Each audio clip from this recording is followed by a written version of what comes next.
然后决赛圈我有想过就是分够不够，但是就想了2秒，就是打到最后一个圈缩完，然后我天选之后从那一刻就是非常激动，因为走路的时候再看右下角，我发现就是他没有杀人，就是他没有人头的，然后但我人很多，然后天选这一刻我就知道我冠军了，反正就沉浸在那一把，非常激动。然后去采访的时候还没从激动中就是缓过来。首先先要感谢自己嘛，感谢自己在最后一把就是操作起来了，然后也感谢就是周围的所有人，然后俱乐部的教练啊对我心态上的帮助。选手都是一起下台的嘛，下台的时候选手他们都在吹啊什么牛啊逆天之类的，然后回到休息室被教练骂了一顿，说我今天拿了2把0分。这是周冠，只是开始，希望以后能拿总决赛的冠军，加上节杯的冠军，然后所有的冠军都拿一遍。打好每一局比赛，享受每一局比赛，然后尽人事，听天命，能力越大，责任越大。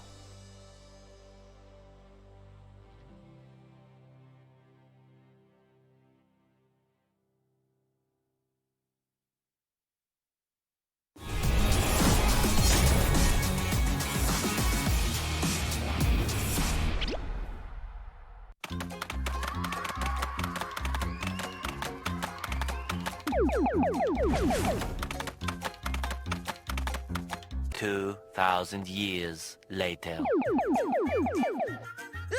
The Nbpl Professional League is held in the Ice Cube venue in Winterstar, located in Liangang's special area of China's pilot-free trade zone in Shanghai. The Ice Cube covers an area of more than 4,000 square meters with a peaceful white exterior wall and translucent blue glass, which makes it elegant and luxurious. It's located next to Shanghai Haichong Ocean Park and only a 10-minute drive from Dishui Lake, the largest artificial lake in Shanghai. There's also Shanghai Pudong International Airport and to the north, the famous Shanghai Disney Resort. Everyone entering the Ice Cube must have a PCR test and their body temperature checked to ensure that all players are safe for the games. After entering the venue, players proceed to their locker rooms. There are 16 bright and comfortable individual rooms on site, which provide the players a space to relax while ensuring the privacy to discuss tactics. After being all rested up, the players then proceed to the stage. The stage competition area is divided into 3 levels from low to high, while the center of the stage is divided into left and right sides with one group on the same side. There's space for a total of 48 players from 16 different teams that can participate in the competition here at the same time.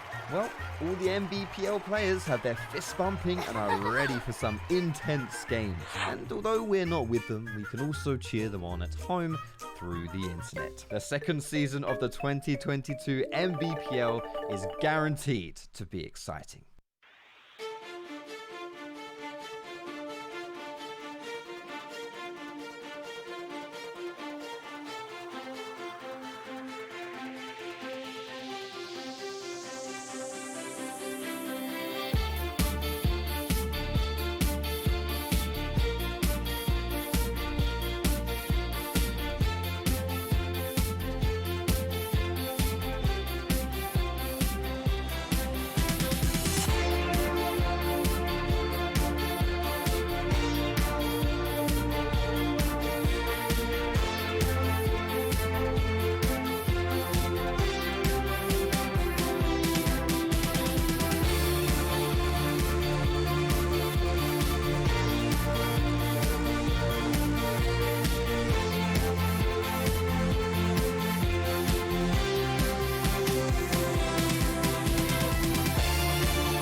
物有其本，事有其源。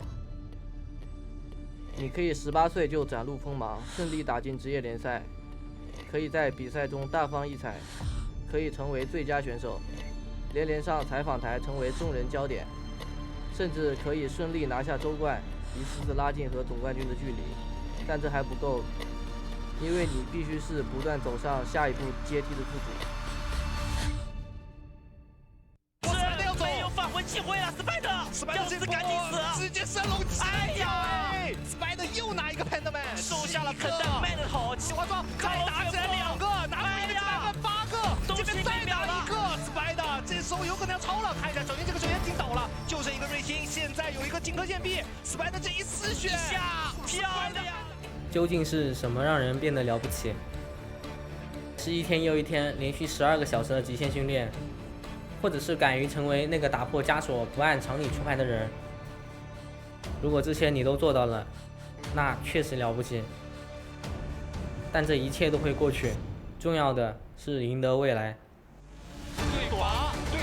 对拔的意思就是哥们儿要拿你这分，但是第2刀，哇，非常精准，而且这个现在血线已经很残了，一直在白嫖，对方的话一直想骗他阵，但小心这边不出阵呐，舞台都打好了，实行台这的话是逼出了对方的一个技能，然后再往前压，先嘎布拉新钩锁突袭啊，有的话跳技。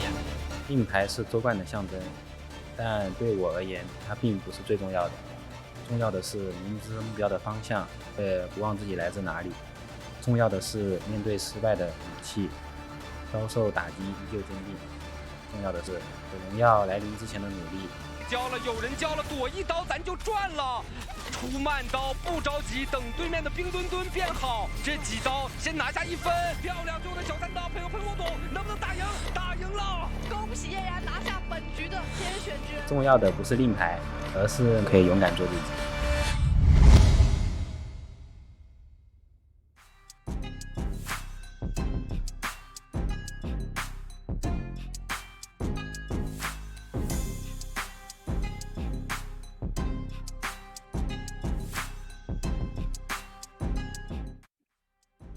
What's going on, ladies and gentlemen, Naraka fans? Welcome back to the Naraka Blade Point Pro League Season 2. We're entering our 3rd bi-weekly split. We're halfway through the season. Ladies and gentlemen, where has time gone? All right, as always, I'm your main man, your host and your caster, the Runekeeper, and joining me is my right-hand man, the man himself, Dobby here. Dobby, how we doing, baby? Man, I'm feeling good. I just slicked back my hair this time. I had to calm myself down. The last couple of games I've been seeing so far, especially in solos, has been madness. So I had to make sure I still have hair at the end of this, because man, I heard Spider went off the last time. He had a revenge era. Look, WBG Spider is a very, very interesting player, man. When he's not popping off, he's not doing anything. He's silent. He goes out early in the lobby. He doesn't put points on the board. And no, that's when he's not doing well. When he's doing well, it's the complete opposite. He's out here breaking records every single game that he does well, popping absolutely off. And I'm gonna say it right now. He made me and Hitbrain eat our words just a little bit. Really? Did he make y'all fans? Did he make y'all fans? Look, I've always been a fan of WBG Spider ever since the crazy game where he popped off. No. I literally said on stream the day he popped off and had that huge game where he got 8 eliminations, I was like, I'm a Spider fan now. I said that. Still am. Hold that to this day. But the thing is again, Spider's a very flip-floppy player. When he plays well, he plays really, really well. When he doesn't, he's kind of he goes out early. That said, this was not a struggle bus game for him. He rocked 10 eliminations, came out in 1st place at the end of everything. And here's the thing, going into that game, we were looking at the score line. We were going to Hollow Roth. We knew everybody was going to lock in Z-Ping, and generally speaking, when we see all Z-Ping games, it's a very low kill game. You know, the average kills usually being 5 into our solos for, 1st place finish. But in Z-Ping lobbies, the average kills being like 2 to 3 for the top place finish. So we didn't expect him to be able to come out on top of that lobby while playing Z-Ping and walk away with a 10 kill game. I don't know what Spider did, you know, who pissed him off before that match. Those early eliminations sometimes just come out very juicy for you. Yeah, really but helpful when you get those early elims, and then by the time you get to that halfway mark and you really start to play slower, it's like, hey, I'm kind of already doing well. Why am I slowing down again? Yeah, WBG Spider doesn't slow down. That's the thing, is if he can make the lobby play at his pace, he plays really, really well, because he makes other players make mistakes because they're not used to playing that W key mentality, right? They're in that pro player headspace where they're like, all right, I got a couple points, I'm gonna kind of ride out to the end, make these points count for a lot. Spider forces the lobby to play aggressive Naraka from start to finish, and these players aren't used to that. Put simply, right? You know, they might be used to playing that in ranked, but not in a pro league where you're running it down the throats of the top 16 players in the fucking world. You're just not used to that. Speaking of which, we got a little bit of a format change here for you guys today. The ranking and the points and all that's going to be the same, but instead of 2 games of Morris, then 1 of Hollow, it's going to be 1 game of Morris Cup, followed by 1 game of Hollow Roth, then 2 games of Morris, then our 2nd game of Hollow Roth, and we'll be rounding out the day, game 6, with Morris Isle. So still the same number of games on both islands here, but we're changing things up just a little bit, changing that order up a little bit. We want to end juicy. We want to end on that Morris Isle where everybody's not picking, you know, 12, 16 Z-Pin Yangs and things slow down. We want to keep that that pedal to the metal, as it were, right, Dobby? Absolutely. We you know, even with some of the new map for Hollow Roth, right? I still want to see, because I haven't really seen solos played for Hollow Roth. I've been casting a lot of the trio stuff, so I've seen a lot of madness in Hollow Roth in terms of trios, and I've seen just nothing but just kind of non-stop action, especially when we cast that one game where, I mean, just everybody is, I mean, there was, I'm gonna say 860, there was about 24 kills within the top 4 teams before we even got to Circle 2. So to see that in trios, I know things are going to be a little bit different in solos. I miss solos. I love solos. So I'm excited to come back to finally cast a little bit of some solos. I've been on a trio streak for a minute here, so I needed a little bit of some solo love personally. As you see, all of the groups here is going to be going at it. And I'm excited to see how they do on Hollow Roth for solos. This is going to be my first time casting Hollow Roth for solos. It's going to be fun. I'm excited. It's going to be very, very interesting. Look, I love Hollow Roth as a map. Unfortunately, we do tend to see players favor Z-Ping going into that map, and things slow down typically pretty drastically when all the Z-Pings come out. I have to say typically, because WBG Spider makes any game anything but typical when he starts popping off. We're going to take a look here at some of the players compared to first season coming in to season 2 of the Nbpl here, and their average kills here. You can see the players who are on the up and up here. Ventus is Rexy, WBG Spider, Zhang Yu, Kai Bao, and Ding Lu, and then a couple players heading on a downturn here. GG Sha, one of them. You know, their average kills dropping off quite significantly by 0.33 over here. Champion losing 0.25. Lurin King, definitely somebody else we don't expect to see over here, dropping off by 0.19 in terms of average kills. So hopefully they can come back. It's week 3. They can bring that heat and end up back on the other side of this list, Dobby. That's insane. Actually, now that you think about it, especially GG Shaw here, which actually we're looking at right now, getting his hair done. I mean, everybody's got to be looking fresh currently. Can I get some of that? Can I get like a little touch up on my face and I need a lineup. That's what I need more than anything. As I look at the rest of the teams here. I mean, listen, even with Rexy too. I'm really surprised by Rexy. Rexy coming in number 1 on that streak. Definitely somebody I wasn't actually anticipating to see at the top, but I love an underdog story. I love when I seen, I'm not gonna lie, I thought that was a foot. I thought that was a foot. I'm not gonna lie, I thought it was a foot. I got scared. I was like, what in the, okay, it's just an elbow, my bad. So look at all of the other teams who's been trying to really make some magic happen here for our solos here. Even the fingers saying, bring it, coming in from WBG. Spider over like here trying to do a little Spider-Man, trying to hit us with a web. But you know, there's one thing we got to talk about. 2 then. Yeah, I know he does. But look, there's one thing we got to talk about, Dobby, that is on everybody's mind. I see everybody talk about it in chat already. There has been a roster change for AOW. Mike is going to be taking a backseat here, and Zhang is going to be representing AOW coming into the solos. But before we get ready to drop into game number 1 and see how that's all going to work out, we're going to jump to a short video before we come back and drop right into the action. S3天人第一天开始的时候，我进房间被门框撞了一下，然后从那一刻开始，我打天人的时候感觉思路清晰，然后操作凌厉，然后一直保持天人前10。好像被那个蜘蛛咬了一下。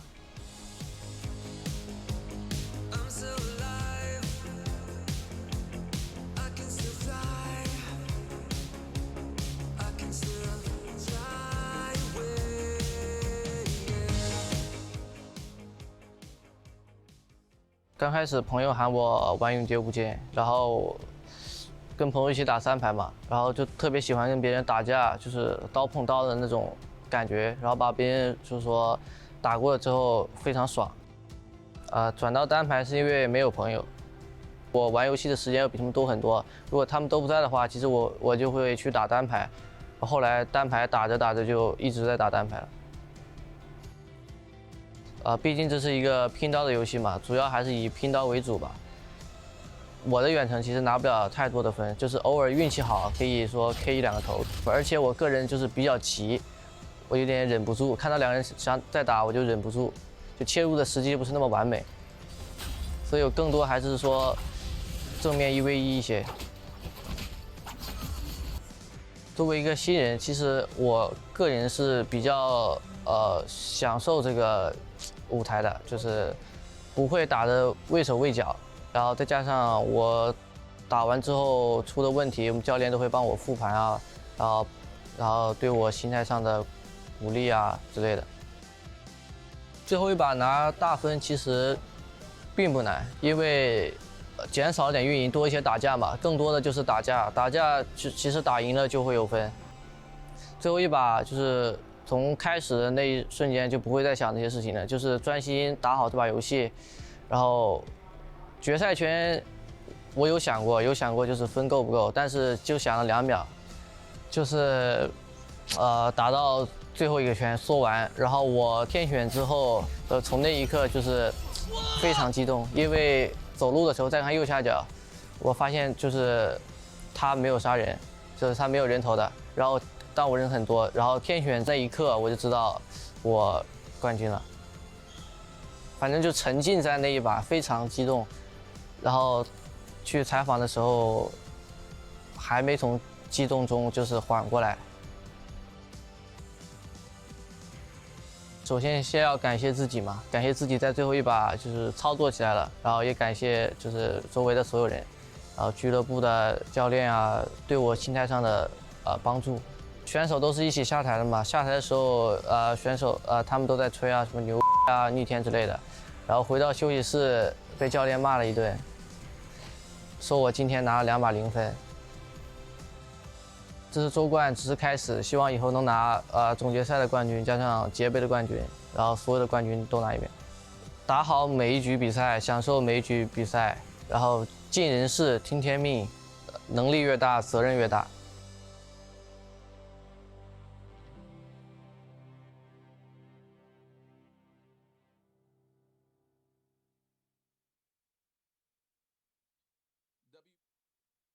Here, giving us an insight into his story here coming in to the 2nd season of the Nbpl. He says he owes it all to bumping into a door frame. It was like being bit by a radioactive spider, our resident Spider-Man, flying through the streets of Celestra and through Hollow Roth, taking names left and right, but a little more like the Punisher than the Spider-Man, if you ask me, Dob, because he be checking names off his list. I'm not gonna lie though, seeing that nice intro that we saw with all that was pretty good. That NPL Studios logo, I see y'all trying to put some creativeness into it. We're getting a double dap coming in from the cameraman. We love to see it. Coming in from all of our solos here, Spider giving us a heck of an insight. It's interesting to see like how stories get made here, because he wasn't able to play with his friends and things like that, and he ends up just grinding solos because he necessarily didn't have his friends like that wanted to grind it out with him. And now look at him. The man's on. I bet you his friends want to play with him now. I bet you they want to join trios with Spider now. And Spider's like, nah, a little busy. I got things to do. I can't always be here. As we look at the average stats so far of our main man Spider, WBG with an average #1 on the list of average damage with 15k. #1 in average kills at 2.8. 10k in healing, 5.4. Top, lot of #1s I'm looking at right now. A lot of #1s.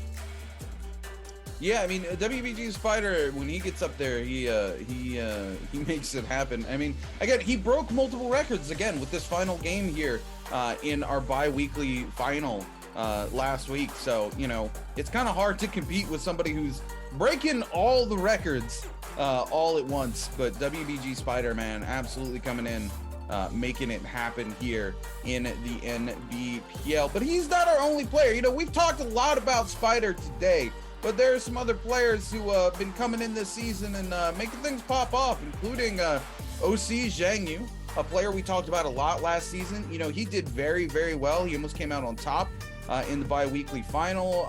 Wolves Kai Bao, you know, you're talking about Kai Bao last season was somebody who had to fight tooth and nail, claw his way back from the very bottom of losers bracket just to have the opportunity to compete in the grand finals for the first season of NBPL, to somebody who now consistently sits at the top 4 in everything he does. It's usually top 4 of the lobby, top 4 overall in standings, right? Another incredible player coming in and just puts in the work. And speaking of putting in the work, we're going to see who's going to put in the work here for our first game of our third bi-weekly split as game 1 gets ready to be locked in, Dobby. Game locked in here. I'm excited, man. I mean, I missed out on Spider really getting a chance to go off here. So I'm hoping that either Spider and or somebody else really kind of has that moment of just really just W keying and just knowing exactly where to go, how to place themselves. Obviously, Rexy top of the leaderboard for his kills as well here. So let's see if Rexy finally can show forth a little bit of some momentum. But you know, I'm really cheering on my man Panda Man here as we're gonna lock in here. Rune, give it to me. Who they locking in so far? Man, you know. Okay, I'm excited to see at least one Z-ping here, because typically we see, oh man, okay, well, you know, just gonna crush me here. 3 Z-pings being locked in early here. More. The usual suspects with Yodohime and Justina here as well. We've been seeing a pattern where these players are holding that Z-ping off till we go to the Holoroth game, but we go to Holoroth right after this, right? We've changed the order of the games up just a little bit, so maybe that's why we're seeing some of those Z-pings early, but seeing Justina. a lot of Justina here. And you know, I think we might be seeing a little bit less Yodo right now because the patch that just dropped today, which we're not playing that patch here in the NBPL, but significantly nerfed Yodohime. So I think a lot of these players trying to lock in, get themselves ready for when that patch does come through in the NBPL, because they know that that is going to significantly kick Yodohime out of this meta. But Dobby, tell me about this map. I mean, even with the map spread here, I mean, nobody Wreckage, nobody Shadow, nobody really at Sunwing either here. It looks like this very mid-center, all within this massive, I'm now calling this kind of the centerpiece, this massive square here. And that's really where a lot of these, like these little nooks and crannies of a lot of these goodies start to come back here as we look at Wayne Shrine, Servants Grounds, Artesian Grove, Zest Winery. Those are some very popular landing spots for a lot of these teams. And it's not even the big areas, right? We're so used to seeing them land in these small little areas here where, you know, there's a lot of these huts, there's a lot of potential for more loot more often, but Celestra usually guaranteed to get something that's pretty good, but a lot of people have been finding some really good luck here in these small little nooks and crannies of all these little huts here, rather than really going forth towards the big areas like Stillside, like Sunwing, like Celestra. I don't think there was a single team, I don't think there was a single person that landed in Celestra. Everybody's just in the rotation sides of just surrounding that middle area here. So it looks like everybody's just trying to see if they can just nab something as quick as possible, hopefully push for the first one as Rexy's immediately getting hit by some bows. Ego's nearby trying to see maybe he can create some damage, but he has basically no shield. He has a shield, which is a grave, but I mean, it only takes 2 good strikes, whether it's a katana, it takes 1 right click of a heavy sword, and all of a sudden you have no shield. Meanwhile, Zhang and Spider immediately going at it one-on-one as Spider immediately goes for the ice core, goes for the shield, is going to be able to push in and keep that same aggression here as Zhang already has purple. He already has somewhat of an advantage, but he's already low on his shield just like that. Spider with a blue advantage, though, being able to pop that heal. Now, Zhang has created enough distance. Spider getting caught on the wall here. Has enough time here. Let's see if he'll be able to create it. Meanwhile, Zing, tough situation here. Ready for the scale rush here. Hey, Huangfly waited to see if he could push it. Sadly misses it. The timing, though, is a little bit harder, though, for both sides here. Really trying to see if they can nab it as best as possible. But those dual blades are getting work done on Zin, as both of them is going to be able to both use the Arctic Wraith on Justina, trying to see if they can go for the freeze and be able to finish off that clean kill. But it looks like it's going to be very, very tough for the both of them, though. As we go back on Xiang and Spider, it looks like Xiang is on the other side of some massive, massive nunchuck plays here, as Xiang is going to be able to go for that heal. That nice little cue. It's going to be able to give him a little bit more shield, a little bit of an advantage here. Spider not looking good. Immediately gets decimated by, and then almost gets hit by Bo somewhere else unsuspecting, but just enough timing, though, where Spider's going to be able to do it. He pops his ult. And he's able to freeze Xiang. Is this the chance that Xiang... Oh no, Zhang's gonna be able to back out. He's looking dangerously low here. He might get absolutely fed by Lu Ren King. Lu Ren King is gonna push in. Arctic Wraith comes in. He's gonna try to see if he can go for the freeze. Misses the first one as Zhang absolutely gets decimated, sliced and diced. And it's not looking good, though. Lu Ren King is going to keep this same aggression on Zhang. Zhang is not holding back, though. He's not going to leave this fight without going all the way in, as Spider is going to be able to push right back in. Zhang looks like he's still caught in a tough situation. It's not looking good. Meanwhile, Lu Ren is nowhere to be found, but Spider ends up getting sent back towards his back with a massive one, and Spider comes right back with another parry and shuts down Zhang. WBG Spider here now on the cleanup. Lu Ren King trying to come in with this. Spider super low after being able to come in and clean up that kill there. So Lu Ren King really needs to hold on tight. Spider gonna knock him airborne here. Lu Ren, though, with the parry. Spider gonna be eliminated right here off of the rip. Actually, also, I apologize. I misread that. Spider wasn't the one who picked up the elimination. Lu Ren was, so that's going to be Lu Ren's second elimination, putting him in the top here. 17 JL's ego forced to pop the frost gears. JDG's Zhuzhang comes in with the F3. Zhuzhang going to lock him back down with the dagger here. A little nunchuck on dagger action, and we typically know how these end, and they do not end well for the nunchuck user. 17 JL's ego super low, going to be forced to pop the ultimate twice here just to create some distance from JDG's Zhuzhang and look for a reset. Zhuzhang really trying to make something happen with the musket here. Ego staying on the move, doesn't look to pop that third burn of the ultimate, though, and is going to lose it to the tick down time, which might have been a mistake because that extra distance could have bought them quite a bit of time. Ego on the outside here, though, able to lose sight for just a second and get a pot off, but needs to be careful as multiple players run by. Will Ego be able to hold on? We'll find out as we move over to a fight with AOW's Zhang going head-to-head with KZ's Panaman. Zhang's already been eliminated once here, as well as WBG Spider, so Zhang needs to be very, very careful. Spider-Man coming in, both of them going head-to-head with the dual blades. They're going to miss the opportunity for the parry, and it's going to be KZ's Panaman who takes down AOW Zhang, and they're going to be the first fully eliminated player here from our lobby. Panaman gonna grab a little bit of that fruit, sees Lu Ren in the distance and decides this might be a fight that I want to take, but they're gonna have to move away as they lose sight. OC Zhang Yu, another player we were just talking about here, very, very low, able to find an armor swap into Huangfly here, looking for potential another armor swap as they continue the fight. Coming in the parry from Huangfly, though, that's gonna be it. Badass Huangfly is gonna pick up their second elimination of the game and move to the top of the order here. Huangfly locking it down here in game number 2, picking up quite a bit of good loot off of OC Zhang Yu as well, as GG Sha now giving chase to Ace's Jin.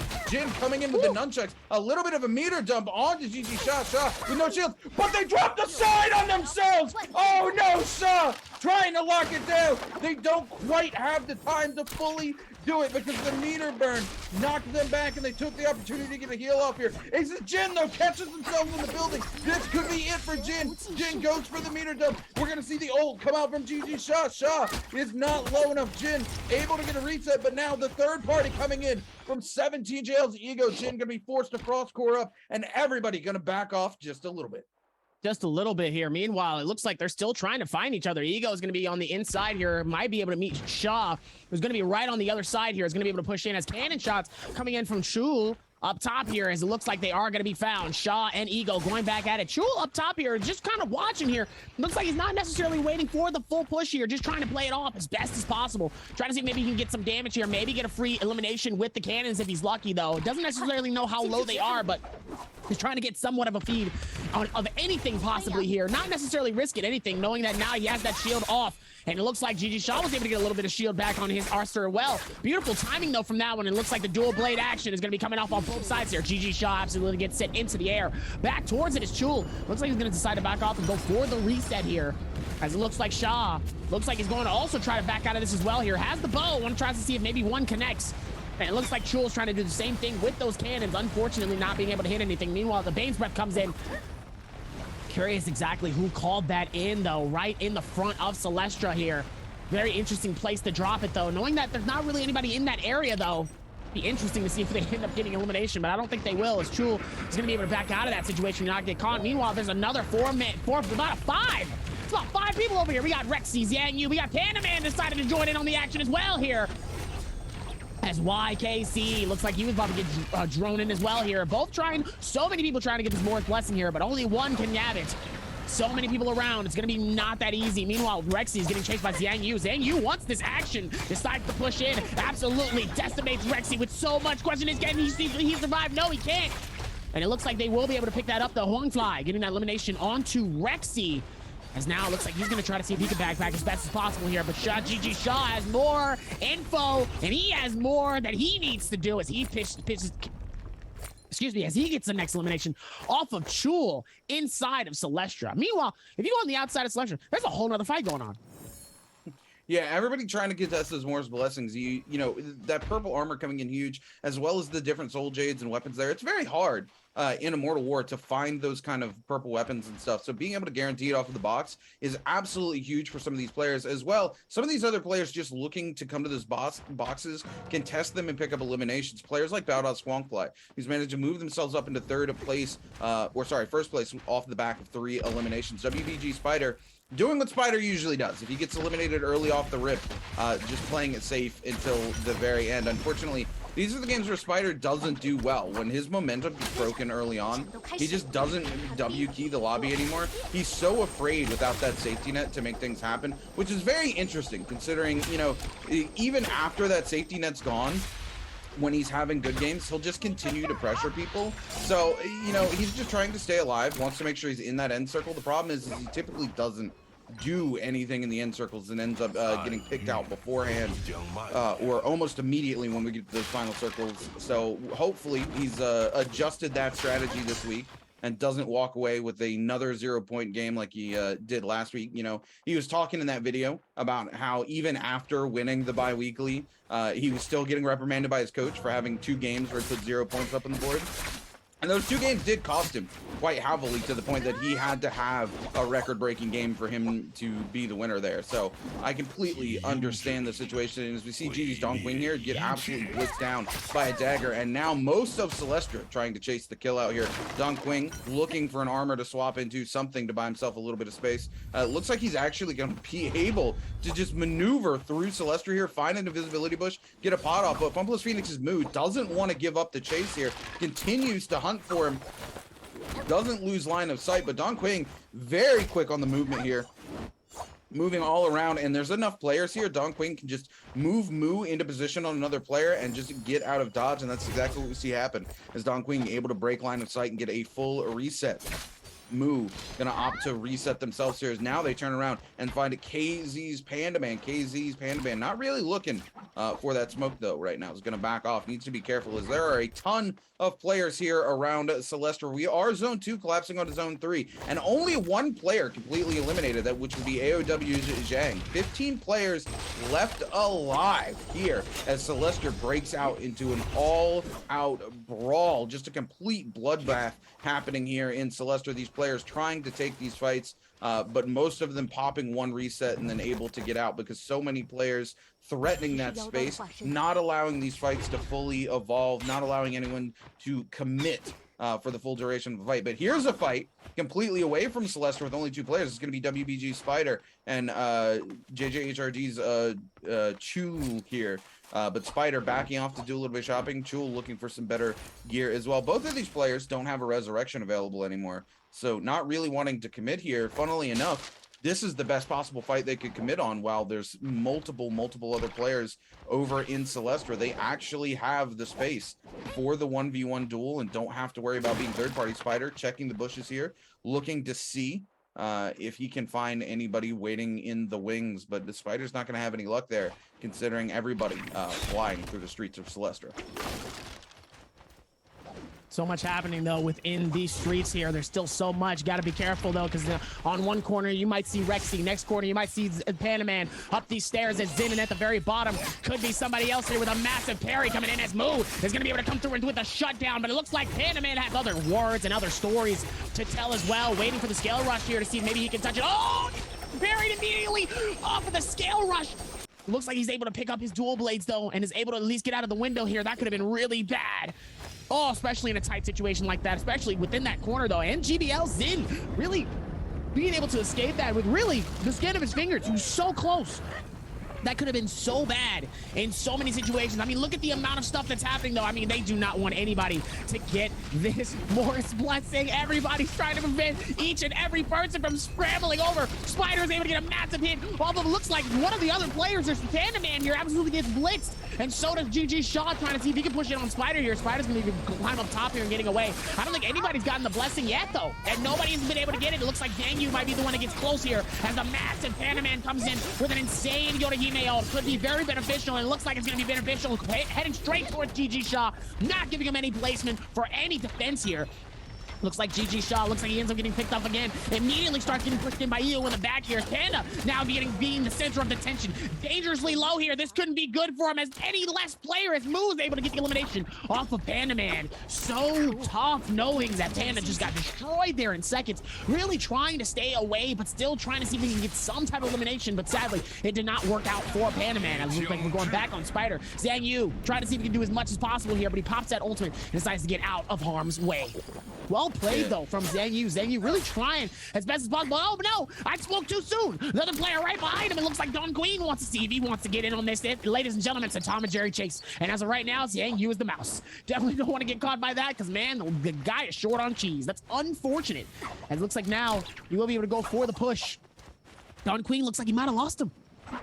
Yeah, Don Queen seems to have lost line of sight here. OC Zhang Yu, however, unfortunately caught out by multiple other players. This is what happens when you come down to Zone 4 getting ready to be collapsed on. And there's still 14 players left alive, and everyone's all in the same space, especially a place like Celestra. So much movement available, so many people just crawling around so close to each other. It's very easy to get caught out by a group of players. And speaking of getting caught out, it looks like Ace Jin might be a little bit on the run here as GG Shaw takes aim with the bow here. But I do believe that's a ballista shot from downtown, and it's about a Swangfly looking to pick up some damage and potentially an elimination on to GG Shaw. Going to be forced to get off the ballista, though, as they move out of that 100-meter draw distance, and Huangfly's not going to be able to hit them with the ballista anymore. So going to be forced to bring it into close quarters combat if he wants to do anything here, as we take a look where the Zone 4 is going to collapse down on. And just to the south of Celestra, we're going to see another one of those Morris blessings come down, and many of these players setting up for the opportunity to contest that blessing and try to pick up what I do believe is going to be the first legendary set of armor here in our first game of the Nbpl Season 3. GG Shaw trading bow shots here with Ace Jin once again, and now over to the Morris blessing here. Spider coming in, trying to make something happen here, going to be forced to pop Frostcore, but it's JDG's Chujang who's able to just throw that F3 down and sit underneath of it and take everything he wants from the box, including a legendary set of armor and a legendary pistol. Zhu Zhang setting himself up for success here.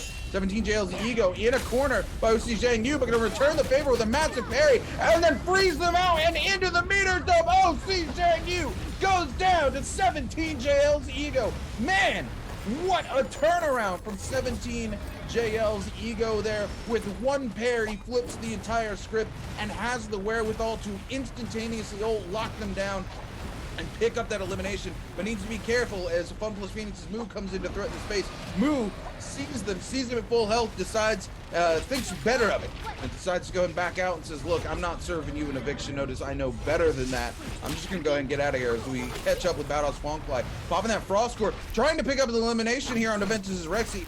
Gets the freeze, but unfortunately he's forced to back off of it as multiple other players staring him down with the bow here, and it's OUG's Luren King who actually picks up that elimination onto Ventus' Rexy and ties things up with Baoda's Huangfly. Huangfly forced to back off with the use of his ult and just take the reset. JDG's Jewel here on a similar bad footing as GBL Zin and GG Shot both give chase.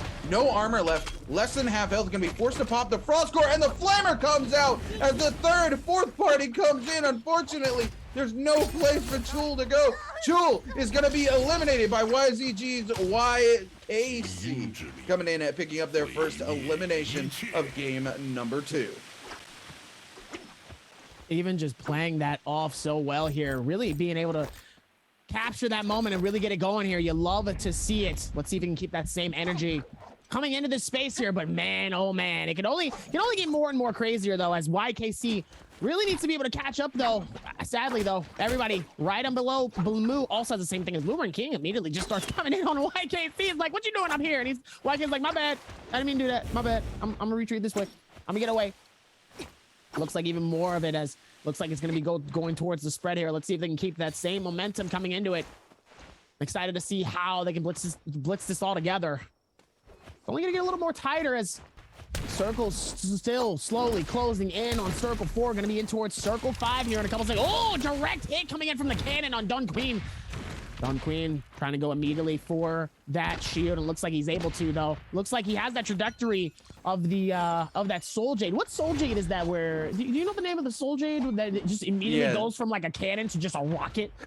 Meteor. It's a legendary Soul Jade for the cannon. It basically turns it into a sniper rifle at the end of the day. It just travels straight. There's no drop whatsoever. You're gonna find your target no matter what you do here. Speaking of cannon, Ace Jin here pumping out big damage on YZG. YKC with a little bit of cannon action here himself, but going to be forced to back off his battle as Huangfly. GBL Zin looking to come in and make something happen as well onto the likes of YZG. Aces Jin not really having an angle here with the cannon. If he wants to pick up this elimination, he's going to have to press in to this kill. YZG using that flame breath to create a little bit of distance between him and GBL Zin, hoping to find time to get a reset as we move over to WBG Spider, who still hasn't been able to pick up an elimination yet, trying to lock down his first elim onto OUG's Luren King, who finds time to get a little bit of a pod. WBG Spider still giving chase, as well as the rest of the lobby.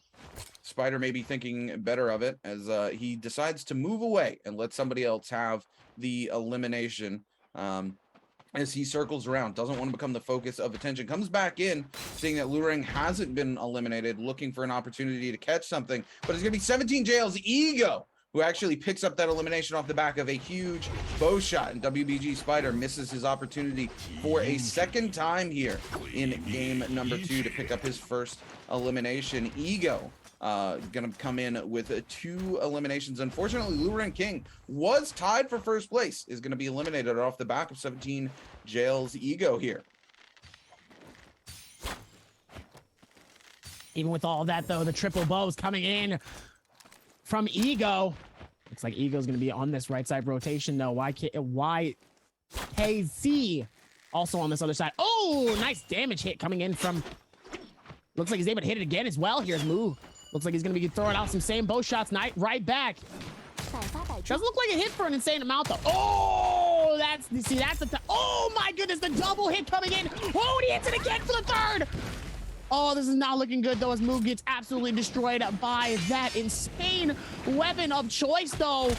Love to see it coming in as it looks like now YZ. Oh, and it looks like Ego actually takes the elimination, making it 3 apiece. Coming in Huangfly with 3 eliminations, Ego with 3 as well. Trying to see if maybe they can blitz it together here. They've been doing a decent job so far here as Ego looks like he's able to catch and get another, leading it up to 4 eliminations. Ego feeling it out, playing it off as best as possible here and really doing a fantastic job of making it happen, though. Love to see it. Even with all this madness happening, though, that's crazy. The timing of that couldn't have been any better.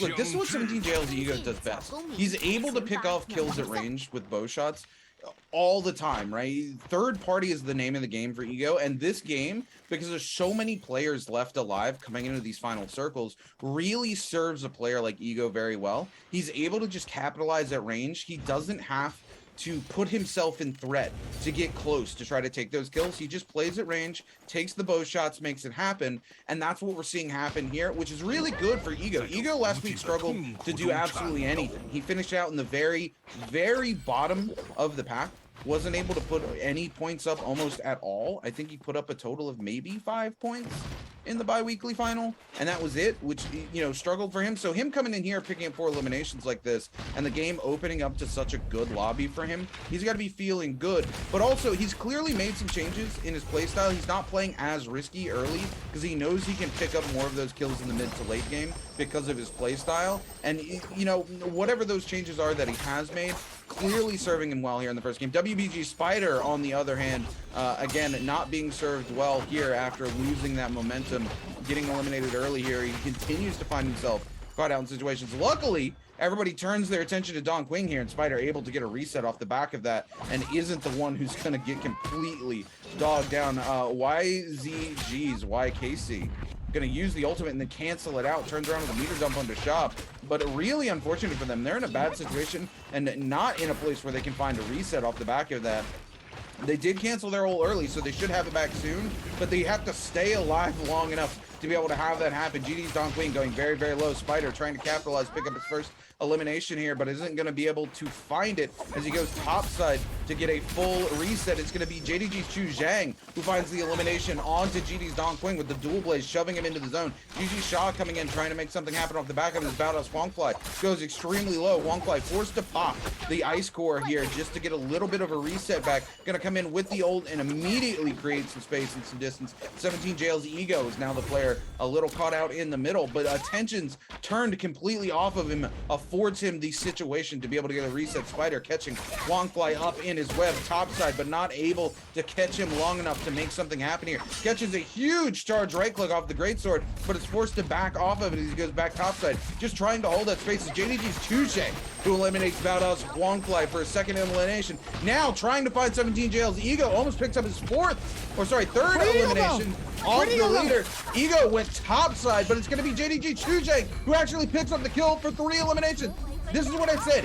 Chujang coming in, picking up that gold armor, that gold pistol, able to set himself up for success here, has been able to hold on and now picks up his 4th elimination, going into first place. Can he pick up another one? WBG Spider going to be eliminated. Unfortunately, Chujang going to go down to GBL Zin.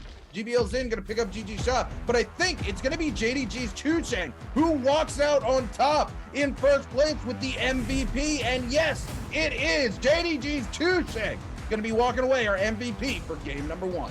Chusheng coming through with that really well, though. That was impressive, especially with the timing, because Chusheng's been pretty quiet so far throughout this game. We haven't really heard too much of Chusheng so far, especially within that first half. So to see him really pop off the way that he did, that was phenomenal. That was phenomenal timing. The Yoda Hime too, really able to play that off of the other Yoda Hime and trying to time it as best they can. I mean, literally, they did it at the same time, and they went airborne. It's my favorite part. I love that. So to really be able to do, and look, and it's crazy too, even him trying to get the GG Shaw was good too. Got to give it up to Zin though, really trying to close out that game though with that ulti, that Justina ulti coming in, trying to see if maybe he can get some extra kills. And it looks like he's able to get at least something out of that. But it looks like Junshin just had enough just to really take him over the top. Yeah, JDG Chuzhang is one of those players who's been in the top consistently. He's performed really, really well this season. So seeing him pick up that legendary armor and a legendary pistol, even though he had 0 eliminations coming into the final zone, it's no real surprise that he's able to put those kills together and string out final zones. That's where he excels really, really well. Generally, he'll pick up 1 or 2 more kills than he did this time coming into the final circle and then really rock it out in the final circle like he just did here. He didn't this particular time, but it didn't matter. This was kind of a low kill game. Moving forward, it was 17JL's Ego who finally broke the 3 kill streak, able to get those eliminations. But off top of that, Unfortunately for Ego, he's not known for clutching out final circles. He's known for those third parties and picking up those eliminations off the backhand like we saw him do consistently with the bow in this particular game. So it comes down to JD's Chuzhang, who eliminates him, and off the back of that carries that momentum to lock down the space in the final circle. And again, when you've got a legendary armor and you've got that legendary pistol, a lot of people really underestimate the pistol in terms of being a ranged weapon. We either typically see the bow or the musket come out. People favor that really long distance kind of one shot huge damage, but the pistol is able to just turn around and whip a shot out so quick that when somebody's low, before they have the opportunity to pop an ability or use an ultimate to create space, that pistol is able to clutch out kills. And when you've got a legendary pistol, it pumps out so much damage when you hit somebody with that. And we saw Chuzhang come in, get people low consistently, either knock them into the zone and let the zone tick kill them, or just turn around and pop them with that legendary pistol and pick up the kill. And that's exactly what he needed to do to clutch out this game, and that's why he's going to be walking away our MVP for game number 1. Even with that timing too, really being able to play it off as best as possible here, still was able to handle it as best as he could, even with everybody. It seems like no one really wanted to fight like towards that very end here. Like right before both Yoda Hime's really popped, it seemed like no one really wanted to force that engagement. The forced engagement really came in immediately after that first impact, and then immediately both Yoda Hime started, and it was just like, all right, it's go time. Like, there's no time. But usually we see a lot of those initial like initiations really kind of come in and hit, and we just didn't see that until the ultimates really started to come out. Well, typically that's what you're trying to do if you're a Yoda Hime player or a Justina player trying to lock down that final zone, is you're trying to wait till the opportune moment to throw your ultimate. Oh, I apologize. Chuzhang picked up 5 eliminations here. I miscounted one. So he's able to pick up 5. Not quite first place, so he's only going to be walking away with a 9.5, but still a very strong game for him. 17JL's Ego with his 4 eliminations is going to be walking away with a 6.6. And it's GBL Zin, who only has 1 elimination but takes first place, walks away with a 5.6. Bowdow Swangfly takes 3, gets a 4.9. Most of these really close, but we got to go all the way down to WBG Spider here. Again, this is what I'm talking about. Spider ends up coming through very coin flippy in the end here. He survived long enough to get 1.5 ranking points, but he's got no kills. As soon as Spider loses that momentum in the early game, if somebody kills him and that safety net goes away, he's almost afraid to take engagements. And it's something I don't understand about him as a player, because when he has that safety net in the beginning, he'll W key the whole time. And even once the safety net falls off and he no longer has a resurrection, he'll keep W keying a lobby. So I don't understand why once he loses that, he's afraid to take those engagements. And we saw it. He had the perfect opportunity to engage with another player who had blue armor compared to his purple armor. He had a purple weapon. There was literally nobody nearby. WG Spider just backs off to go shops and lets the other player go away. That's not the Spider we're used to seeing. So unfortunately, he's only going to walk away with a 1.5 game score here, and that's not what us, or I think anybody, wants to see from Spider. We want to see that aggression that he's known for. But you know, it's not about Spider this time. It's about JDG's Chuzhang, who's going to be walking away our MVP. Has a really solid game as Yoda Hime here. Picks up 5 eliminations, does 18,000 damage, picks up 2 counter strikes, has got some really good soul jades here with Skyforce and Storm Stride, just able to lock it out there. Does 9,000, half of his damage coming from the dual blades, Davi. I mean, the dual blades really coming in as like the forefront of Chuzhang's film. For this first game here, really being able to make it the main stage player here and playing it very dangerously here. As we saw a lot of people in this game having real the dual blades here. And it seems like dual blades are definitely more so becoming almost a secondary, if anything, from what I've noticed in terms of how people have been playing it. But also, I mean, man, his whole right side of his circle is just all the way towards the top. I mean, 18k damage, 11,000 in healing, 12,000 damage with melee weapons here. I mean, the man is a dangerous person once you really get him going. And clearly, this is his 5th MVP so far for this season, with a Storm Stride, Skyforce, Spear Stat, Twin Shot, Poison Splash, and 1 melee resist Soul Jade. Even coming into this, I mean, man, it's impressive, man. Even with his V3 for his Yoda Hime, absolutely doing massive damage the way that he needed to. I mean, he was able to do it, but obviously not enough that his pistol almost did 1,500 damage. Yeah, he really wasn't using that pistol to pump out damage. He's using that pistol when people get low to turn around and just pop them off before they have a chance to get away. That's where the pistol excels compared to something like the bow or the musket, right? The pistol comes in and is able to lock people down as they're escaping because you can shoot it so quickly, right? If you pull out the bow or the musket, it's got a really long kind of startup time compared to the pistol, whereas the pistol, you just turn around, click it, all those shells spread out, and you only really need to catch one when you've got a gold pistol, and you catch them before they're able to ultimate away or pop an ability and lock themselves down, and that's where the pistol really excels. So he doesn't have to pump out a ton of damage with it, he just needs to use it almost as a finisher, right? Just some style points on the top. Look at the pistol as being a nice little secondary here, very helpful for certain people here. Anyway, gonna be lock this in for game 2 here. So far though, I mean, it's a good start. It's a good start. Let's see how powerful we can get by game 2 here, which I'm excited for because game 2, we immediately go to the other map. We immediately headed to Holleroth. Gotta take that boat, gotta go all the way back to the other island here. I didn't think we were gonna go this early. All right, here we go. Come on, it's time to go. Yeah, I know. We better go ahead and start paddling, Dobby, so we can get over there to catch all the action when we head there for game number 2. But I mean, man, what a great first game for quite a few people. Battle Swankfly has a good game. 17JL is the ego. You know what? He doesn't walk away with the MVP, but he's got to be really proud with his performance. Again, you're talking about somebody who doesn't really have the skill. I don't want to say doesn't have the skill, but hasn't shown us the skill to lock down a final circle. So for him to be able to pick up those 4 eliminations leading up to the big finale of the final circle, just picking kills off, and then hold on for so long so that he can take that second place, he's got to be happy about that performance. Again, compared to, you know, his performance last week where he picked up 5 points in 6 games. So he's already picked up more points in a single game than he did all of the bi-weekly final last week. So he's got to be patting himself on the back for that. Again, JDG's Chuzhang, one of those players who consistently in the top 4.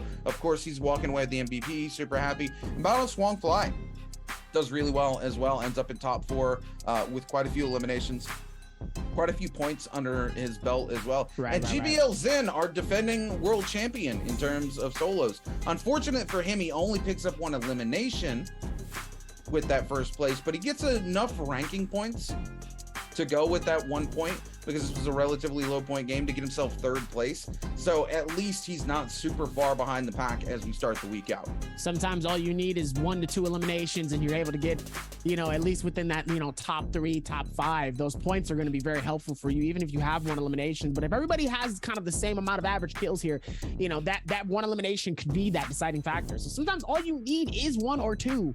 And as long as you play towards the very end here, there's a reason why people play towards endgame. There's a reason why people really look towards that. And obviously when you see players like Shin, who's really trying to get those eliminations and really pop off, obviously a first place is going to be a massive lead for him within that sense. But like I said before, we still have 5 more games. So in reality, anything can really change here within these next 2 games before we even get to our 5th and 6th. So it really can be in any which way, shape or form, how things can go after game 1. Now, obviously, once we go to Holleroth, that's a totally different story.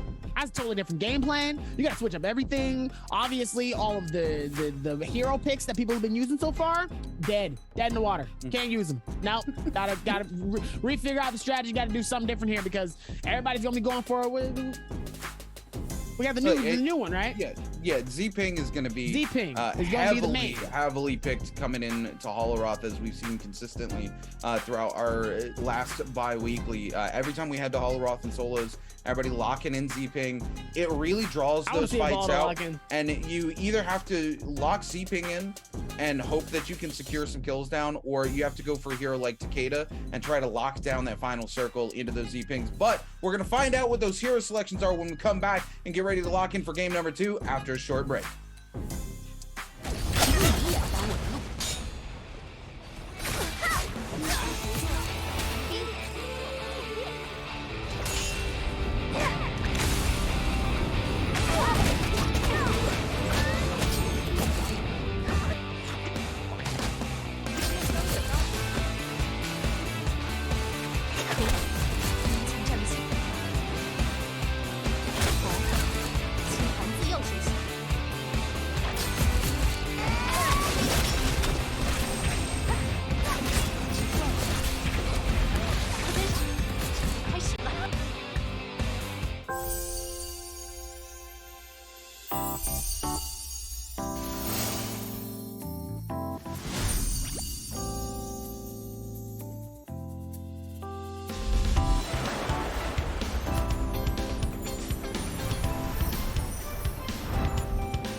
Ladies and gentlemen, we're back on Holleroff. We finally made it. After a long boat ride, a lot of pedaling. I'm tired. I'm sweaty.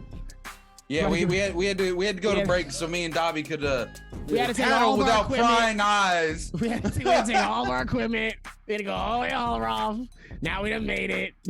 Ladies and gentlemen, welcome back to the Naraka Blade Point Pro League. I'm your host and caster, Dobby here, alongside my main man, RuneKeeper TV here. Is about to get ready. Like I said before, we're here on Holleroff. We have made it. It's cold over here. We're on the snow side. Just letting you know we're on the snow side. I need an extra jacket. I should have put a hoodie on when we got back. That's what I should have done. I'll probably do it in the middle of break. But as of right now we're gonna get ready to lock in, right? Shen comes in with so much energy, gets those 5 eliminations, does it well. Now we got to see them do it again, but on a new map. I actually like the format that we go from one, immediately go to another. Nobody in these first 2 games, you can't get comfortable. You can't get comfortable. And I think I love the fact that now with this switch, it forces them to do that. Now, obviously in the next games, we got 2 back-to-back. We got to go back to Morris after this. The animators go through all this work just to go to Holleroff. Now we got to go all the way back to Morris after this. Okay, I'm tired. Dobby, it's arm day. It's arm day, baby. We gotta paddle our little boat. We gotta get over there. Look, these boys out here putting the workout in for us. But the least we can do is the same, Dobby.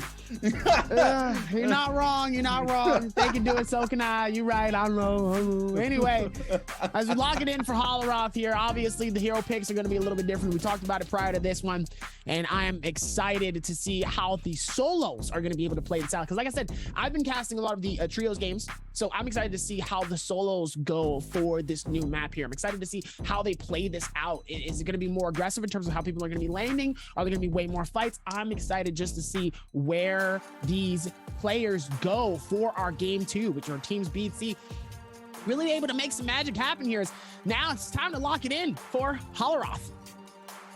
Yeah, I mean, Holleroff isn't where we are heading. The terrain's about to change. Look, the traps is what I'm interested in, man. You would think that, we're here in the Pro League. You would think these players know where all the traps are by this point. They clearly do not, as we continue to watch players walk into traps and either get themselves eliminated or almost eliminated. We had a really, really funny one last week. I do believe it was OC's Zhang Yu. The little steamroller underneath the puzzle comes around, hits the person he's fighting, drops them to 1 HP. He's like, yeah, let me slide in there and kill that real quick.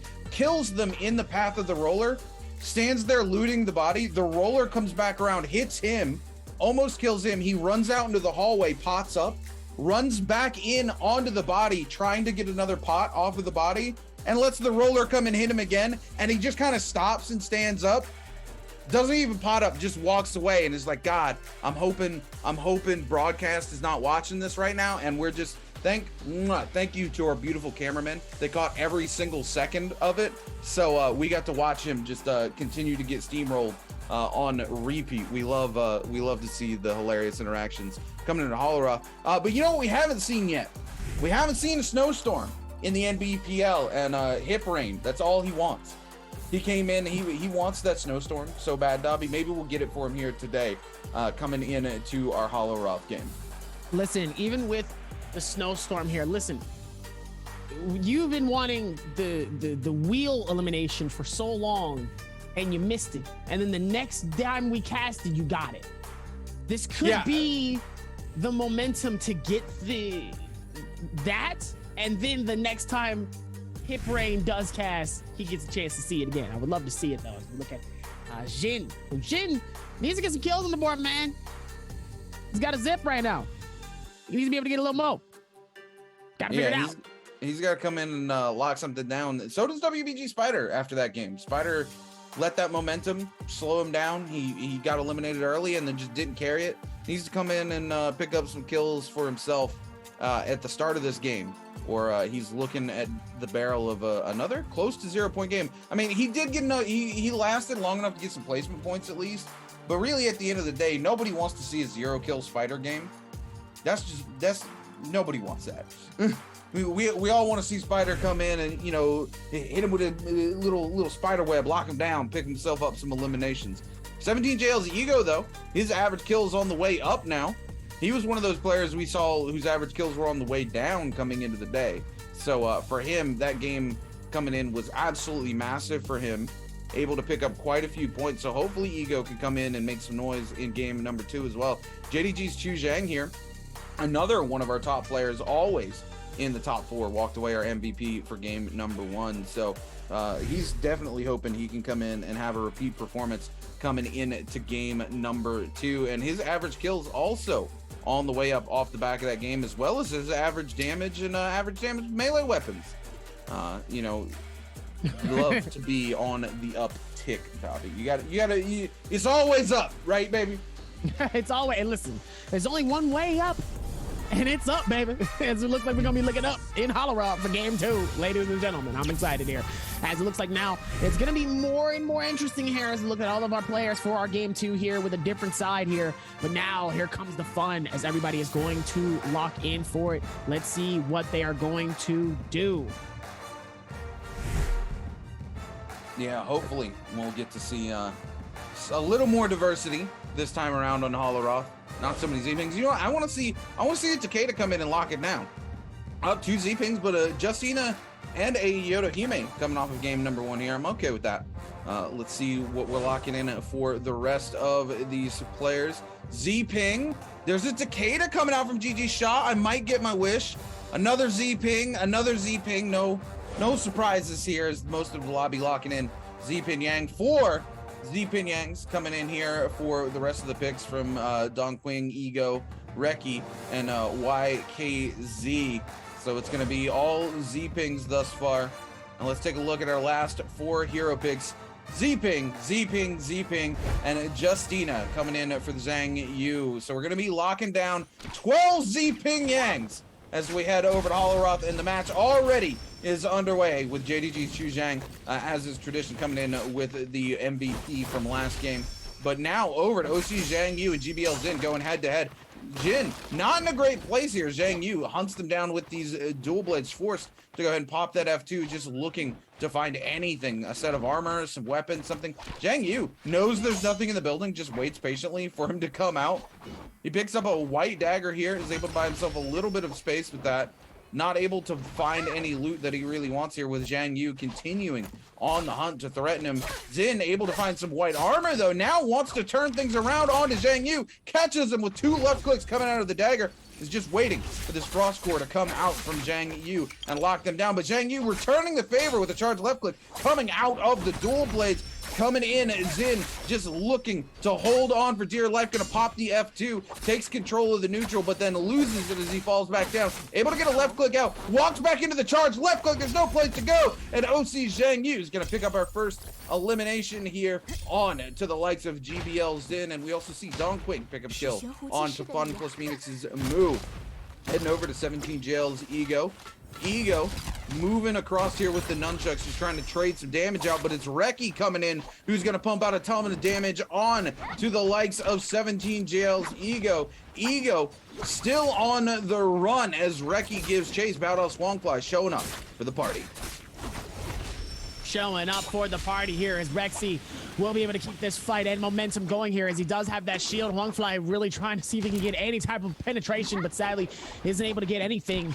As it looks like now he's going to be able to go through the rotation. Look at, there's so many people surrounding this area, though. There's just so many. I'm seeing Rexy, I'm seeing Ego, Huangfly, Junsen, I'm seeing Don Queen, YKC, all within the surrounding space here, all trying to find something here. As Ego looks like Ego's going to be able to get the purple shield nearby as well. Xiang and Chang deciding to go at it as well here. Xiang's going to be able to throw out that F3, really trying to see if he can get anything, as he ends up getting hit by somebody else's bow. Looks like somebody's going to be up top here trying to see if he can get any type of damage coming in from the bow shots here, as Rexy looks like he's also going to push in on Shuzheng. It looks like he's going to be able to go for the ice core here, go for the shield, and immediately Rexy is ready and waiting for him to pop out of all of that ice with that meltingness. It looks like Rexy is going to be able to push in and still keep that continuation. Who is using the bow all the way up from the top? And how is he getting so many insane hits? As we just saw Hang immediately just see their shield get straight up depleted all the way from that bow up top. I'm curious who's up there right now. And it looks like Lu Ren King is stuck in a bad situation here, as Mu is going to be able to push in and keep the same momentum. Does not want to let Lu Ren King go, as it looks like he's so dangerously low here, waiting for the opportunity to strike. Oh, as Lu Ren is able to hit the beautiful timing though, and absolutely decimates their shield. Q immediately comes in, trying to see if they can go for the heal, as the F is going to be a major factor here. Low on that shield, and obviously with that gray is not helpful. Forcing Moo to back off here, and it looks like it's going to be a reset for both of them as well. Meanwhile, back at it again, Truly talking a really bad situation, and getting juggled. Decides to back out, and also probably going to do the same thing too. Nice little reset here. Meanwhile, Don Queen has other plans in front of Wong Fly. As Wong Fly is getting pushed in here, absolutely decimated. No more shield here. Decides to go for the kill here, but Don Queen has got other plans. Meanwhile, Don Queen absolutely getting hit though. Those dual blades, really a major deciding factor here so far in these games here. I feel like, I've said this before, tell me if I'm wrong. I feel like the dual blades are an FPS version of SMG. Like dual blade's big advantage, right, is that you can threaten space by charging that left click, that blue focus. It doesn't even show the blue focus, but the big deal is that you can move while you're doing it, right? The only other weapon that can do that is the greatsword, but you are abysmally slow while you're doing it with the greatsword, to the point that there's actually a greatsword Soul Jade that lets you walk faster while you're charging that left click for the greatsword. But with the dual blades, you just can keep it moving, right? So you're not, you don't have to hold the blue and be a stationary target while you're threatening a space. You can threaten every space around you while you keep it on the move. And for these pro players, it's all about movement at the end of the day, and that's really where those dual blades come in and shine, is the ability for them to keep it moving. Shaw, though, getting sniped here. Are only Takeda in the lobby. GG's Don Quing almost turns things around on the Shaw. Well, he's got the ult. The ult does come out. He's going to follow it up with the charged dual blades there, but Valdos Swangfly coming in. It's almost like there's a little bit of a gentleman's agreement between all the Z-Pings, because the last thing you want in that final circle is a Takeda. Takeda threatens these Z-Pings so hard in final circle, so if they can eliminate him early, get him out of the lobby just like Valdos Swangfly does here, it's really, really good for all these Z-Ping players in the lobby. So, you know, they're going to hard focus the Takeda down. They don't want him to see final circle, and unfortunately for GG Shaw, that's why he gets eliminated here. He does have the ability to respawn, so he's not completely out of the lobby, but now he has to play it twice as safe trying to head in to final zone, especially knowing that he's a target after that particular interaction. Ventus's Rexy here, looking to go head to head with the likes of OUG's Lurin King. They kind of climb up on top here and go head to head.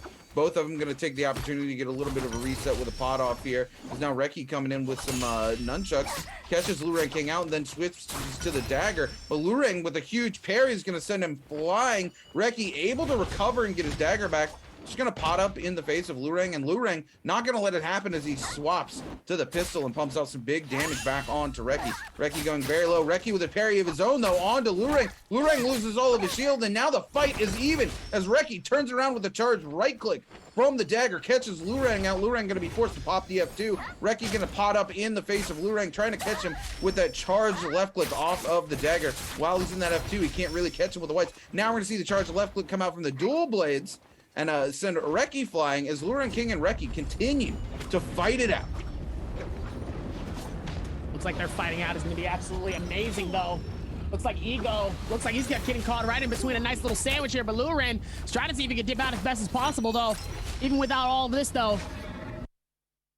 Looks like Spider nearby as well. It looks like Rexy is going to be the deciding factor. It looks like one of the other players also decides to rotate this out. Chu decides, nah, I don't want to get into this engagement. I don't need this. Meanwhile, Truly and Huang Fly also back at it again. We've seen this fight before. Let's see who's going to be the winner of this one. As Huang Fly, dangerous position here, low on shield and HP, as it looks like Truly is going to be able to get the elimination off of Huang Fly. Huang Fly with 1 HP here. First elimination, though, so he does have time.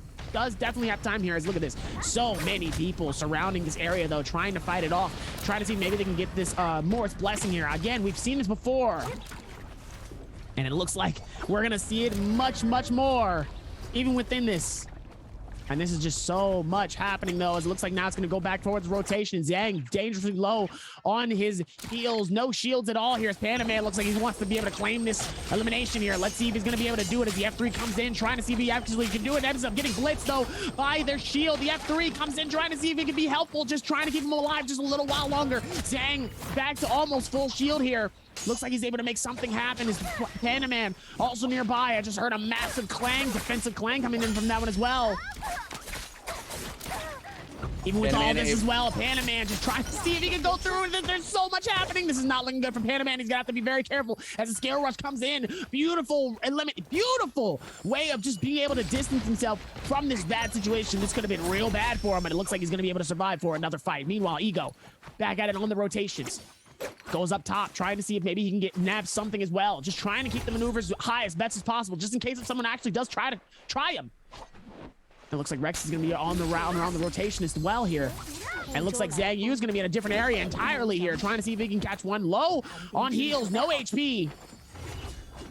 Yeah, Badass Wongfly up top here off the back of his resurrection. Still only one elimination under his belt. And needs to be really careful here. He's found himself a set of blue dual blades, but he's only rocking that white armor, which leaves him really, really vulnerable in any given situation. Zhang Yu, one of the few Justinas in the lobby, trying to lock down that kill. Looks like they've lost sight of Badass Wongfly. Wongfly having moved over here, but is crouching through the snow. I don't think he remembers that your footprints show in the snow. So Zhang Yu sees that snow, is going to be able to crack him just that way, even though he's over there kind of crouching and creeping. WBG Spider on the back foot again here, very, very low.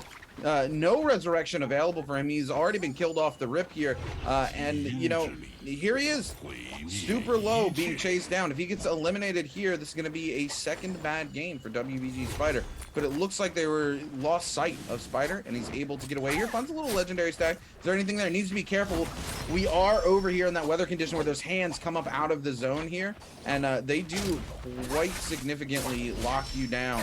And you do not want to be caught out in here with all these players nearby. It's an absolute death sentence, and Spider forced to run back through that zone multiple times here as 3 players give chase to WBG Spider, who heads inside here. And this is kind of like the equivalent of 1v1 me at Baron Pit, bro, as he's inside that little hut with only one doorway. It's just a 1v1 situation going down. Fun Plus Phoenix's Moo here, taking shots left and right from the likes of KZ's Panda Man and 17JL's Ego. But now Ego trying to chase down Panda Man, even though the other player low in his face. Ego clearly only has eyes for KZ's Panda Man right now, as both of them with their F2 go head to head. We're gonna see the meter dump come out from 17JL's Ego, who takes control of this situation. Panda Man very low, no F2 to speak of. KZ's Panda Man gonna be eliminated by 17JL's Ego. Ego picking up his first elimination of the game off the back of that. Fun Plus Phoenix's Moo coming in, trying to lock him down. Actually keeps the grapple from creating any distance, but does get hit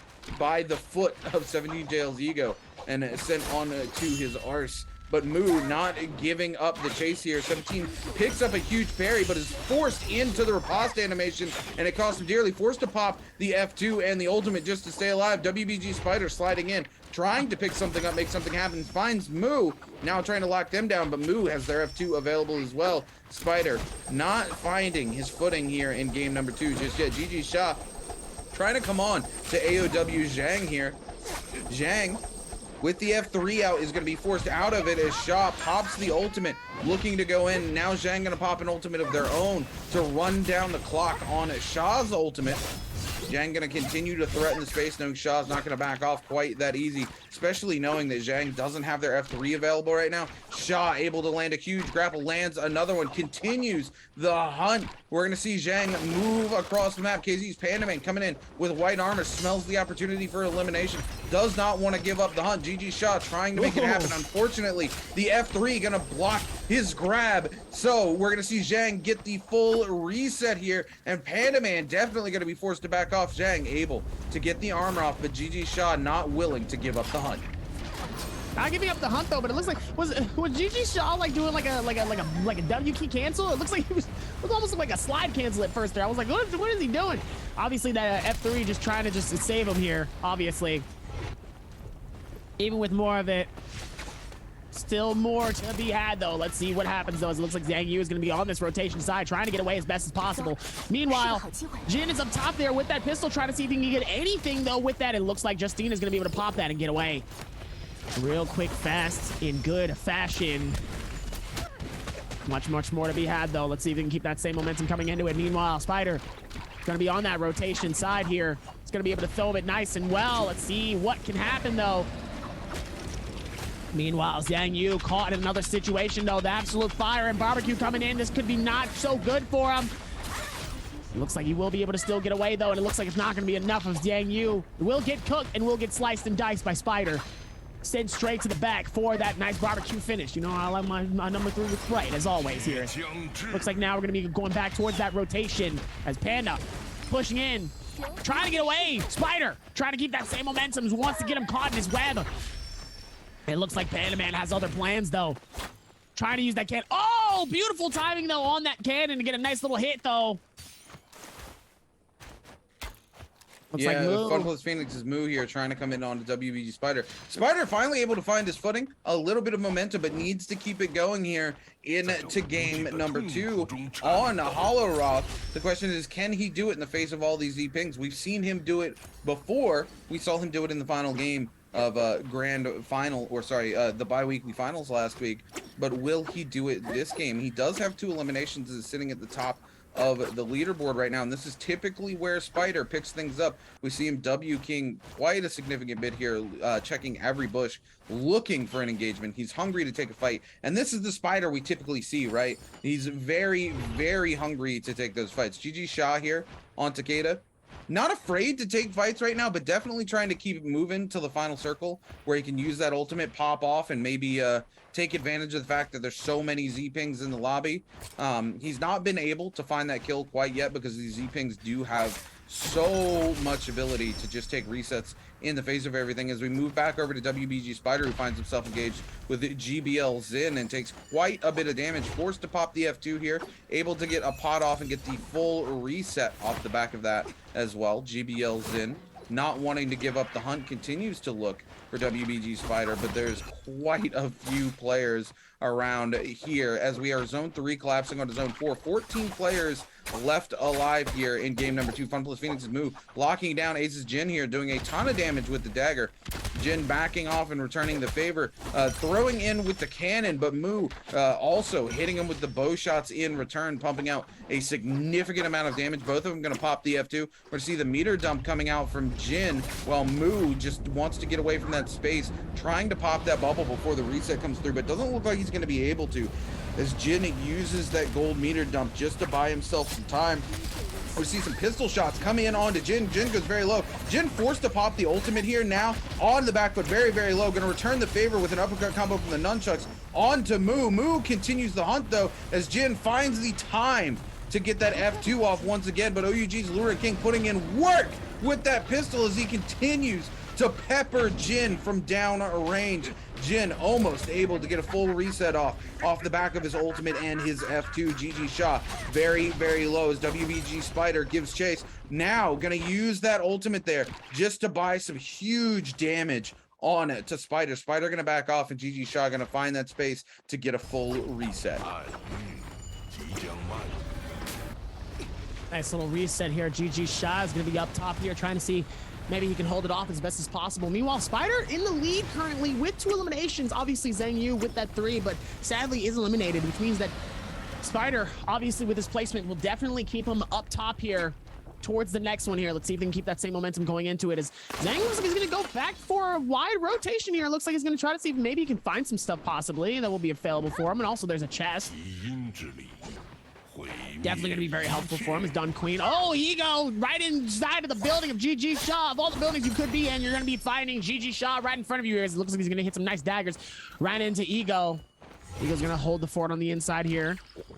GG Shah is going to be going through right on the inside here. He's going to have to go through the rotation. Ego's going to dip out. Doesn't want to really fully engage on that fight, though. Probably the smartest knowing that the circle is coming in here, so could be a really bad elimination for both of them as they decide to push in on this one. Is Spider, looks like he's getting caught in a bad situation. Looks like Zhang also has that Soul Jade. It's going to be very helpful for him, though. Looks like he has the power of Zeus. We'll be able to do something here as One Fly is going to be also nearby as well, trying to see if he can get something as well. So many players with 1 eliminations or nothing. Someone is going to have their pop-off game. So far, Spider is still in that lead, though. This could be Spider's game if he keeps the same momentum the way that he has, but even with that, still could be really anybody's game here as we clutch up towards the end. Oh, it's Shang that actually ends up getting a blitz and hit from outside of the circle here. It's not looking good. He's going to have to force Justina ult to come out and decide to separate as fast as possible. Zin looks like he's still going to be on the inside of the bin here. It looks like it will get taken. No, Spider is able to get the elimination off of Zhang. in this space though. Luren King trying to see if maybe he can follow it up with something as well, but Spider too high on his shield to be able to do anything here. So much going on though. WBG Spider really trying to hold this up and able to get his third elimination. Spider on top. Let's see if he can hold it. Yeah, Spider happy to finally be finding his footing in a game here. Picks up that elimination on to our MVP from last game. Unfortunately, JDG Shujang off the back of an MVP going to be walking away with a 0-point game here. GBL Zin holding on to that back space, but not quite able to take the full reset, as I think the zone tick actually doing damage to him when he's on that backside. So gonna give a little bit of ground here so he can move and find that reset that he's really looking for. 12 players left alive as Zone 5 gets ready to collapse onto Zone 6 in the next 20 seconds. GBL Zin, our defending world champion here, trying to find a little bit of momentum into this game, as we now see WBG Spider popping off here on the Zipin Yang, is able to find a little bit of a respite, get those nunchucks repaired here. YKC up top on the ballista trying to make something happen. Finds a couple of shots onto people and then gets evicted. Funpless Phoenix's move, using the F2 here, forced to back off, take a reset as well.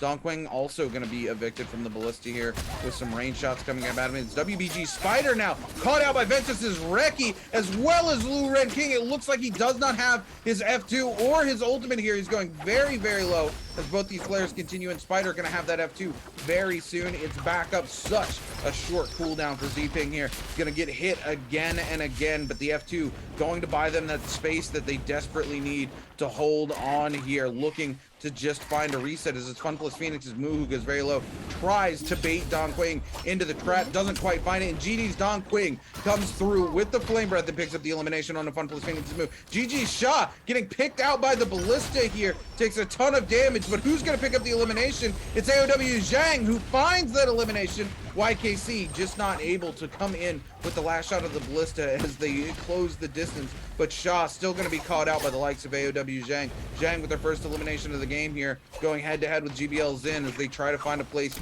to get a reset. Just narrowly avoids the spike trap on the ground here. GBL Zin giving chase. AOW Zhang tries to position to knock them towards the spike trap, but unfortunately with the use of that F2, GBL Zin able to just move through them so they're not able to send them flying back onto the trap. Zhang still trying to reset here. Zin not wanting to give him a moment's respite. Going to throw the F3 here to go ahead and get that full reset, but Zhang gonna need to be very careful off the back of that, as he does not have that F3 for quite a long time here. WBG Spider able to come in and find themselves on 17 JL's Ego, pick up their fourth elimination of the game, immediately turns around with a huge parry onto Ventus's Rex. He doesn't quite find it, goes for a little bit of a meter dump just to buy some space here for himself. Spider once again with that Dragon's Roar Soul Jade for those nunchucks. It seems like anytime he finds that Dragon's Roar, he's just able to utilize it so well and dominate players in the lobby, and we're seeing that again here from WBG Spider, rocking those 4 eliminations, sitting at the top of the lobby right now. Just gonna go airborne now. Spider trying to hold on for the late game. GD's Don Quing on the receiving end of so many arrows sticking out of Don Quing, forced to pop the F2 to go ahead and get a reset using that Flamer. Reki over top of the trap, but the trap's already been set off. WBG Spider gonna be able to, no, actually Luren King picks up that kill with a pistol shot. Spider not gonna be happy about that, especially after being on the receiving end of the trap as well, and the Flame Breath. Spider gonna take quite a significant amount of damage coming out of that, puts in a ton of work, and it's Luren King who's able to pick up the elimination. Don Quing with the Flamer trying to pick up an elimination of his own here. Don Queen fighting it out as best as possible over here, really trying as hard as he can here, really to dish it out as much as possible here with that Flamebringer. Sometimes it's really hard though, even with all this momentum, even with all this timing though, it's still really, really hard in these spaces though, as WBG Spider up top here. Oh, almost gets hit by somebody else as well here. Really gonna be able to dish this out as best as possible here. And it looks like even with everything else, there's still so many more times of rotations though, as Dang looks like he's gonna be able to try to rotate this around with his gold shield though. Only person with gold shield though. Don Queen really trying as hard as he can with this crowd control here. Really doing as best as possible here, not trying to get griefed with all these people nearby here. We have Lu Ren King all the way within near eyesight as Panda Man is going at it with Zhang here. Zhang dangerously low on his shields here. Is going to need to go for a nice shield here, but doesn't really have any space or time really to find a free moment to go for the shield here. It's not looking good as Zhang looks like he gets hit outside of the circle here, and it looks like he does get eliminated by Xin. Xin picking up that elimination. Spider is going to be all around this rotation side, trying to see if they can play it off as best as possible. Let's see if they can. Oh, big fairy coming in from Spider, and Zin able to get hit back from outside of the circle here, really trying to play it off as best as possible. It will need to pop open that shield hill, but there is so many of this new player, though. We even saw a massive parry come in. Looks like we saw another one as well in between this. There was like 2 back-to-backs currently within this duo, and there's another parry. So many defenses coming in, and Jin is able to come through with a massive hits with those. Oh no, and he doesn't have any more fixes, though, as currently as it looks like Spider's just gonna be able to pick him up. He's able to get the first one. Question is, can he get another? Looks like Zin is able to pick up 2. Zin is able to pick up another. This might be Zin winning this. And ladies and gentlemen, it looks like GPL Zin is able to clutch it up by the skin of his teeth. I mean, I feel like Zin is probably the leader. Oh no, it looks like Spider is still going to be able to take the top spot. Regardless of Zin popping off here, it looks like he at least picked up 4 or 5 eliminations within that. Wow, Spider able to clutch it up for a dub.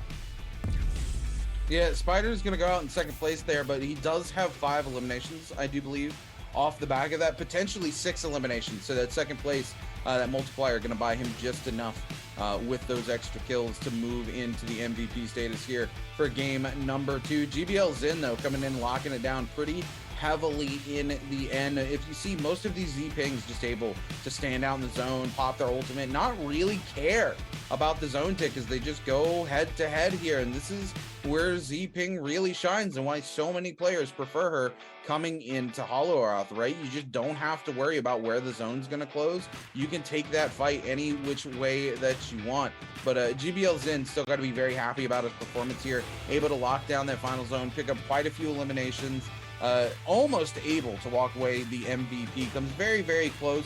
Unfortunately, Spider just had the extra eliminations to make it happen this time around. So GBL Zin will take second place, I do believe. And of course, WBG Spider going to be walking away our MVP for game number 2. WBG Spider filling it out here. We said it before. The question is it going to be able to pop off? And he did.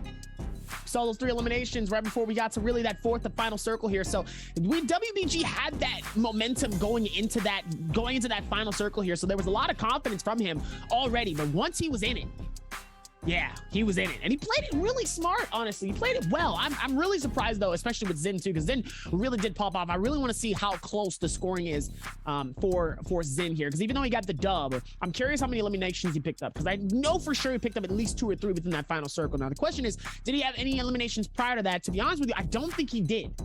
So second place, 3 eliminations, that's still a massive amount of points, especially knowing that it's only game 2. That's really good, especially for overall standings. Now, going into game 3, guess what? Gotta take all our stuff, gotta go right back to Morris.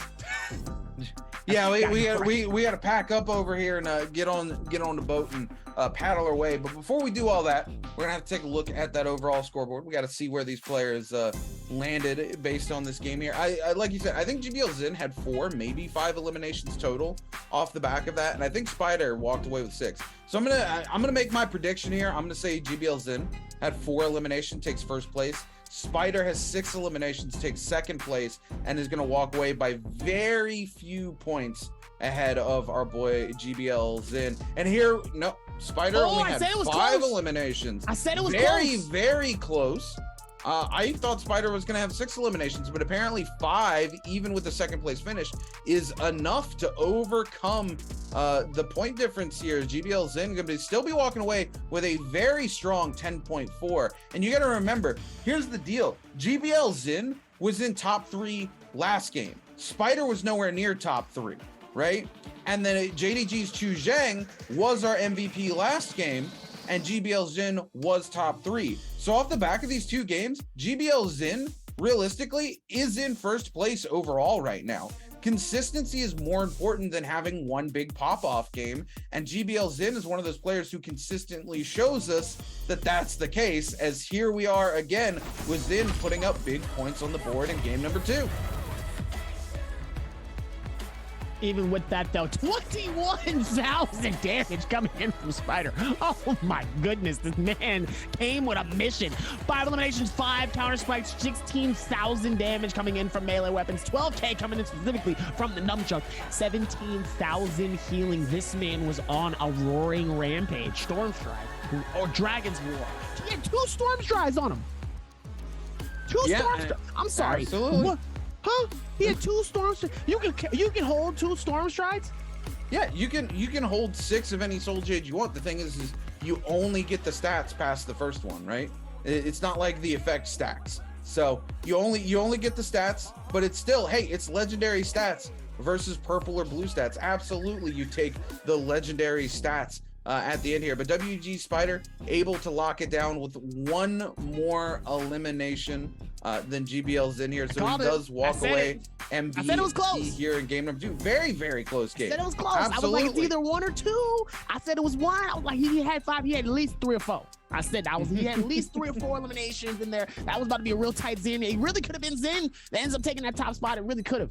But even within that, he was able to take it all the way to the top here. Spider's able to catch himself a dub.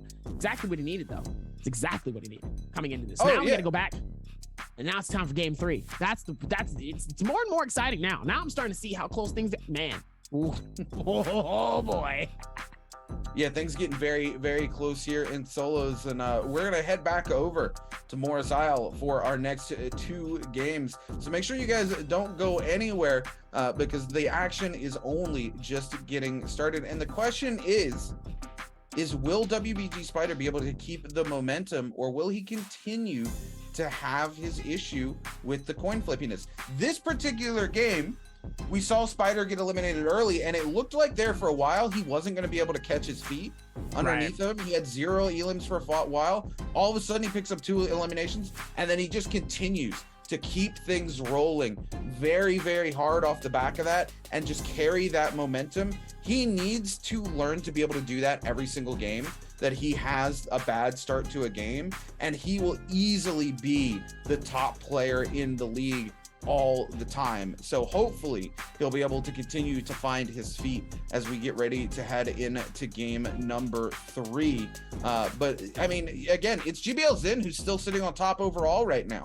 Consistency is always king at the end of the day, and when you have a 1.5 game and GBL Zin has 2 games that are, I think, 8 points and then a 10.4. He's only 0.6 points behind WBG Spider this game. And then last game was way ahead of him in terms of points.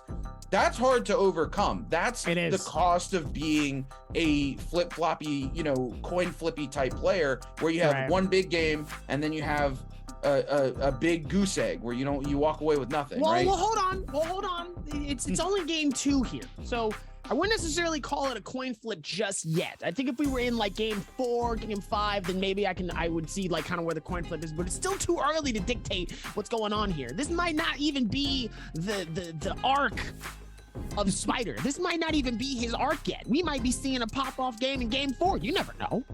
I understand what you're talking about. He but could at the come same in time, I feel like it's too early. He could come in and have another pop-off game. The thing is he has to start bringing consistency, right? We're talking about the history of the player, right? And WBG as a Spider, as a player, is very coin flippy. He either does extremely well or he does nothing. There's kind of no middle ground for him. We don't ever see Spider in like that 3rd or 4th place situation. We always see him like all the way at the bottom with like 1 point, or all the way at the top. There's no in between for WBG Spider. So the question now is, can he come in through the rest of the day and bring some sort of consistency, or is he still going to continue to ride that sort of coin flip where he only has big games and then he doesn't have any kind of game when it's not a big game for him? But we're gonna find out. We're getting ready to head to break here very shortly before we lock in for our 3rd game, and that's where we're really gonna see the momentum come out, because typically we see these first 2 games, Dobby, are these players really just kind of feeling out the momentum of all these other players coming into the week, because it is only the first 2 games of the 3rd bi-weekly. So a lot of these players, off the back of finals last week, they've had time to go take a rest. You know, they've put together an action plan in their head. And we've seen pretty clearly that a lot of these players, 17Jail's ego, looking like a different player today. You know, he didn't have a ton of points this game, but he had way more points than he usually has. And then his first game, able to pick up quite a few eliminations, was first place for quite a hot minute. So these players have clearly made adjustments. I think even WBG Spider has made adjustments. Because in this last game, he was able to, off the back of being eliminated early, come in and find his footing, and he's not been able to do that all season. So it's going to be interesting to see how it plays out. But me and Dobby got to go hop on a boat so we can get to more style before the action starts. So we're going to jump to a quick break, and then we back with game number 3. I hope you're wrong, Rune. I can't.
Grade's not able to spin into Pixel, and it's now gonna be Ventus on the back foot. The long shot comes through. Oh, what?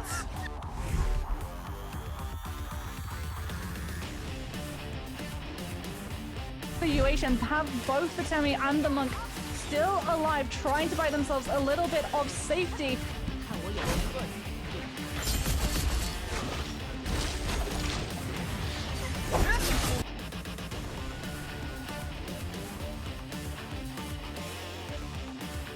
Any breathing room to be able to grapple away. If you're not running Z-Ping, you're not going to be able to pop that F ability to make sure that you get away uninterrupted. Wait, what just happened there?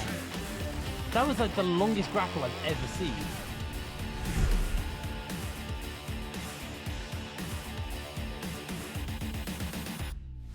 Catching on even more kills. Wolves one Fang goes for the Yo towards him. He gets cancelled out by the stun. LXM might have done it. He's popped one Fang back. One Fang still stunned. Gets back into the zone. Goes for the 1v1 now. They just have to beat each other out. But LXM, he's got better help. He's better. He's done it.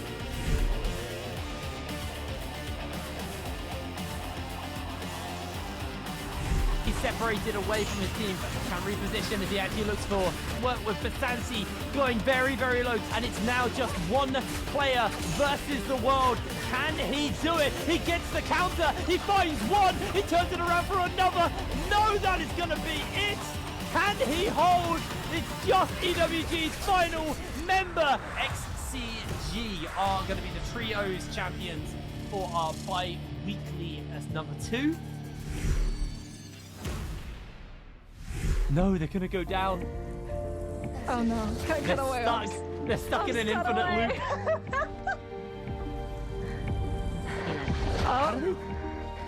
They're basically just rezzing each other so that they can just try and get a little bit of health and shields back.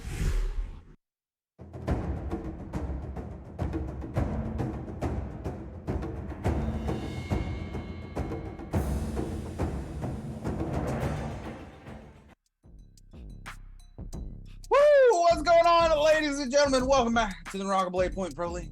I'm a little tired, Dobby. You know, you're tired. Dobby over here munching on his cheeseburger. I did most of the paddling as we head back to Morris Isle over here. Look, I'll let you get us on the way back to Hollow Roth, baby. It's all good. First of all, I was the one that was paddling the first time. Okay, now I'm gonna let you do the work and let me enjoy my chips, man. But yes, welcome back, ladies and gentlemen, to the Rocket Blade Point Pro League. We are heading back to Morris Isle off the back of that. WBG Spider taking an MVP in game number 2. No surprises there from WBG Spider. We all expect him to come through and put at least one MVP up on the board throughout the day. The question is, will he be able to keep the momentum going into game number 3? We're going to find out as we take a look at a lot of these players, GG Shaw, one of those players who, man, I expect so much more of him this season, Dobby, right? He was literally like, him and Wang Liang and AOW's Mike last season were the players going head to head. And this season, Shaw's just struggling to find his place. I mean, it's so interesting though, because I mean, GG Shaw really put up like just an insane performance last season. We saw so much coming in from this man, and then now to just kind of see him in different. I mean, I don't know, man. It's not something that we're genuinely used to, but at the same time, there's new competition, there's new blood, there's new ways, there's new breeds coming into this. I mean, they've been doing a good job so far of it. So now it's like, okay, where do you go from here? Especially when you're a player like GG Shaw, who's been in it since pretty much the beginning, right? And it's tough, man. It's really, really tough. Even for certain, but it's also not like him too. It's Wang Liang. It's, you know, it's Yang Yu. Like, it's a lot of these players who really haven't necessarily been putting like up those insane numbers that we're used to. And I'm talking specifically in solos. I'm not even talking about like really anybody else. I'm just saying it's been insane to see how they've been playing it so far here. So let's see what they can do towards the next spaces though, as they're going to be able to patch in for this next one. But I don't know, man. I feel like there's still more room to grow, more things to do. They got to figure it out, man. They got to figure it out. Look, there's a lot of growth happening here in season 2. You know, we talked about the growth in season 1, and there's specific players who grew a lot during season 1. I mean, we got to look at KZ's Panda Man. We got to look at Wolves Kaibao. Those two players in particular, we could see the actual growth, the changes in their play style, the number of points that they were putting up on the board, right? This season is kind of so insane. So many players are actively growing from game to game and getting better and better as pro players. It's hard to keep track of who's growing because so many of the players are changing so much right before our eyes as we're watching. And that's part of the charm, right? That's one of the reasons I love Naraka Blade Point so much, is that no matter how good you are at the game, there's always room to improve, right? Like the entry level, the skill floor, very, very low in Naraka, right? It's a game that you can pick up very easily, learn the mechanics, and just start playing right off the rip. But the skill ceiling, like, is through the stratosphere, like it's past the moon. You know what I'm saying? There's always something that you can improve on, whether it's going to be your 1v1 potential or your decision making, whatever it may be. These players can always improve, and we love to see the growth coming out from each and every one of them, Dobby. Even with that as well too, it's just, even the players as well, and the hero picks. The hero picks and strategy is also something that's really fun. Seeing people on Twitch, seeing people on YouTube, it's doing a lot of that stuff as well here with all of that. But as we're also going to be locking in here for our game 3, back to Morris Isle, we got another video to show you, and it involves our man WBG's Spider. 反正就是如果最后一把的话，不管分够不够，反正也是最后一把了，分够了就打着爽点就行，分不够的话就搏一搏，单车变摩托。这个分差，我就决定就是赌一赌嘛，碰一下运气。然后我就前期稍微打凶一点，然后中后期该怎么打怎么打。然后我就想，他可能也拿不了多少分，我就想把他超了，就这样。能拿下这次周冠。更多的是，教练给予我心态上的帮助、鼓励，然后平常训练的话还是按往常一样，但是心态变好了，其实问题都能解决。WBG's Spider there, kind of giving it all to his coach at the end of the day, talking about how his coach has been able to help him bring his mental back. And honestly, that's something we've been talking about for weeks, right? Is Spider's mental. That's kind of where he falls apart, is he has a bad game or he gets eliminated early and he lets it get to him just a little bit, right? He's not quite able to bring that same level of confidence after that.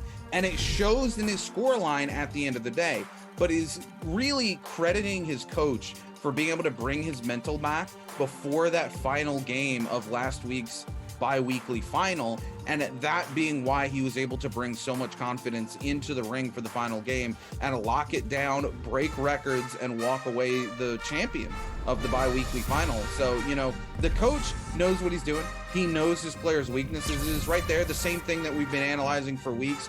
He sees it too, and he's been able to help Spider overcome that a little bit, and hopefully he can continue to do so we can see Spider continue to grow as a player. But we're going to find out as we lock in for game number 3. Just get ready to come at you. We're going to take a look at the hero picks here. We are back to more styles, so no surprise here. Double Yoda Hime, double Justina's right off of the rip for our first hero selection. Coming in here. Ooh! Funkel's Phoenix's move, KZ's Panda Man gonna break the mold here, bringing in those Tarka Gs. We love to see two very strong Tarka players as well. As we're gonna see Don Quing and Ego, Reki, as well as YKC all pick up Yodo Hime. This is gonna be a very, oh my goodness, 8, 9, 10, at least 10 Yodo Himes coming into game number 3, Dobby. That won't matter anyway, because Tarka's gonna be winning them anyway. It doesn't matter. They stand no chance knowing that there's 2 Tarka's, but this is a different circle from what I'm used to. Wait a minute.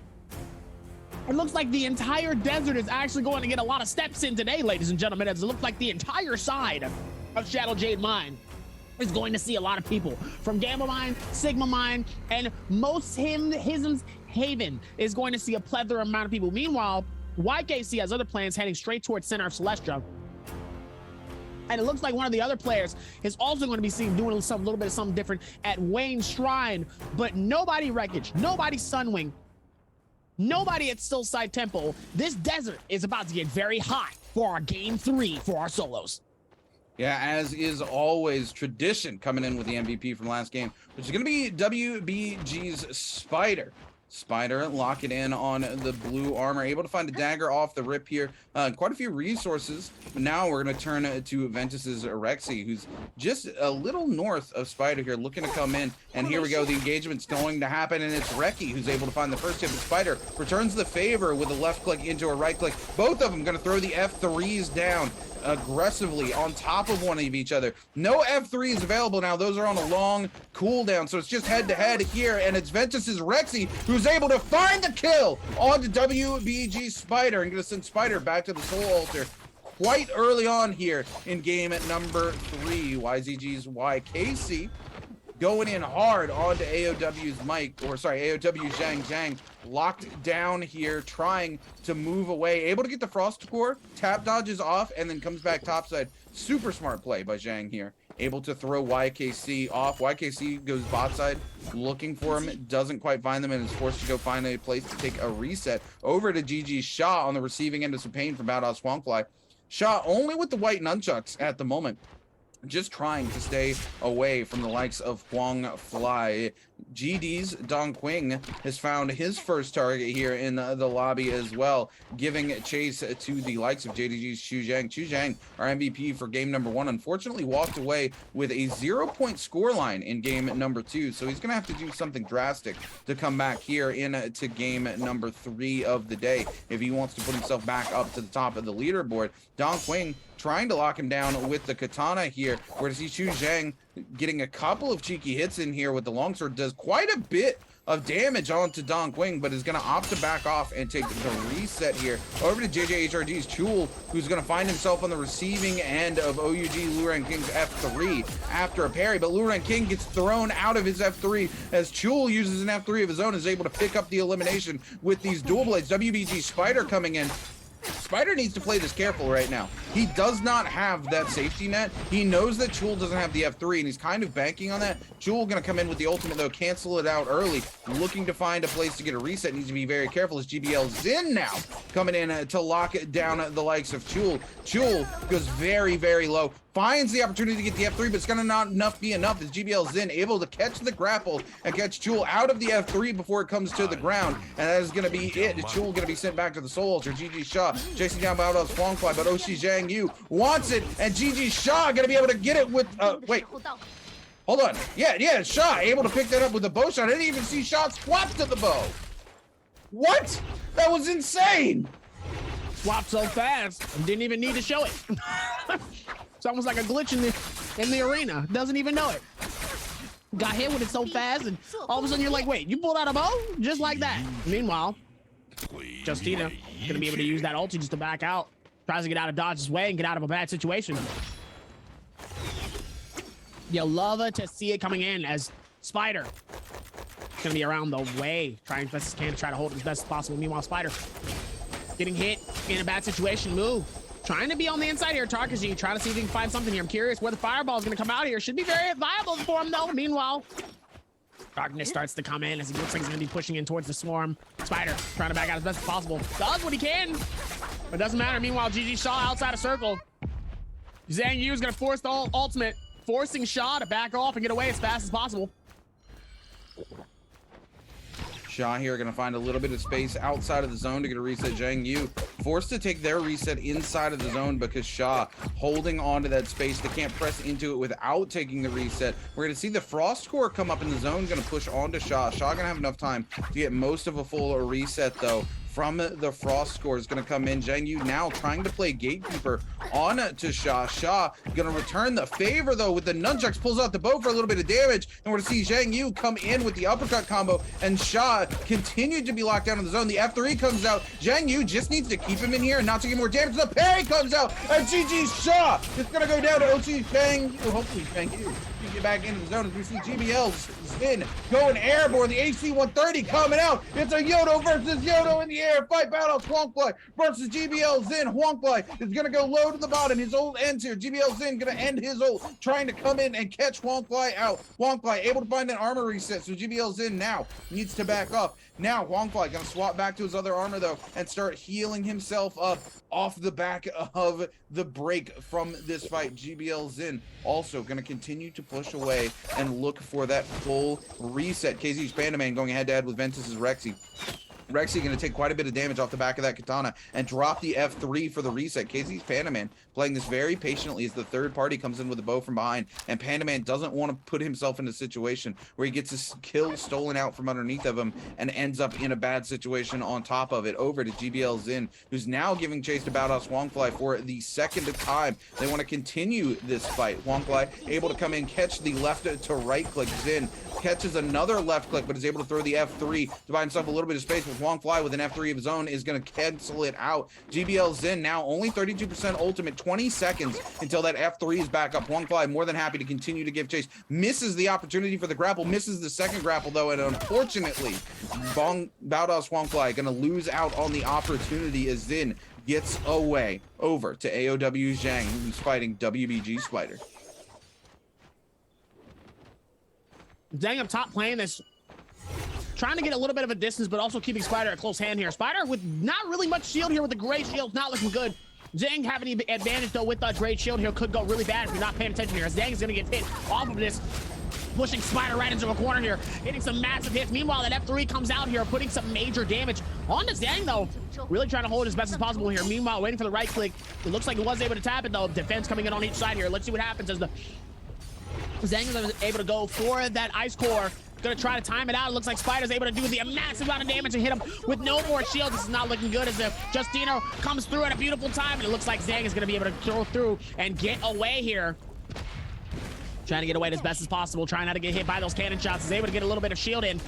Oh no, hits him again with another one all the time. Oh, and he's able to get it with the shield. The question is that gonna be enough? No.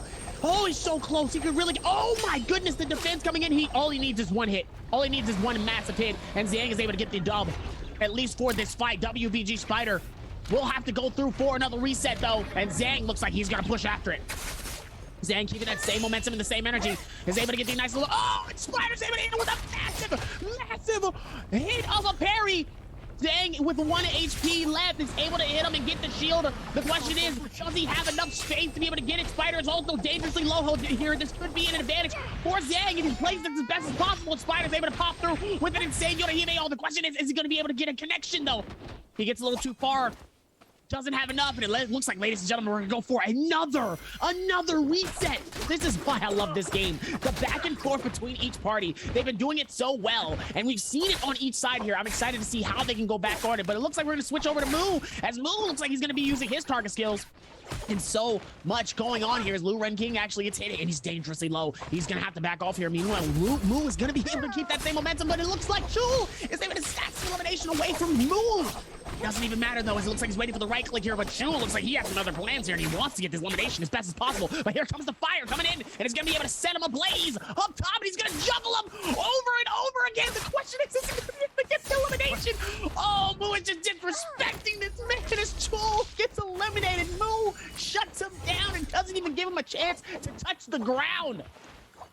Oh man, love to see the target infinite coming out. We all want to see it come out from KZ's Panaman, but it's Fun plus Phoenix's Moo, who successfully lands it uninterrupted, finds that space, finds the right 1v1 to make it happen. Moo coming in with our first infinite of season 2. You love to see it happen here. GBL Xin gonna be forced to use that F3 since Panaman flying. Xin, however, forced out of the F3 gives Panaman quite the opportunity to give chase here, and Panaman has ultimate available here. He can pop this and give chase any time, but he's really waiting to catch Xin in the worst possible spot. Xin can't reply because he's airborne as he's falling. Doesn't have the opportunity to tap dodge, ult, or anything. KZ's Panaman gonna be picking up the elimination onto GBL Xin. Battle Swampfly comes in, tries to pick up a cheeky little kill out from underneath of Panaman's not able to find it. Wongfly finds himself a bush and says, I know how Pandaman do. I don't want none of that infinite coming my way. You can go ahead and keep that moving. Fun plus Phoenix's Moo now on the receiving end of a little bit of action from Reki here.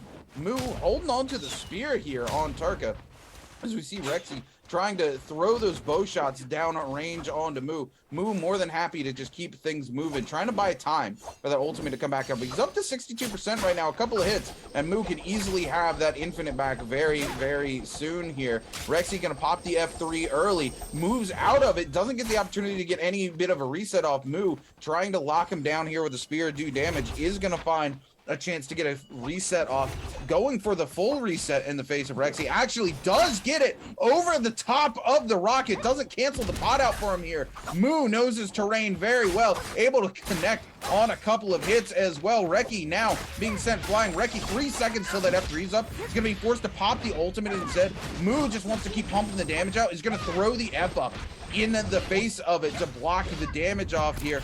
Reki continues to throw that ultimate onto Moo, but needs to be very careful. F3'd into the zone as AOW Zhang comes through trying to lock him down out of it. Reki gonna be able to get a shield pot and a health pot off just in time to stay alive here.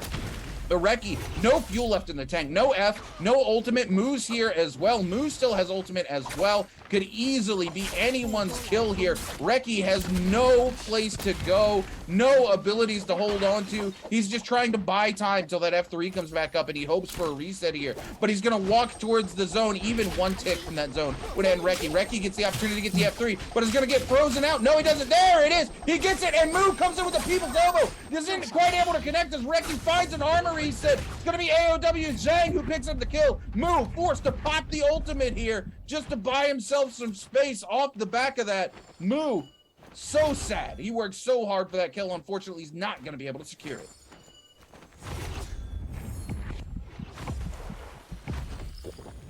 Meanwhile, Moo looks like he's gonna be able to go through the rotation though, trying to see if he can get away. Oh wow, Zhang able to hit some nice right clicks mid-air onto Moo here. Looks like Zhang is gonna be able to go for the ice core.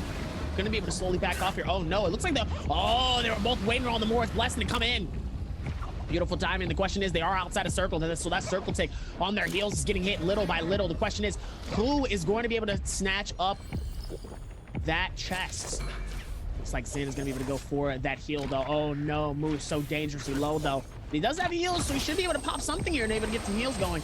Meanwhile, Xin and Rexy have some other plans here. They want to either get that elimination or they want to go and get whatever's in that chest though. Looks like they're both going to be pushing in on this Rexy. Getting absolutely blitzed, though, by Zin. Zin trying to do what he can over Rexy's in a very dangerous situation. He's going to need to back out, but Zin is able to get the elimination, but he's not. But he's low anyway, and he's going to get eliminated as well. Unfortunate timing coming in as Zhang. It looks like he's going to be able to collect that elimination towards the end as Moo. Oh, no. Moo, no. Spider is able to pick up elimination. So dangerous in that space. Smooth. Spider getting his first elimination of this game. Let's see what happens, though, as he gets blitzed by so many pellets. Gets hit by a swarm, gets hit by a bow, is getting hit by everything. Yeah, WBG Spider picks up his first elimination here, is able to get some armor as well. But man, really unfortunate for the likes of our Tarka there, Moo, Fun Plus Phoenix, just getting pelted from downrange by a swarm while WBG Spider's in his face trying to fight him, man. There's just nothing he could do there. All hope was really lost. He tries to get the armor swap, just isn't able to make it happen in the face of both of those things. Goes down, WBG Spider picks up the elimination, and now we're down to our last 6 players. This has been a very different lobby. We're gonna talk about how aggressive this lobby has been, Dobby, but look at how few kills are on the board. 3 kills, 2 kills, It's 1 crazy. kill each. It's crazy. really been everybody kind of picks up 1 elimination here and then gets eliminated themselves. The score has been so drastically split across the pack, so placement gonna really be big here. And GG Shaw, who struggled early into this match, now has 3 eliminations under his belt and is finally able to find his footing here in game number 3. He's not really done a whole lot in games 1 and 2, so hopefully this can be GG Shaw's game. As there are 5 players left alive, we do see Shaw has a bounty onto somebody, and all of these players kind of stacked together. It's only zone 4 getting ready to collapse on. They could be so much more spread out, but all 6 of these players really just on top of one another, waiting for this Morse Blessing to come up, and they all want a piece of it. This game could be over very, very early if this aggression keeps up, Dobby. I mean, if they keep that same aggression and go for the W key, this really could be a really fast one here. Zhang Yu looks like he's going to try to go for it, but GG Shaw has other plans, though. Oh, Zhang Yu is able to do the quick gold swap. Uh-oh. Question is, will that bow connect? Oh, yes, it does! Massive damage coming in to hit Spider. Not looking good. GG Shaw's going to have to back out and get away. Could be a bad situation. Oh, as he threads the Nebel, Zhang ends up getting hit so hard by Jin. Jin sadly not be able to get any eliminations, though, but able to get some massive damage onto some players, leaving a lot of players scared, though. Jin looks like he's going to go forth towards the rotation here, see if maybe he can get anything lucky, though. But Zhang Yu coming through, literally getting sprayed and getting just burned. Does not matter, is able to push in and have enough speed to be able to go into the menu, get that gold shield, and dip out as fast as possible. I mean, that's what we talk about in terms of just that versatility of being able to do things, get in and get out. That shield swap comes in handy. You're going to need to do that, and man, Zhang Yu shows how to do it. Yeah, Zhang's really strong mechanically across the board, right? He's a player who kind of can do it all. He doesn't really excel in any one place, and that's why we don't often talk about him. But again, he still has my favorite moment from season 1 of NBPL, right? He just has the mechanical skill to make things happen, and that's why he's such a good player and why he's consistently in the top 3 all season this season, right? He was able to go back and shore up his weaknesses from season 1, and the consistency has just been there for him, and at the end of the day, it has served him so well. He kind of fell apart a little in the last bi-weekly final, moving all the way from 1st place, I do believe, down to 6th place, but still walks away in the top 6. Even after such a number of bad games in that bi-weekly final. I don't know if he just let it get to his head or what happened there. Then again, in the face of the likes of players like WBG Spider, can you really blame him as Spider breaks multiple records in that last bi-weekly final? We are top 6. Things are probably going to slow down quite significantly here. So guys, make sure now's a great opportunity to make sure that you're following us here on twitch.tv/Naraka Bladepoint. Make sure you're following us over on Twitter as well, Twitter @Naraka the Game, and don't forget Twitter @Naraka Esports as well. @Naraka Esports is where you can catch all of the esports action. You can find all of the tournaments. You can find all of the stats. That's really the best place to get any information on the esports scene if you're looking for that information. So make sure you're giving them a follow as well. Make sure you're following me and Dobby as well, @OfficialDobbier over on Twitter, and @RuneKeeper TV over on Twitter as well. My man. Appreciate that shout out. Meanwhile, YKC. Can he find it? No, doesn't look like it. GG Shaw on the far left side. Zhang up top with another player as well. Oh. Ends up getting hit a little bit here, but looks like one Spider. Looks like he's going for his W key madness. Here we go. Spider looks like he wants it as we're going to be able to go back and forth towards this fight here. Looks like Zhang is going to be able to pop up that Mort's blessing though. Question is no, it doesn't look like it. It looks like it will be able to go back and forth here. Zhang and Spider trying to see if they can get some type of damage done though. Not a lot of people nearby though, so they do have that free space to get that fight going. Meanwhile, Zhang, oh no! He's able to get the freeze on Zhang Yu. Zhang Yu forcing the F3 to come out right in the hallway. Oh no! Oh no! The blitz coming in as YKC is able to get the elimination off of Zhang. The question is, can he get another one? He hits one massive one on Zhang Yu. That gold shield is able to take a lot of that damage. It's not looking good for all three of them. All three of them are within nice, within arm's reach though, as Spider ends up getting parried. F3 comes out, is able to force him to be able to push forward here. Meanwhile, the flame breath comes in. Yeah, WBG Spider goes very, very low off the back of that, forced out as F3 with the Flamebringer. Spider now no F3 available to him, needs to find a place to get a reset where these players aren't going to punish him for it. Be careful, Ace Jin kind of waiting in this building that he's looking to go into. Thankfully, no front door on that side. If Spider had walked into that building, Jin could have scale rushed into him, and that might have been it for WBG's Spider. Spider still with one elimination in this game, but is holding on here into these top five. YZG's YKC more than happy to just hold their position on this ballista. This is a position of power right now for them. They need to be careful though, as this track doesn't go too much farther for them, and they are vulnerable from that left side. They have all that cliff to cover them. If these players decide to push in onto them, that could be it. And there it is. The zone is going to force them down into a worse situation, and they're going to be forced to get off that ballista now as Ace's Jin going head to head with the likes of GG Shaw and WBG's Spider. OC Zhang Yu coming in trying to make something happen as well. Doesn't catch on to Shaw though, as that grapple sends him flying just a little bit too far. Shaw gonna pot up here as he goes top side, looking to catch anyone out. WBG Spider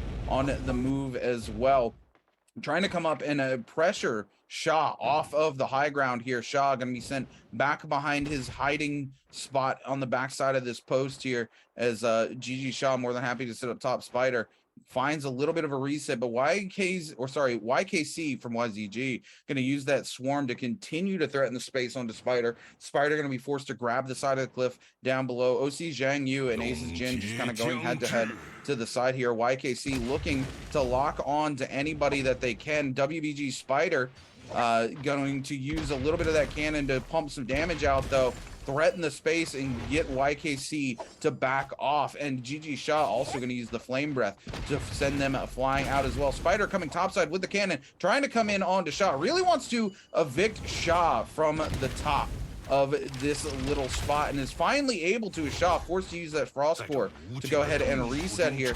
Spider more than happy with their position in life now that they've evicted Shaw, but Shaw's not going to let this go sitting, as Shaw comes in with that flame breath to evict the likes of WBG Spider. Spider trying to come in. Shaw going in, the F3 going to force him down though. Now Shaw might be the one who gets caught out here as he goes low off the back of the swarm, and those bow shots from both YKC and the likes of WBG Spider. Shaw just holding on for dear life here, is able to get a little bit of a reset off, trying to find that full reset down in the gap here. Finally does find it, wants to evict Zhang Yu from down below, because Shaw does not like his positioning on this side of the map. We're going to see everybody fighting for this top side. WBG Spider more than happy to just sit up in that tree, pummel with the cannon, create a little bit of space for himself towards the very top of the map here, as all these players bundle together on the top side or on the bot side. GG Shaw and use that frost core to lock it down one more time.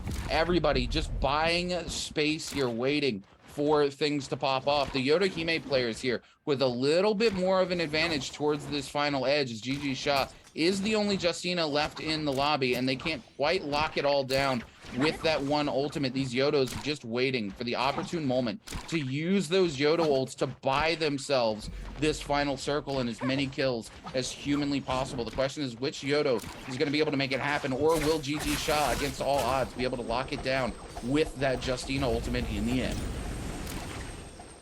Meanwhile, up top here, GG Sha with a massive Flamebringer, trying to see if he can create any form of damage. The right click almost clicks and able to get a massive hit, but Jin is able to get the nice little bit of damage. And still was able to block it as well here, going back and forth here with these daggers. Daggers still being able to play a massive role here between Jin and Sha. GG Sha, though, with that Flamebringer, trying to see if he can create any form of damage up top. He still has the control, but Jin's going to be on the outside. He's going to have to push in, though, because that heals, that outside of that circle is going to be very, very lethal for him. He's going to have to pay attention. Meanwhile, Jin barely really has any space to move here.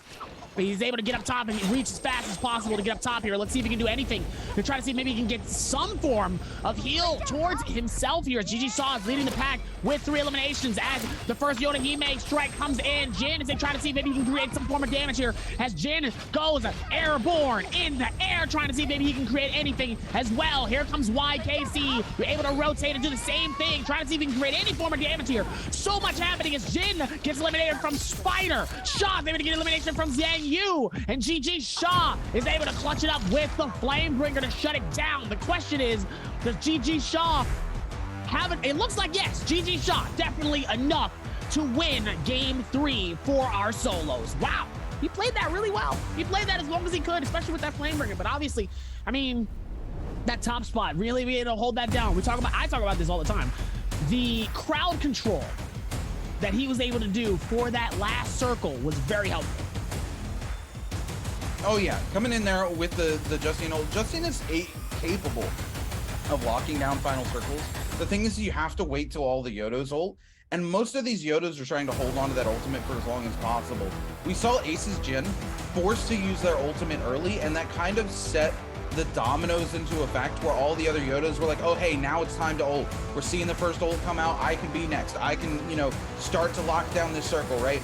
It came out early enough that it allowed GG Sha to be able to come in with that ultimate in the end, lock down multiple targets, use that CC to buy the final circle like Justina's really want to. And because of that, GG Sha able to come out on top, including the fact that he came into that final circle with 3 eliminations under his belt, above everybody else in a very low elimination game, just locks it down, takes the final circle here. And you know, I think a lot of people were expecting WBG Spider to come out here. WBG Spider typically has really good Yodahime games, typically is able to hold on to their Yoda ultimate to the very end and pick up multiple eliminations with it.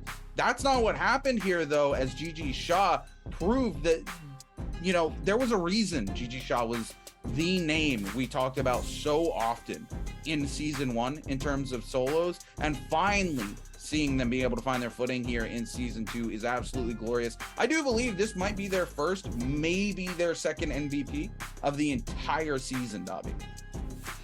Even with that as well here, even being able to clutch up in this game, though, GG Sha, I know, has to feel at least some sigh of relief. He finally got his dub. I don't think we've seen GG Sha really get a dub so far, let alone in subs. So now that he's finally able to get one, at least a dub, now maybe we might see a different side of GG Sha.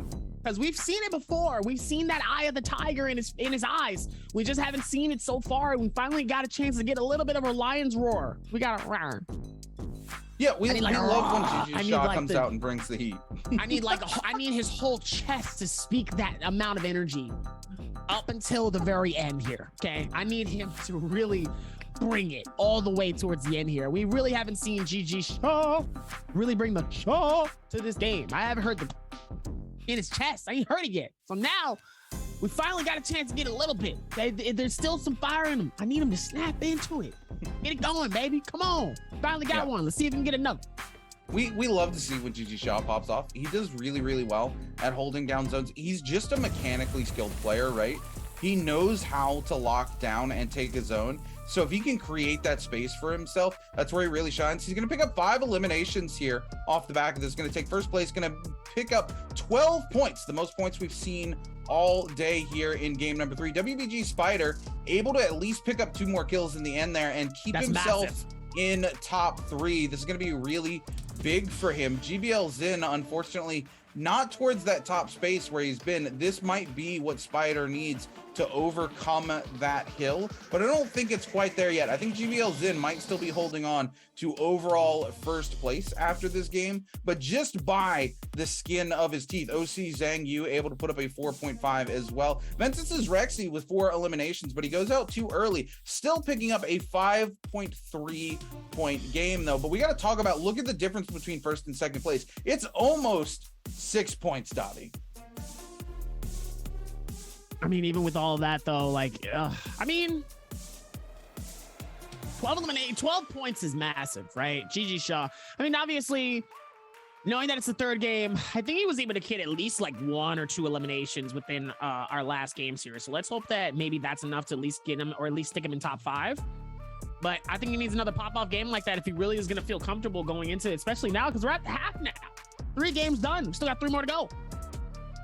Yeah, we don't have to get in our boat and paddle over to Holleroth just yet, Dobby. We get a break, but between this game, we don't have to pack up all of our stuff and head over there. So we're staying here at Morzile for another game before we head back to Holleroth. That's going to be game number 4, and I'm excited to see what happens here coming into game number 4, because you know it's kind of been all over the place.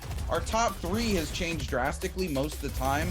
Really, the only names we've seen consistently up there has kind of been GBL Zin, and he wasn't quite there this game. So every player here clearly capable of walking in and taking that MVP at a moment's notice. And man, look at GG Shaw here, speaking of it, with that desperation, able to bring in 16k damage, 5 eliminations, and 8,000 of that damage coming out from the Flame Ringer. He really used that Flame Breath to lock down that final space so that he could just wait it out for as long as possible, use that ultimate, lock the space down, and win himself the game. And it's just very well played by GG Shaw here. And I love to see that because he is a very mechanically skilled player. Some of my favorite fights from solos were still week 1 of the first season of Nbpl, watching Wang Liang and GG Shaw go head to head in these big technical brawls where it's just the 2 of them left in like zone 5. That's my favorite too. too. The last 2 players just going one-on-one with each other. Great moments. So it's my favorite when too. we see the likes of GG Shaw, like GG Shaw didn't make it in to the last bi-weekly final, and I think we were all shocked by that. I know me and Moxie talked about it quite a bit, because Shaw is not a name we've ever seen not go to the bi-weekly final, right? You're talking about one of the top players in the league, so for him to not make a bi-weekly final is kind of big news if you think about it. So it's great that he's able to come back this particular time around and lock himself down into this next bi-weekly and bring back that GG Shaw we're used to seeing. We need it. I need OG GG Shaw back. I need it. I need that energy that we saw from the very beginning, back when Wang Liang and GG Shaw was the ARC era game of just absolutely just those one-on-ones, like who's going to take it over. But as of right now, while we're finally going to take a little bit of a break here and get ready for our game number 4, Jaeger, go ahead and take it away. Hi everyone, this is Jaeger and welcome to post-game interview. Today we are very glad and I'm standing with our Xin from the team GBL. And hi Xin, first of all let him say hello to our audience. Hello Xin, 那先和我们英文流的观众朋友们打个招呼吧。大家好，我是 GBL 战队的Xin。好的。欢迎你来到我们这个英文聊 Welcome to our post-game interview. And I'm very glad to invite you here and long time no see. And first of all, we know you are really good at escape in the game. So I would like to know, do you have skill can share with our audience? 那首先要就是来到我们这个英文采访台啊，我觉得我也非常高兴可以再次见到你。那Xin我们也知道他其实在游戏当中逃生能力是特别强，这边一定要让他来讲一下他自己的技巧是怎么样的呢？利用一个匕首的 B 级加抗龙卷破来拉开距离。好的 ，So we know that Xin is really good at using the dagger. So his skill is like using the dagger with the uppercut rush and with the wall attack of dagger. So he can escape very strong. Okay, so we know that like in the game 2, we saw a lot of players today choose the dual blades and you're still using the dagger. So I would like to know, compare with the 2 weapons, what do you comment on them? 那我们也知道，其实，在第2把当中，我们看到啊，就很多选手开始用了双刀这个武器，但是小新自己还是比较坚持在自己的武器嘛。那你觉得说这2个武器对比的话，你怎么评价他们的强度呢？它强度其实差不多，但是每把武器都有自己的特点。Okay, so actually, in my opinion, I think each weapon all have their specific advantage. So I think they are both of them are very strong. Okay, so we know the last week in the BIWEEKLY final, there's really a pity that our Xin get the runner-up in the last week. So I would like to know how's your feeling, and for the weekend, so what did you change in this weekend? 那我们也知道，其实在上周的时候有一点点小遗憾，我们的小新最后在上周的这个周决当中拿到了第2名。那我想问一下新，当时打完那个周决之后，自己的感受是怎么样的？然后在这几天休赛当中，你自己有没有进行怎么样的调整？其实也没什么一个周冠，然后这几天就正常打吧，也没什么调整。好的。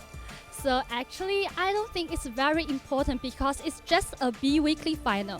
And for these days, I just practice a lot like the normal time. I don't think it's really important because of the BIWEEKLY final. So I'm just keep my normal status. OK， 谢谢新接受我们今天采访。Thank you, Xin, for today's interview. And we know that a lot of people we can see in the Holoras, they are using the hero Ziping, and today we also saw that there's one person using the Yudu. So I would like to know how you comment the Yudu in the map Holoras. 那我们也知道，其实，在第2把我们的火罗国当中啊，大部分选手都选择了紫平，但是我们也有选手选择了妖刀姬，而且打到了非常后面。所以我想问一下小新自己怎么评价妖刀姬在火罗国中的表现？妖刀姬其实在火罗国挺难回到决赛圈的，但第2把使用妖刀姬的是 AOW 的香香，他的个人实力非常强，所以他活到了后面。那其实你是觉得在火罗国当中，妖刀姬本身的能力是怎么样的？因为火罗国地图很大，高低差很大，然后妖刀姬可能不太能回到决赛圈。好的 So actually for the map Holoras, Yudu is hard to survive to the final circle. But I know that today in the game 2, the person who are using the Yudu is our player from the AOW is Xiangxiang, and his personal skill is very strong, so he can use the Yudu to survive in the final circle. 好的，谢谢新接受我们今天采访。Thank you, Xin, for today's interview, and we will take a break and be right back later.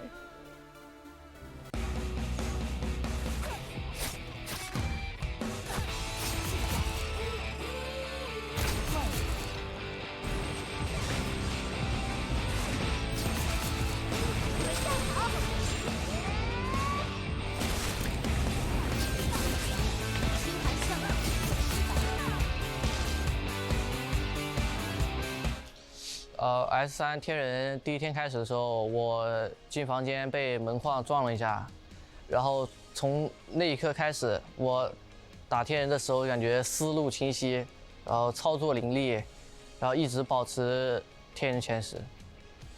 好像被那个蜘蛛咬了一下。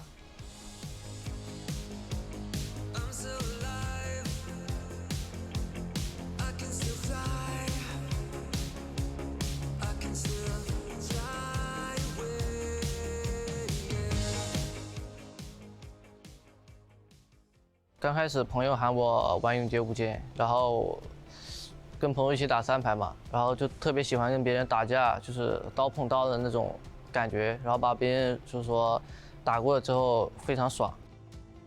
转到单排是因为没有朋友，我玩游戏的时间要比他们多很多。如果他们都不在的话，其实我就会去打单排，后来单排打着打着就一直在打单排了。毕竟这是一个拼刀的游戏嘛，主要还是以拼刀为主吧。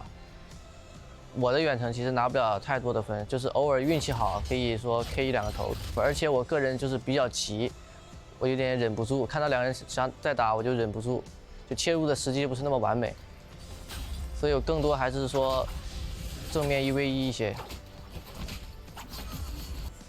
作为一个新人，其实我个人是比较享受这个舞台的，就是不会打得畏手畏脚，然后再加上我打完之后出的问题，我们教练都会帮我复盘啊，然后对我心态上的鼓励啊之类的。最后一把拿大分其实并不难，因为减少点运营，多一些打架嘛，更多的就是打架，其实打赢了就会有分。最后一把就是从开始的那一瞬间就不会再想这些事情了，就是专心打好这把游戏。然后决赛圈我有想过就是分够不够，但是就想了2秒，就是打到最后一个圈缩完，然后我天选之后，从那一刻就是非常激动，因为走路的时候再看右下角，我发现就是他没有杀人，就是他没有人头的。然后当我人很多，然后天选这一刻我就知道我冠军了。反正就沉浸在那一把，非常激动。然后去采访的时候，还没从激动中就是缓过来。首先要感谢自己嘛，感谢自己在最后一把就是操作起来了，然后也感谢就是周围的所有人，然后俱乐部的教练啊，对我心态上的帮助。选手都是一起下台的嘛，下台的时候选手他们都在吹啊什么牛啊逆天之类的，然后回到休息室被教练骂了一顿，说我今天拿了2把0分。这是周冠，只是开始，希望以后能拿总决赛的冠军，加上节杯的冠军，然后所有的冠军都拿一遍。打好每一局比赛，享受每一局比赛，然后尽人事，听天命，能力越大，责任越大。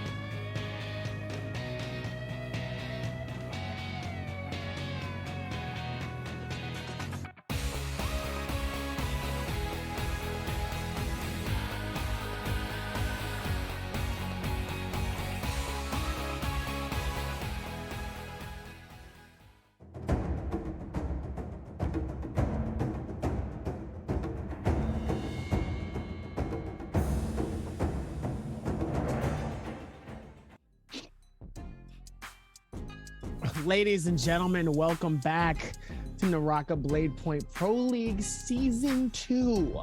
There's still been a lot of maintaining happening and still a lot of games so far here as we're going to lock in for our game number 4. We got 3 more games. 3 are already done. Sealed, delivered, finished. We still got 3 more.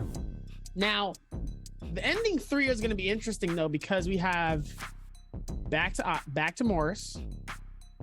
We're going right back to Holoroth, and then we end back here, same place as we started, Morris Isle. So a little bit of a different format than what we're used to. We've been doing a lot of the Morris, Hollow, Morris, Hollow. Now it's Morris, Hollow, Morris, Hollow, Morris. A little bit of a different pace here. And to be honest with you, I kind of like this space a little bit more, only because then nobody is ever truly comfortable. You have to switch up your routines. You have to switch up your gameplay. You have to switch up your hero picks.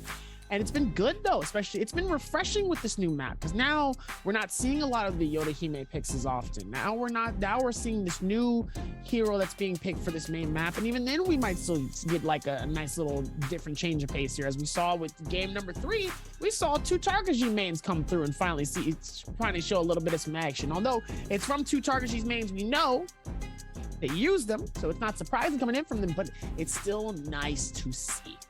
I mean, what was nice to see was Fun Plus Phoenix's move, landing that infinite. Nobody around to stop it and just goes doink, doink, doink. I don't know where you think you are. You just gonna you can hang out right there, baby. You ain't going nowhere. This is it. you might as well go ahead and take your hand off the keyboard. Get ready for game number 4 because I'm sending you back to the lobby. Just enjoy your flight. says Plus Phoenix's Moo as he lands the first infinite of season 2 of the NBPL here. We are on our third bi-weekly split. We're halfway done with the whole season, Dobby. Not only does this mark the halfway point for today, but we're halfway through the second season. Man, time really flies, Dobby, as we watch all of these games.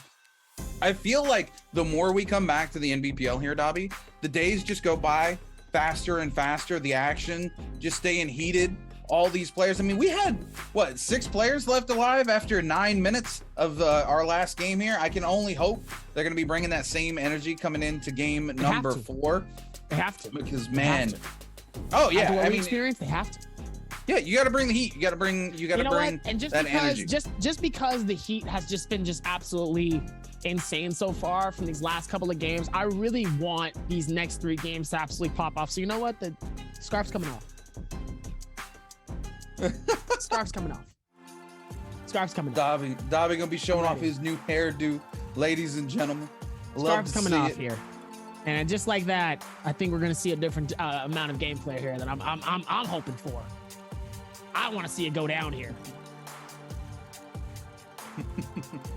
You know, I think everybody's going to come into this looking to bring that heat.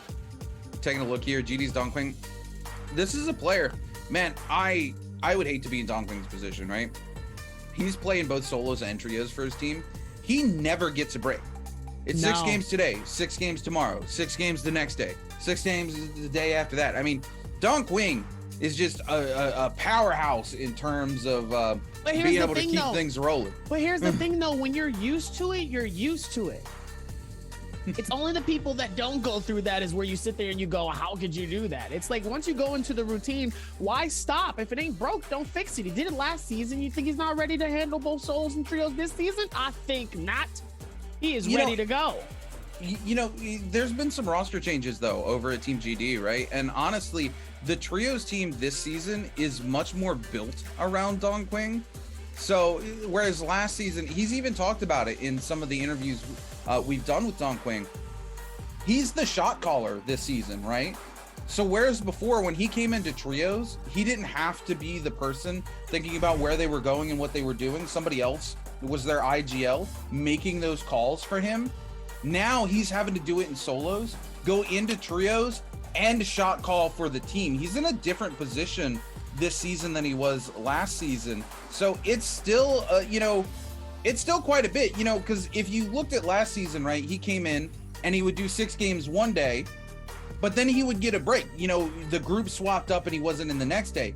He doesn't really get that this season, depending on where things land. Sometimes he's running 12 games back to back, and it's a lot. It comes in, he runs 12 games and then he runs another 12. So he's running 24 games back to back instead of the maximum being 12 games that he can run back to back. It ends up doubling the amount of games that he has to play before he gets a break. And that's a lot of stress coming down onto one player. It does depend on how the groups fall, whether he ends up in that 24. But that combined with the fact that now he is the shot caller for his team as well, he's got to be in a different mental headspace, and he really has to have that endurance. Because again, you're talking about the difference between 12 games and 24 games for a single player. It's double the amount of games, and now he's the shot caller. It's a lot on anybody's mental, I think. So I'm surprised he hasn't crumbled this season, if I'm being honest. Even with all of that within this space too, still gonna be able to do this. But Luren King, man, I gotta give it up to Luren. Luren's really been trying to get these eliminations and trying to just feed off of the energy as much as possible. He has been able to do some stuff here, so let's hope that he keeps that same energy going into these next phases here. But now, I mean, Spider is definitely the face of like what's going on right now, honestly. I mean, all really eyes are on been, WBG Spider. Honestly, though. The thing is the WBG Spider, because of the style of player that he's been able to break records, and then he'll have those big lost games. So it is always tight for a player like WBG Spider. We had a couple of finals or final days in season 1 where we had some players that were just so far ahead, nobody stood a chance realistically of bypassing them whatsoever. right?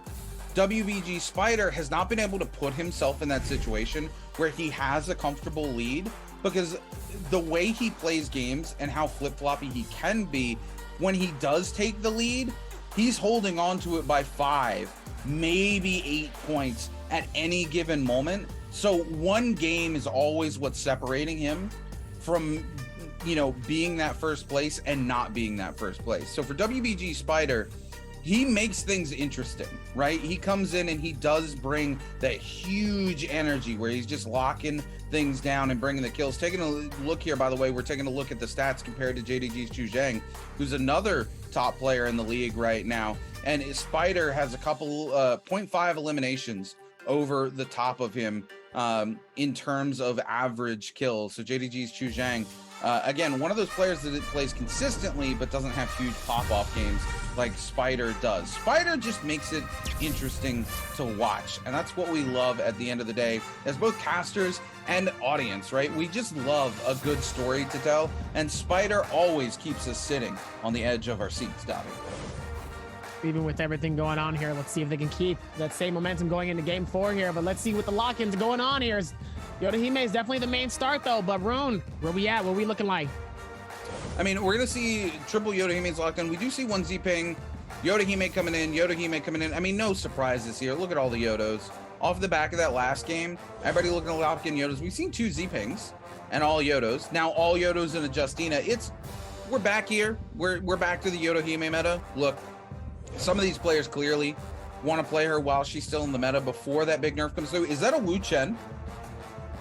I never thought I would be excited after season 1 to see a Wu Chen, but so happy to see at least somebody locking in a Wu Chen. But Dobby, tell me about this map, baby. Oh man, this is a different side from what we usually see so far here.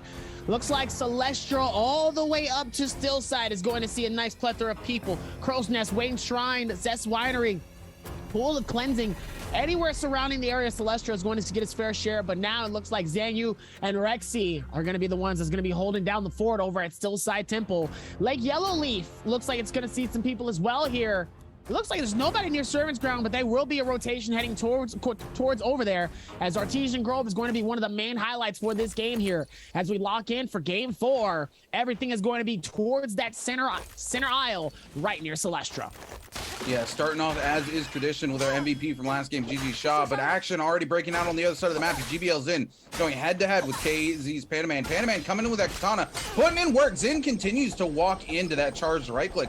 Time and time again, forced to pop the F3. Both of them going to take the opportunity to get a little bit of a reset here. Zin not quite as much as one as Panaman gets, though, and Panaman continues the hunt here with that katana into the spear. Zin just trying to create a little bit of space here, is able to catch out a couple of hits onto Panaman, keep it moving, goes for the scale rush, but clanks off the back of the scale rush there into Panaman's left click. Panaman just keeping it moving here. Zin able to create a little bit of space. Actually might have had time to get a pot off there if he really wanted to take it there. Panaman lost sight of him for just a second. Zin trying to turn things back around with a dagger is going to be forced to pop that F3 for a second time. Panaman throws his F3 and keeps it moving as Zin doesn't find the reset he's looking for. He only gets a singular pot off the back of that scale rush as he doesn't scale rush away. Scale rush is up too high, and KZ's Panaman going to be able to clutch out our first kill of lobby number 4. Even with that amount of space, though, still is able to do what he needs to do here. See if he can put it down and make it also just do nice things with it, as Ego is just absolutely getting blitzed right now. Zhang keeping that same energy right towards him, but YCK is going to be right there, but it looks like Zhang is able to get the elimination on Ego, though, even though Y was right there. That could have been anybody's game, though, but that pistol coming in clutch at a beautiful time when he really needed it to. Meanwhile, now it looks like Zhang wants to keep that same energy right towards YCK, and it looks like he is going to be able to go for the forced back off. Plays it as best as possible here. Meanwhile, they don't even realize what's next, though, as Spider is able to go through the rotation. YCK is going to go for the ice core and the shield. Bear comes right back with those dual blades. Spider looks like he's going to be able to keep the chase going, though, as YKC is going to go for the retreat. And it looks like Spider's choosing not to push.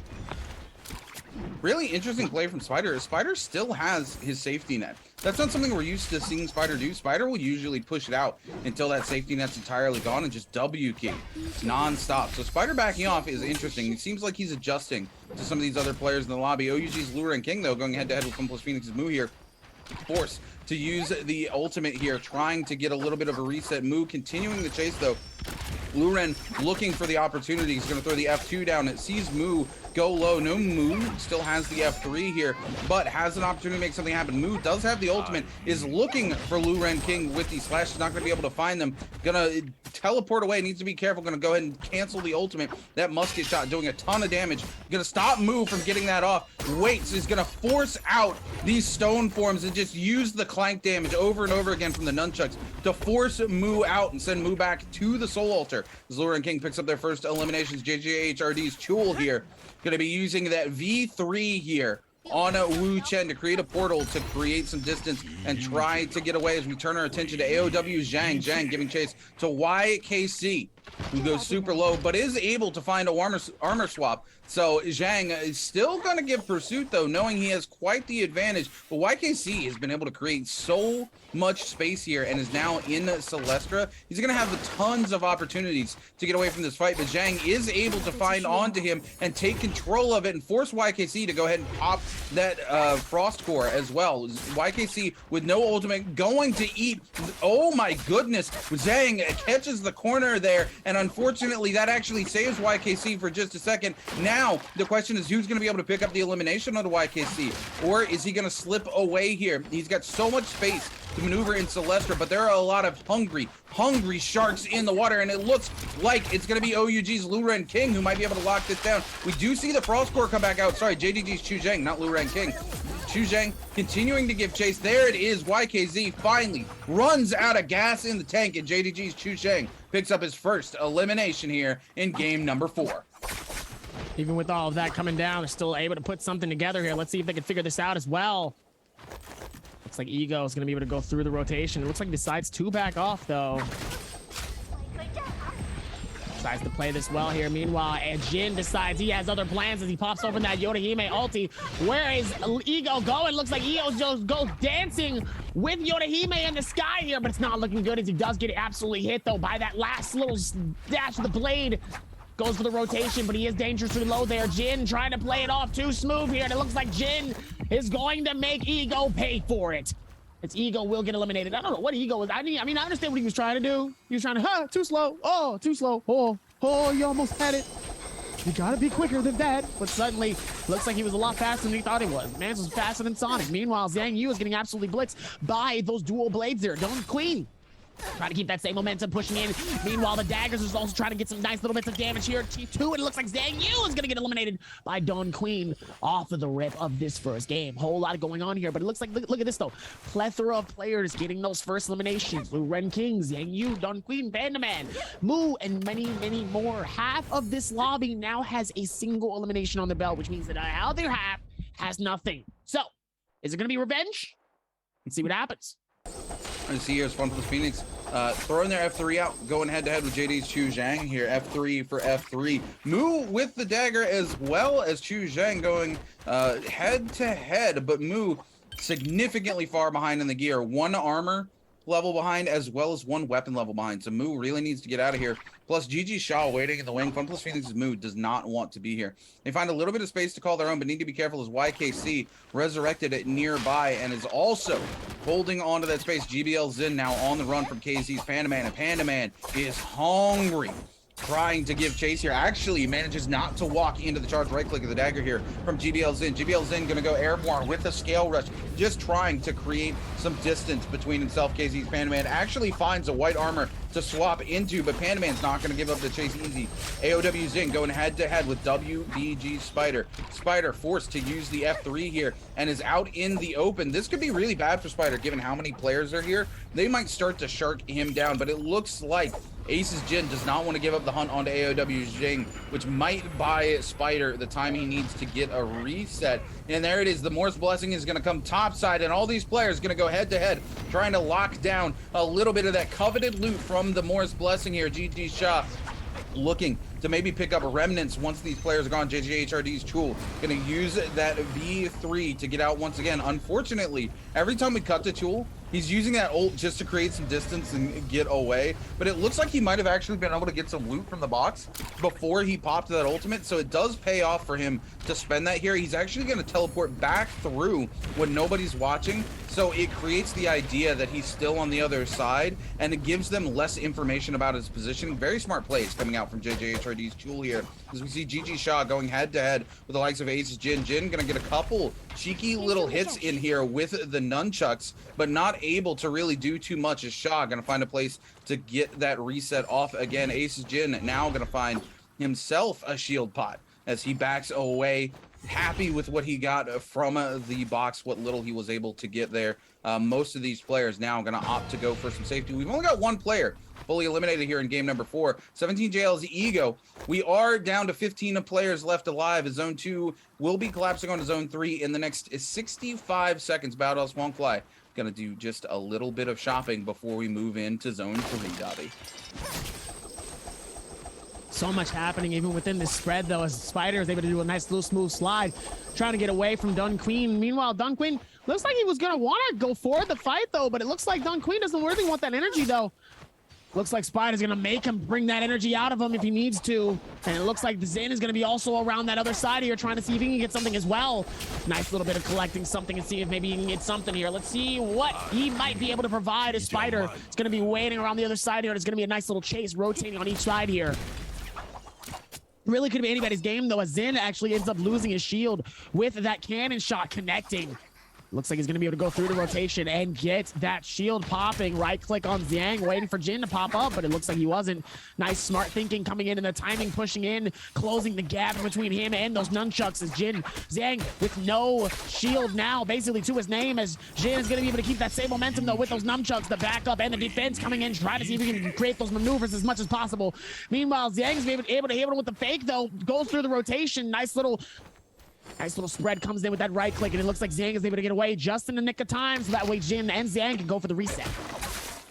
Yeah, Chu Zhang here is going to catch out AOW. Zhang, though, returns the favor with a charged right click from the katana and blitzes most of the shield down instantly off of Chu Zhang. Chu Zhang forced to use the F3 here, goes for the reset, and Zhang going to back off immediately. Doesn't want any part of that fight. 14 players left alive, technically 15 players left alive. Somebody waiting to find a soul altar to resurrect that here. Now all 15 players back in it. We are going to see any of those resurrections left available go away once Zone 2 fully collapses down onto Zone 3. But 15 players left alive. This is a very different game compared to last game. You know, 9 minutes into the last game, we were down to 6 players only. We still have 15 players left alive. This is a very, very passive game, all things considered. There's a lot of action coming out, but no kills being secured from these players here. WBG's Spider here finding himself engaged with the likes of KZ's Pandaman. Pandaman really been one of those players W-king this lobby, but Spider finds a massive parry onto Pandaman. Pandaman gonna use the F3 to recover. Spider gonna try to lock this kill down with the ultimate, but Pandaman returns with an ult of their own here, so the damage reduction gonna hold on for both of them here. Spider trying to just connect onto more hits. Pandaman, though, comes through with a massive hit. Spider on the back foot here. They are able to find a white armor swap. They do have their F3 available, but if Pandaman is able to get even a little bit of damage off here, it's very, very scary. Spider trying to clutch this out now that Pandaman goes very low, trying to use that pistol to make it happen. Pandaman, though, going to find the reset he wants off the back of his F3 after it comes back off cooldown. GG Shaw waiting in the wings for the third party. Pandaman is extremely low, but wants to keep that smoke going onto WBG Spider. Shaw trying to get the third party with the bow here. Wait, is Pandaman alive? I'm not sure. I think Pandaman, I can't tell. The code's blocking the right side of the screen here. Not sure if anybody was able to get that elimination. I think Pandaman was actually able to get away there. No, WBG Spider actually picks up the elimination. Pandaman still has a resurrection because we're not quite on to Zone 3 just yet. He had a couple seconds to go ahead and pop that resurrection. Whoa. Unfortunately, Pandaman does get eliminated there. GG Shaw coming in, though, with the third party onto Spider. Catches a massive parry. That's going to be it for WBG Spider, who's eliminated here in game number 4. He's not being sent back to the soul altar. He's being sent back to the lobby. That was insane. That could have been really anybody's game here as they look, pay attention. Make sure you have those Naraka's active Steam codes if you want to get one. Now's your chance. Because we do be giving them out every time when we go live. Yes, that means every time when we are going live and you're watching, you have an opportunity to get the game. We give out these codes as much as possible here. Still so much to be had here. Don Queen. Nice little bit of rotation though. Moo trying to see if maybe he can do something as well here. Nice little bit of rotation. You saw that outside the window, hits the wall. Nice little wall bounce, goes through a nice little kick around the other side here. Moo just showing off. All right, Moo, calm down. Fun plus Phoenix. Take that. He's gonna be able to do that movement as well here. I'm gonna need you to do that to some players. Meanwhile, Dun Queen gonna be around the rotation here. See if we can keep this going though, as Zhang is gonna be able to catch. Looks like Luren King up top on this roof there. Luren King trying to see if he can go through the rotations though, trying not to really engage, and so is Zhang. Zhang just trying to create a little bit of damage and just decide to back off.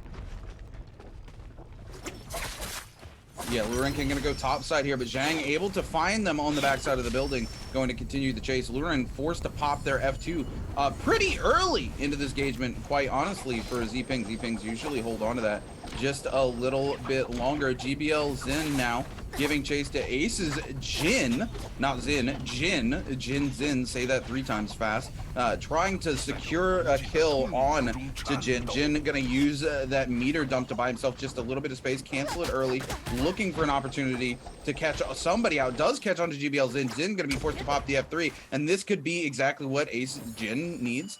He was able to force the F3 out, able to get himself at least 1 pot off here. And look at this, Jin walks right past him. Jin gonna get the full reset. Now wants to turn that energy on to GBL Zin. Zin able to lock him down with a dagger, right click from the aerial here. Jin gonna be forced to use their F3 now. Returning the favor is GBL Zin. GBL Zin going to get a reset here as Jin tries to land some musket shots, but is unable to find his target. Meanwhile, Huang Fly is going to be on this rotation though up top. Huang Fly trying to see if he can do what he can though. Meanwhile, Hang is going to be on this rotation side playing it. And it looks like Zin is able to get some stuff from the Morris Blessing though. So one of the chests here is it looks like Don Queen and Zhang with 2 eliminations. This is a lot of 1s on 1s.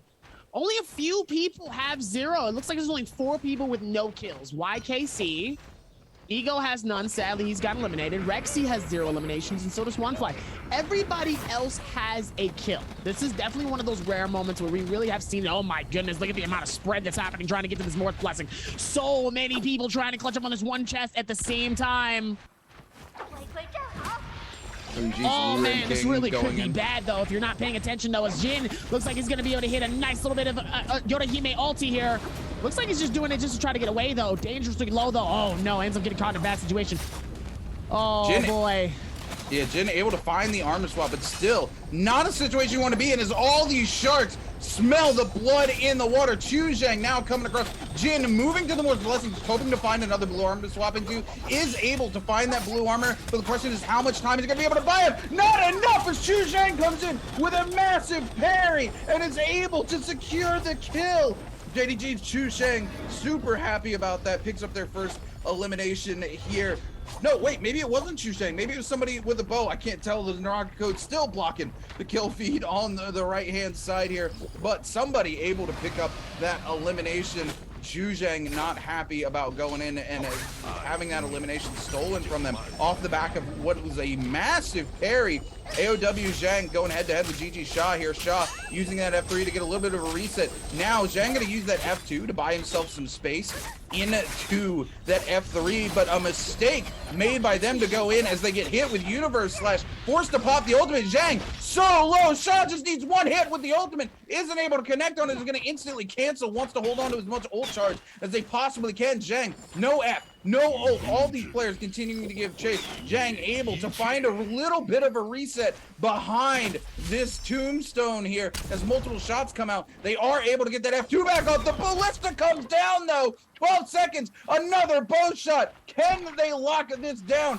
Jules doesn't let anybody else get it. And AOW Zhang goes down to a bow shot from GG Shah.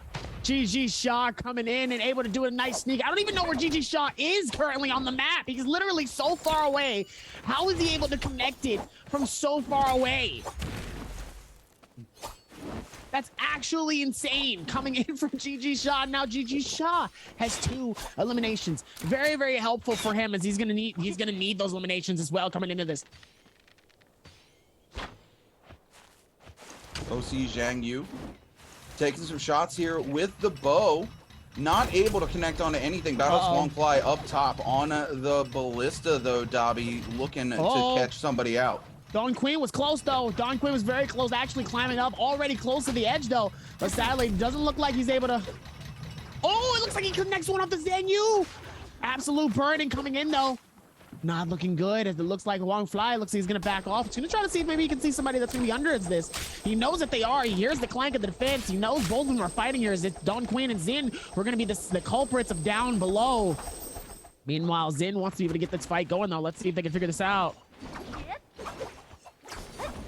Zin coming in with the dagger, just trying to hold on to this little bit of space that he's created for himself here on the side of the Ballista as we enter what is going to be known as Naraka Blade Point Ballista Watch, as all of these final fights look to be breaking out on to our Ballista here. And it looks like the final zone is actually going to collapse close on to the Ballista as well. So many of these players looking to buy themselves any sort of space that they can here in zone 5 as it gets ready to collapse down on to zone 6. I do believe the Ballista will just be out of the circle once the zone fully collapses. Vengeance are actually forced to pop the F3 here as Chu Zhang comes in, trying to buy the same space that Reki has for himself. Reki going to be forced outside. GG Shaw using that universe slash here on the dual blades to just hold on to the space he's created as well. We are 12 players left alive. Don Quinn goes quite low off the back of some cannon shots here. With 2 eliminations under his belt, he desperately wants to hold on, make it to that final circle before he goes out. GG Shaw continuing to just use that universe slash,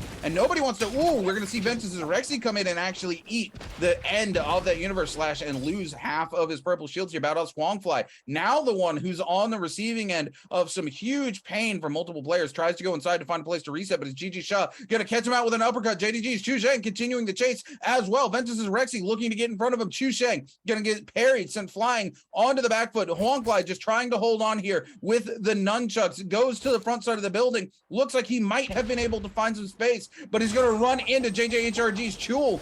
Still hasn't been able to find a moment's respite to get even a single pot off HP or otherwise. Jin gonna lock down that space as well. Huangfly just can't find the space, tries to go to the backside of the building here, goes into the zone, takes quite a bit of zone take, needs to be careful. That zone continues to pressure, gets 1 HP pot off, goes to the very tippity top, and Huangfly is going to be able to finally find the reset he's looking for, and he's got the Ballista as the zone starts to force some of these players off of Ballista Watch. But we still have half the tower remaining in the zone, and Huangfly more than happy to hold on to this high ground. YZG's YKC coming topside, trying to evict him from that space. The likes of GG Shaw still using the bow and universe slash just to threaten space. He's going to pull out a second bow, repair both of them. No repair kits left for the likes of GG Shaw. Hopefully he doesn't come to regret that decision, because he only has those blue dual blades. They could easily find himself running out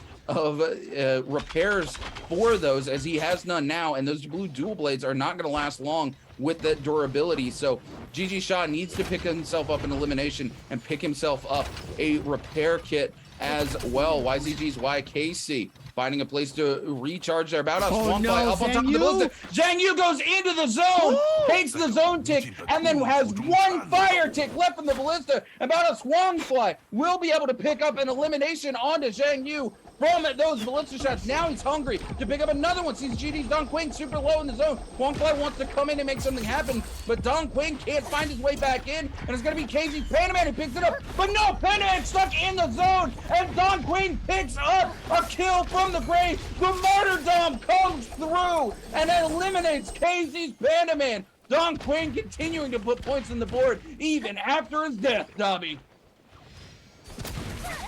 Absolutely insane coming in. Meanwhile, Wang Fly up top trying to see if maybe he can get some type of rotation and get away here. Oh, could have been hit. Oh no, and he ends up getting hit outside of the circle here. Wang Fly is going to be so dangerously low from outside. He ends up getting hit, almost getting hit by another shield though.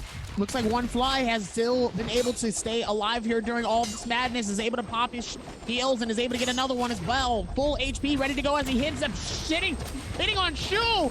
Shu up top. trying to see if he can get something here, but it looks like he's going to go through his portal rotation as well. And it looks like another one's going to be able to do the exact same following suit, but it doesn't look like they have much where to go. But just being able to get out of Dodge's way for a split second, and sometimes that's all you need in these heavy situations here. There's so much to be going down here. Meanwhile, Hang is able to get elimination off of Chuli.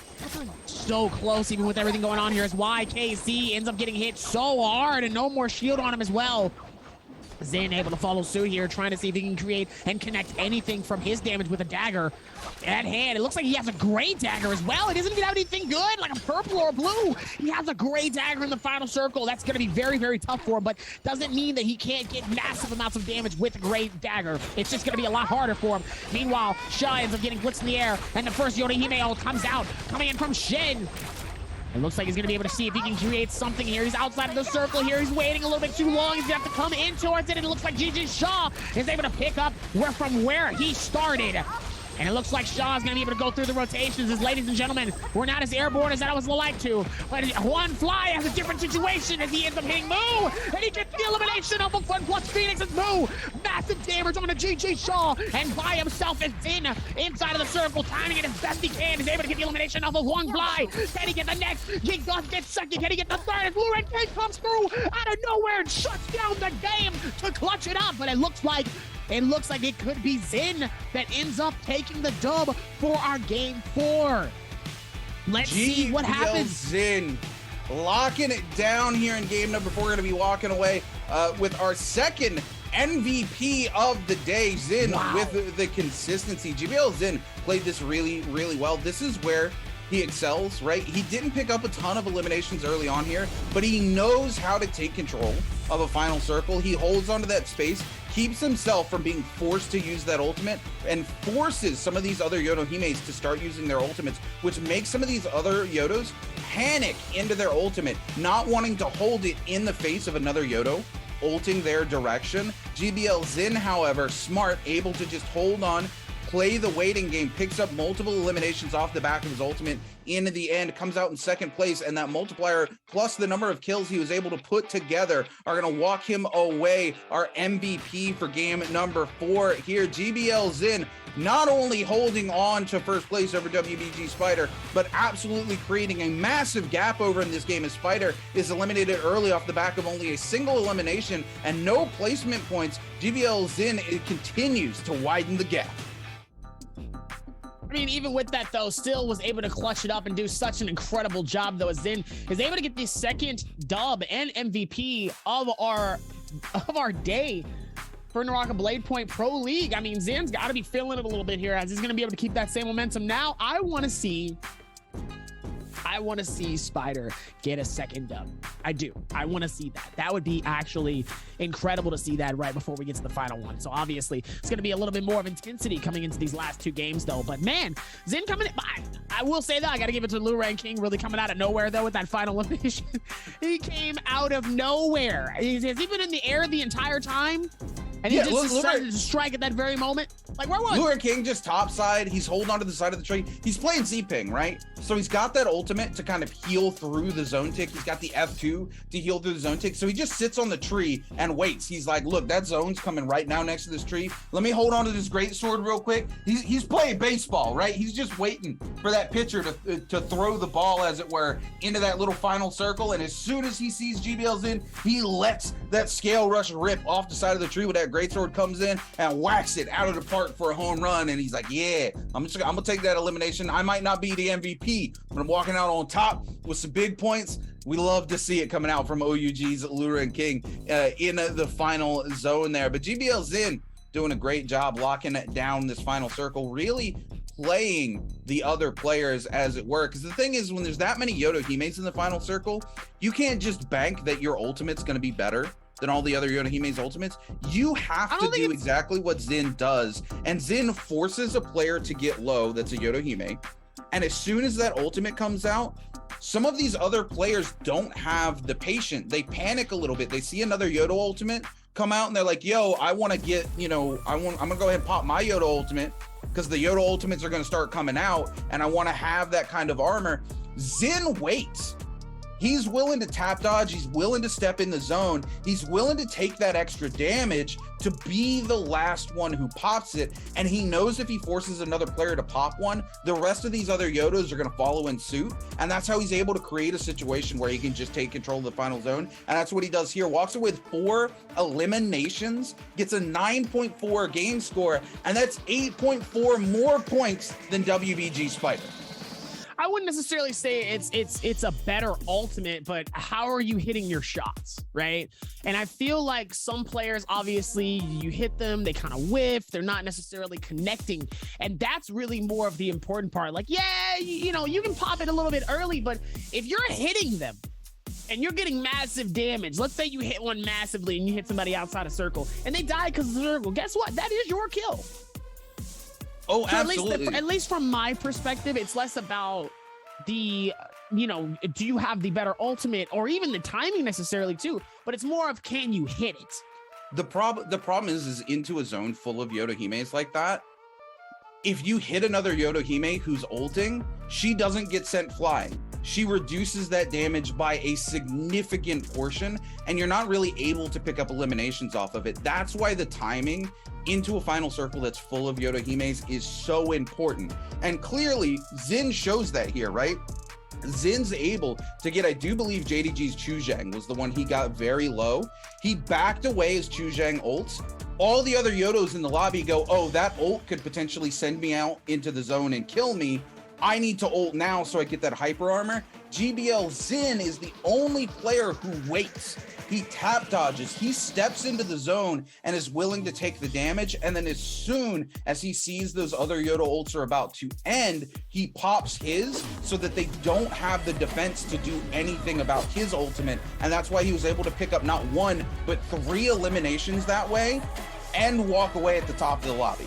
You know, he goes out in second place, but it doesn't matter when he's got 4 eliminations. It's still a 1.6 times multiplier. He's only missing out on 1 ranking point, and when Luran King only has 2 limbs, it's not going to be enough. And we see that here at GBL Xin with 14,000 damage, 4 eliminations, and 11,000 of that damage coming from melee weapons, 9,000 of it coming from the daggers. Even with all of that going on, though, still able to do what he can, though, and obviously 11,000 damage with melee weapons, 7 MVPs, 2 today, 12,000 healing and 14,000 damage. With an advanced heal, Cavalry Bloom, Nunchuck Sap, 2 attack Soul Jades and 1 melee resist Soul Jade. I mean, man, the spread coming into this, I know Zin's feeling pretty good with those 4 eliminations and a dub. That is very, very important to come into this space, though. So let's see how he's able to do it in these next 2 games here. But I know Zen has to be feeling it. No, he's able to get it back-to-back. It's pretty good. Oh, absolutely. Pretty good coming in from Zen. Yeah, look, Zen needed this game. He also needed WBG Spider to go out early here as well, because Spider has a lot of climbing to do now if he wants to overtake GBL Zen, because he walks away. I don't know about a lot of a climb. He might have a little bit.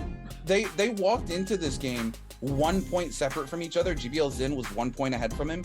WBG Spider only put a single point on the board, which means GBL Zen is now ahead of him by 9.4 points, which is basically a whole game. If you think about it, the most points we've seen today is a 12-point game.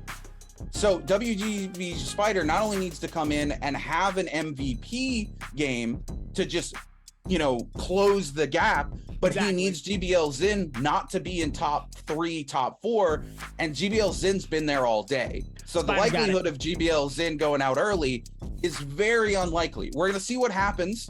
You know, it's never over till it's over. WBG Spider, every time I get in a situation where he starts having a couple of bad games, I'm like, look, it's a big gap. He could do it, but it's not probable. He continues to show us time and time again that it doesn't matter how probable it is, as long as it's possible, he can make it happen. So I'm definitely not going to be counting out WBG Spider. I've learned my lesson. I've put my foot in my mouth far too many times when it comes to WBG Spider. I'm not going to do it again. He definitely can do it, but he's got work to put in, considering he only has 2 games left to do it in. And we're going to Hollow Roth next, which are typically lower point games, but it is where he put the record up on the board. So WBG Spider can definitely do it. He's just got to bring the pain coming in to the next couple of games to make it happen. So all the luck and favor for WBG Spider, as well as GBL Zen. Xin is our defending world champion. I don't think we talk about this enough, right?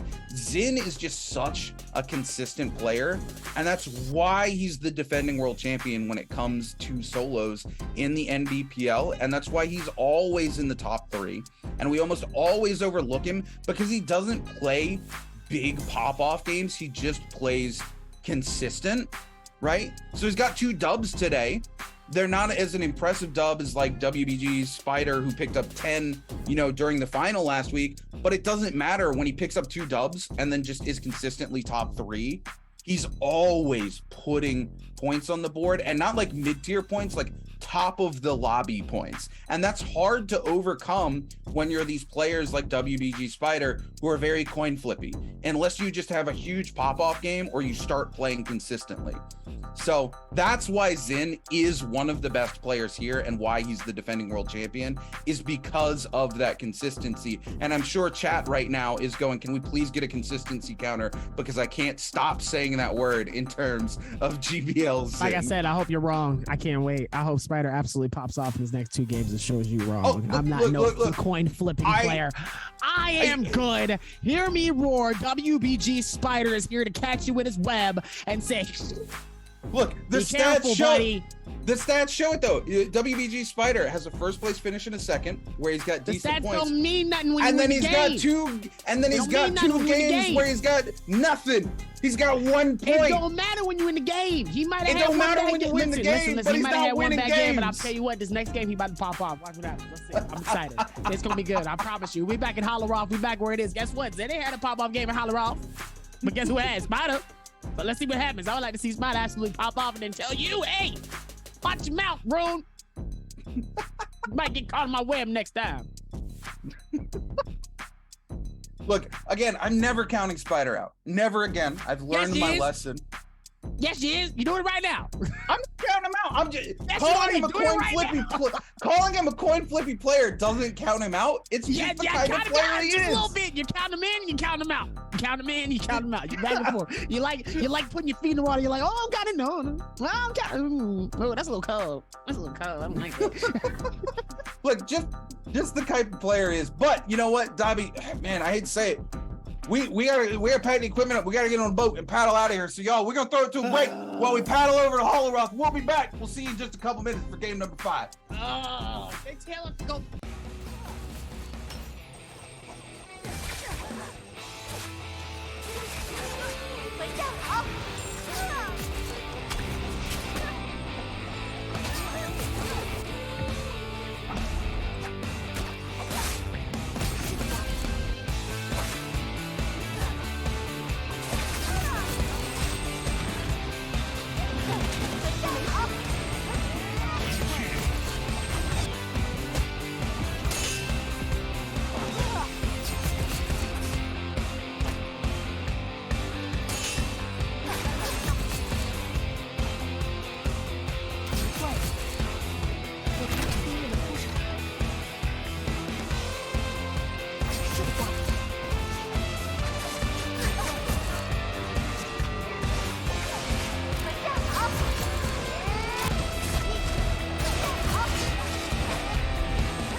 Two 2,000 years later. The Nbpl Professional League is held in the Ice Cube venue in Winterstar, located in Lingang's special area of China's pilot-free trade zone in Shanghai. The Ice Cube covers an area of more than 4,000 square meters with a peaceful white exterior wall and translucent blue glass, which makes it elegant and luxurious. It's located next to Shanghai Haichong Ocean Park and only a 10-minute drive from Dishui Lake, the largest artificial lake in Shanghai. There's also Shanghai Pudong International Airport, and to the north, the famous Shanghai Disney Resort. Everyone entering the Ice Cube must have a PCR test and their body temperature checked to ensure that all players are safe for the games. After entering the venue, players proceed to their locker rooms. There are 16 bright and comfortable individual rooms on site, which provides players a space to relax while ensuring the privacy to discuss tactics. After being all rested up, the players then proceed to the stage. The stage competition area is divided into 3 levels from low to high, while the center of the stage is divided into left and right sides with one group on the same side. There's space for a total of 48 players from 16 different teams that can participate in the competition here at the same time. Well, all the Nbpl players have their fists bumping and are ready for some intense games. And although we're not with them, we can also cheer them on at home through the internet. The second season of the 2022 Nbpl is guaranteed to be exciting.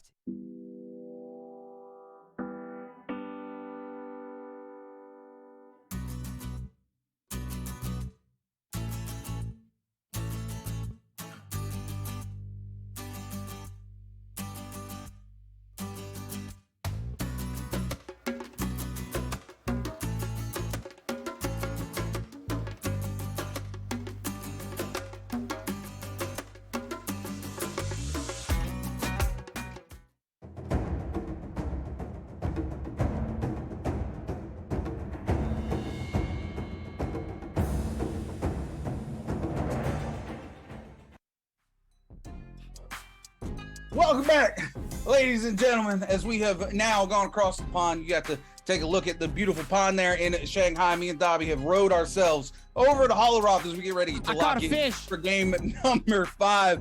I'm, of course, your host and caster, the Roomkeeper. Dobby is my co-caster, as is always. Some very, very interesting games coming out from our first 4 games. GBL Zen locking in his second MVP of the day. And he's consistently been towards the top of the pack and putting a 9.4 up on the board.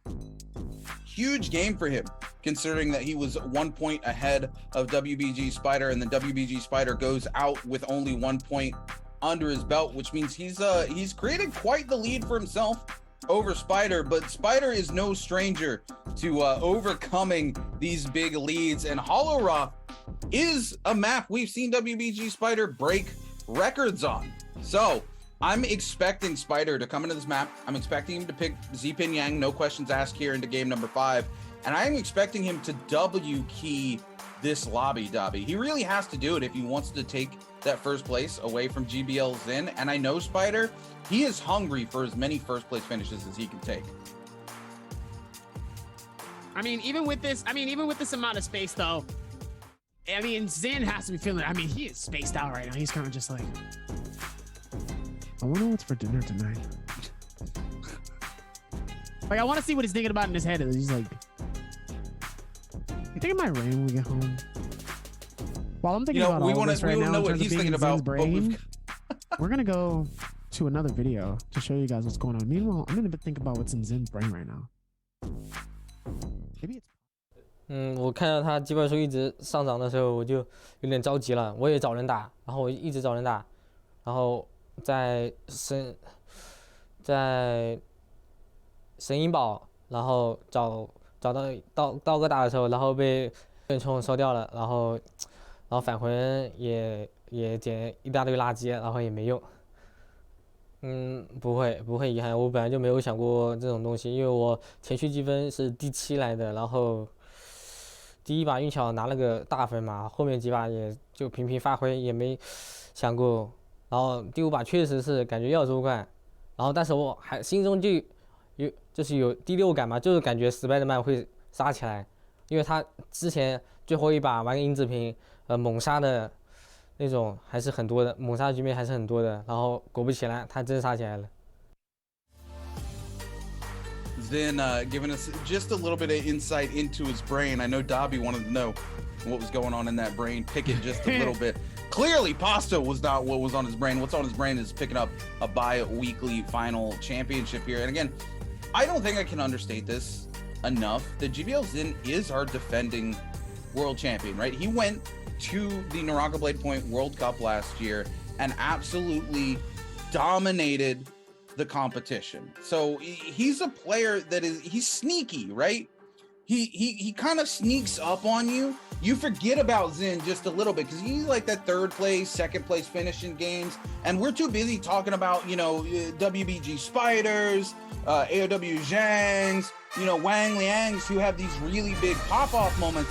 And then all of a sudden, Xin just kind of creeps up on you, knocks on the door, and is like, hey, remember how I've been second place, third place every one of these games? Now let me go ahead and take this first place real quick so you can put my name in your mouth, because you ain't gonna forget about me. Yeah, I'm the defending world champion. You better start talking. And that's what we've seen him do today. He's got, you know, he comes in, puts a dub up on the board. It's been across the board though, right? As we take a look here, Spider picks up, you know, his win in Holoroth. Shaw picks up his win in game number 3. Chu Zhang picks up his win in game number 1. But consistency has been there for, of course, GBL Xin. As we take a look here, we're going to see multiple players locking in Zping. Zhang going to be locking in Justina. Interesting. I'm sure we're going to see a lot more Zpings coming across the board. Mu also going to be locking in that Justina. Sha, Panda Man, and I do believe Lu Ring. Oh no, Lu Ring going to be Justina as well. But Sha, Panda Man bringing that Zping. Coming in. I want to see if Spider is going to take that Zping like I think he's going to. That's my big question right now. 4 Zpings locking in here. Somebody give me that slot machine, that Naraka slot machine. I feel like I've been winning a lot of money when we come to Holoroth. You know what I'm saying? I'm going to go ahead and get them big bucks. But taking a look.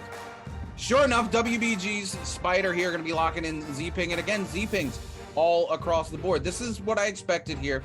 I want to see WBG Spider just W key this lobby. We've seen him do it time and time again on Zping. Zping is the hero he continues to break records on. Even his game that he broke records on in Morris Isle was on the back of Zping Yang. So I want to see him do that here. GBL Xin already going head-to-head with Baodao's Huangfly in the first 3 seconds of the match. Xin able to find armor. So Huangfly a little in the back foot here. Xin, that F2 on cooldown. Huangfly's got his back, but Huangfly doesn't have armor, I do believe. So he doesn't have anything to heal. Nope, he's gonna find a set now as I'm talking though. GBL Xin gonna opt for the full reset while Huangfly looks for some loot of his own. Xin continuing to throw some of the stuff. Xin gonna find a purple cannon here. Kind of huge if he can get that damage off. Huangfly able to find a blue set of armor, gonna buy himself a little bit more of an advantage over top of GBL Xin, but Xin not looking to pressure this fight quite yet. Coming up top, still looking for loot. Huangfly gonna find a second set of blue armor and wants to keep GBL Xin away from that for as long as possible. As we turn our attention to FunPlus Phoenix's Mu and KZ's Panda Man going head to head here. Mu dashing around with the dagger, but Panda Man able to just continue to lock him down with the charged left clicks here, and the movement from those dual blades catches Mu out again. Mu gonna pop the Frost Core, but Panda Man gonna catch him out with the Scale Rush. Mu not much of a reset, trying to come in with those daggers, but it's not gonna be enough. As Panda Man catches him with the charged right click and locks down FunPlus Phoenix's Mu and sends him back to the Soul Altar.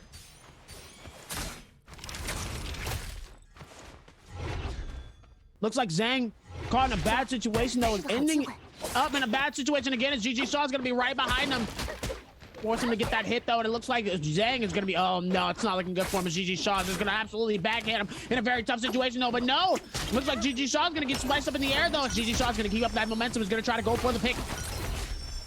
Oh no, it looks like Jin is able to get the elimination with the bow!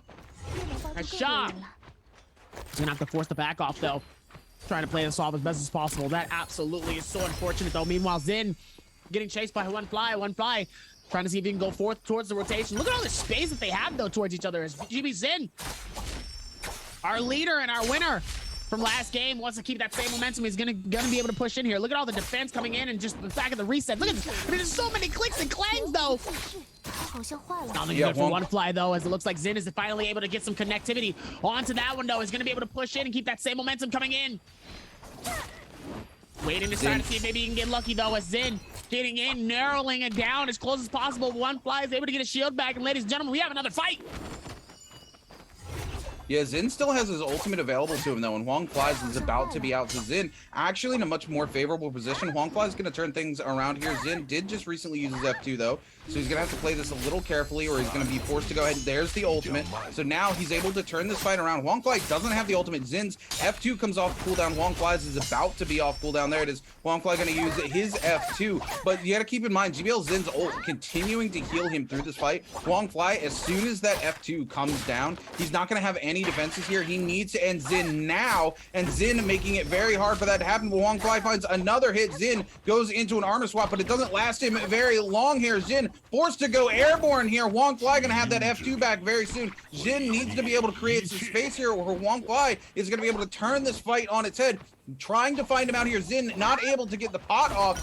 Xin gonna have that F2 back in a couple of seconds. Huang Fly gonna use his right now. There's Xin gonna throw his out as he finds a little bit of space to get a reset here. And this is it. This is the Zping meta, right? These two players just get reset after reset after reset, and so much resets. Healing. These fights go forever when it's a Zping on Zping, and still no eliminations completely here in game number 5 is WBG Spider giving chase to JDG's Chu Zhang just finishing up his F2 here. Spider with only 32% ultimate, can't quite ult just yet here. Does have F2 available, but needs to be careful as JDJ HRG's Chul is coming in behind with the bow, misses multiple bow shots onto Spider though, so Spider is more than happy to continue to give chase. We are going to see the puzzle solved here, but it's OC's Zhang Yu and Ventus' Rexy going head to head. Looks like Zhang Yu, the one able to slip into that box and pick up whatever's inside. We didn't quite see what it was though, as Zhang Yu hasn't equipped it, so we're going to have to hold on in suspense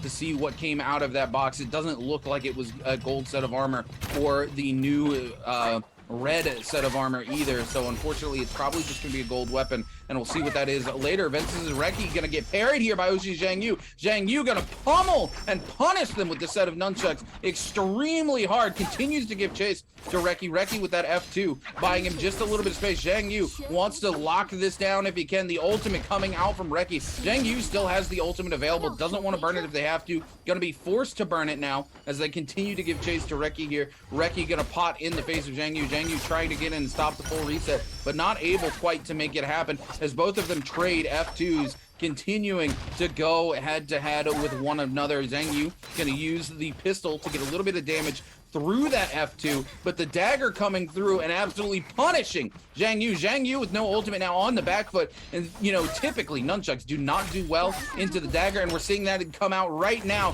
as Reki comes out on top and picks up the elimination onto Zhang Yu. Zhang Yu trying to play it off as best as possible here and does a pretty good job of it. Meanwhile, Don Queen is able to go for the reset though, as Shaw is able to shut him down though with that massive parry. Don Queen being sent so far back, he's gonna have to back out of this. Oh no. Oh, he's trying to find the tracing though of it. It could be a massive impact though if he plays this white. Let's see what happens though, as it looks like Gigi Shaw trying to, I don't know where white came from. Meanwhile, back on the rotations though, both of them able to reset towards each other though. Kind of crazy though. For the amount of momentum that they have though, Don Queen is still going to be able to get pushed in by Gigi Shaw. Gigi Shaw trying to hold that momentum and trying to close in the gap as much as possible.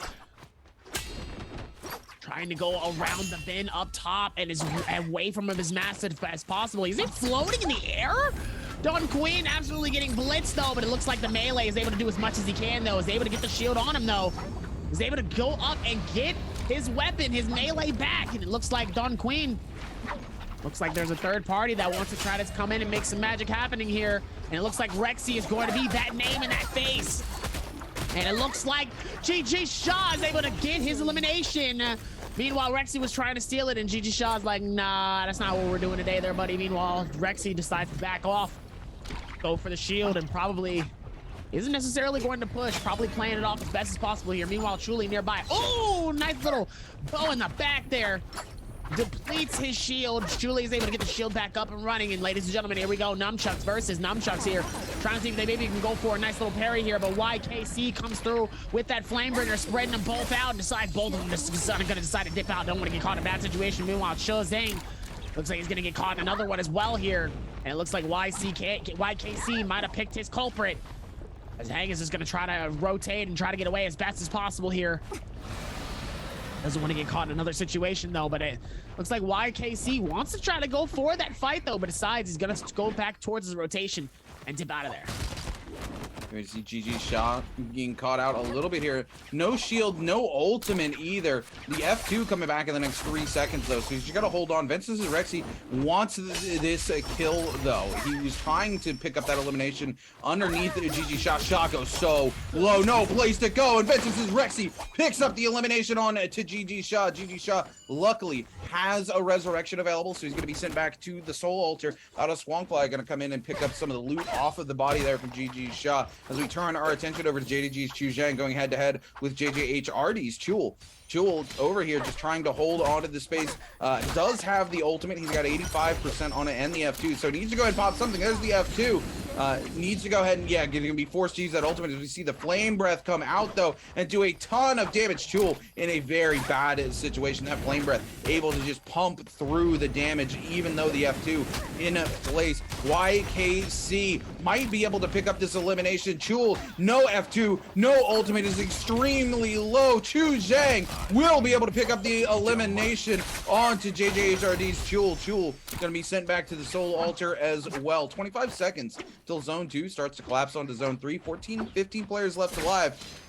But as soon as Zone 2 fully collapses onto Zone 3, all of these resurrections going to go away. WBG Spider going head to head with KZ's Panaman here, catches a huge parry onto Panaman. Panaman gonna have to go back, pick his weapon up here. Now returns the favor with a parry onto the likes of WBG Spider. Spider taking a ton of damage. Panaman sends him airborne and he's hungry for it. Doesn't care how low he is, does not want to let Spider get away with his opportunity. Spider finds an armor swap. Panaman now gonna turn himself away, looking for an armor swap of his own. It does find one and it's into a blue set of armor, setting himself up for success here. Panaman catches the aerial onto WBG Spider. Spider forced to use that F2, goes very low. Panda comes in with a charge right click and absolutely blitzes the F2 off of Spider. Spider has no place to go. Spider trying to find an armor swap, but the armor he goes for, no, he does find a white armor that's fully reset here. Spider just holding on for dear life with reset after reset into armor swaps, is able to stay alive. KZ's Pandaman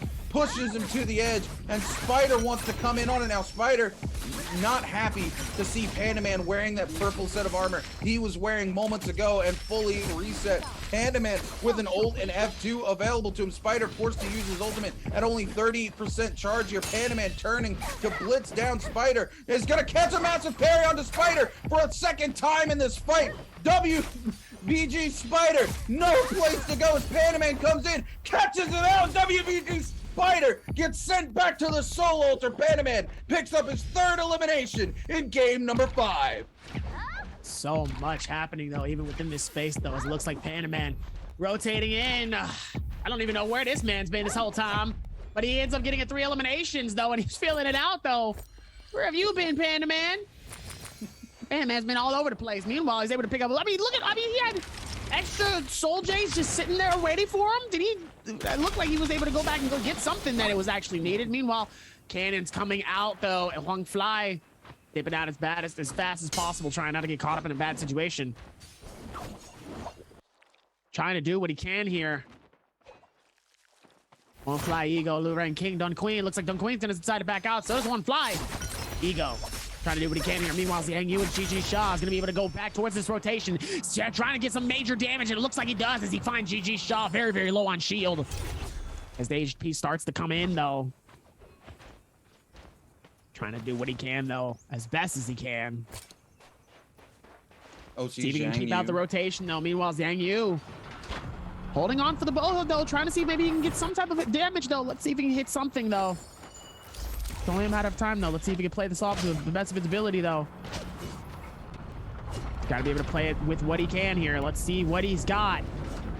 Meanwhile, even with everything going on, though, there's still more in reality to be had here. See if he can figure this out, though. Meanwhile, Rexy also going to be nearby. Yeah, Rexy comes in with that legendary greatsword, is able to catch WBG Spider and do a ton of damage even through the F2. WBG Spider going to find the reset on to the F2 again, and Reki going to continue the chase here. swapping away from the legendary greatsword into that dagger, hoping for that 1v1 Spider, trying to move away. Reki catching a huge aerial parry onto Spider and throwing the punish onto GG shot. Spider not feeling this right now. He's able to get that purple armor, but now forced to continue to move off. Takes a ton of damage, goes very low. Panda Man waiting in the bush nearby, sees how low Spider is, wants to run it back from the fight earlier. More than happy to take another elimination off of WBG Spider if he can get to. Spider goes airborne though, so Panda Man gonna be forced to continue the chase up aerial.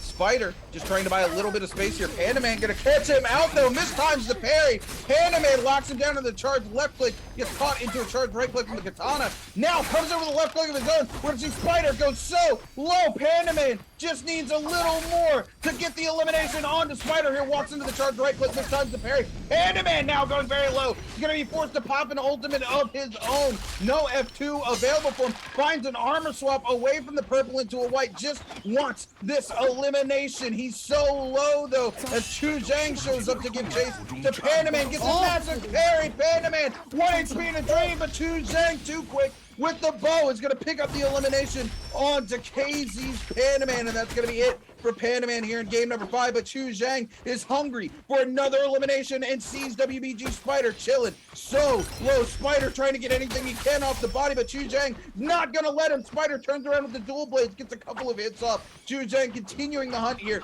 with the nunchucks. Throws the parry out. Spider forced to tap dodge away. Cancel the blue charge. Spider still trying to catch him out. In that, the parry comes out though. This is it for WBG Spider as he's eliminated again. Spider gonna be walking away with another 0-point game here in game number 5. Man, that's so unfortunate though, knowing that Chu Zhang is able to get those 2 eliminations and clean that up though. I mean, man, he's been actually having a pretty decent game too. I mean, listen, he had that first dub in our first game for tonight though. Question is, can he possibly do it again? There really could be some room for that though, as we're gonna be looking in here. There is that opportunity for him to be able to get that elimination though. Let's see if he can get it again, as he is able to clutch that up though, as Luren King looks like he's going to not continue to fight onto the retreat of Zhang Yu. Zhang Yu trying to speed that up as best as possible here. The parry though coming in from that was crazy impressive. Was able to shut down Panda Man. Unfortunate though. Panda Man ends his streak with 3 eliminations. Chu Zhang is up top though, trying to see if he can figure it out as well. Here is Zhang Yu, and it looks like One Fly is also fighting out in the air. Currently as well, playing it off as best as possible here, right in between the canyons. Looks like Zhang is going to be able to run up top here. Jin up top, meeting him. Could be an interesting situation here.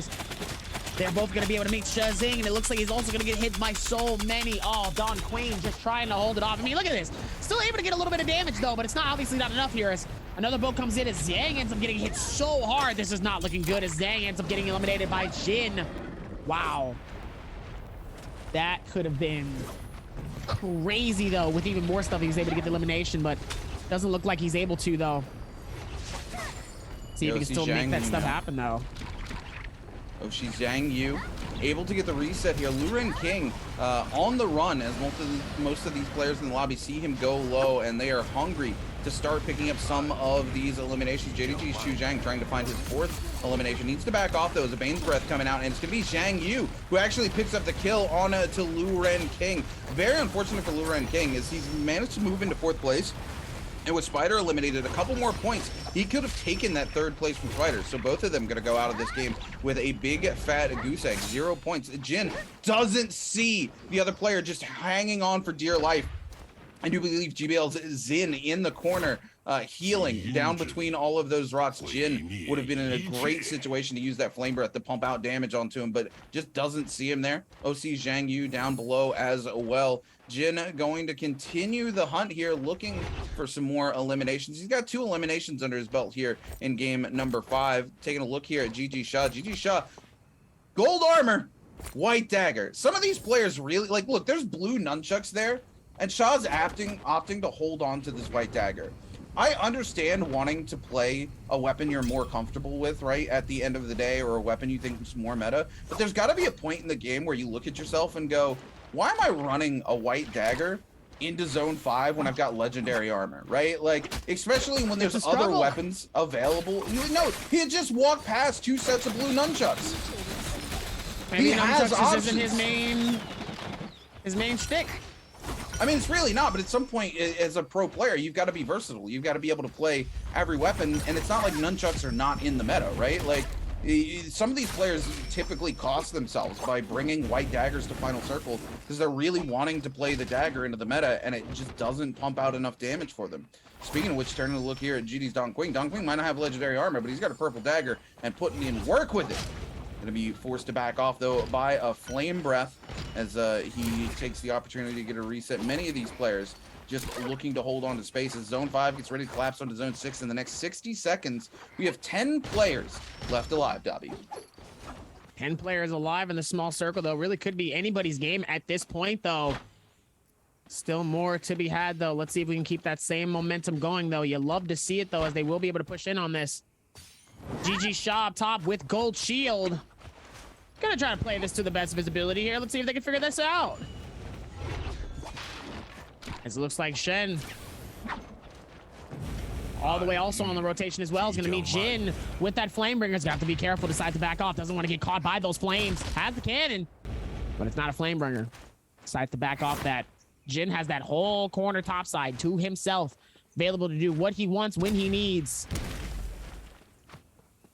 within this spread. Let's see if they can figure this out though, as he's going to be able to push in towards that. Only more and more of it to be had. Let's see if they can figure this out here. Meanwhile, Chozang on the rotations. Ooh, nice little damage. So trying to see maybe you can do something with that, with the cannons. But you know, I mean, just the Flamebringer is going to be able to create that amount of distance and amount of damage within that space there. So it's not necessarily worth it though. If you don't have your own Flamebringer, don't bring a Flamebringer to, don't bring a cannon to a Flamebringer fight. You are going to lose that every single time. You will lose it. Meanwhile, Don Queen all the way on the rotation. Looks like he's going to get the elimination off of Chozang.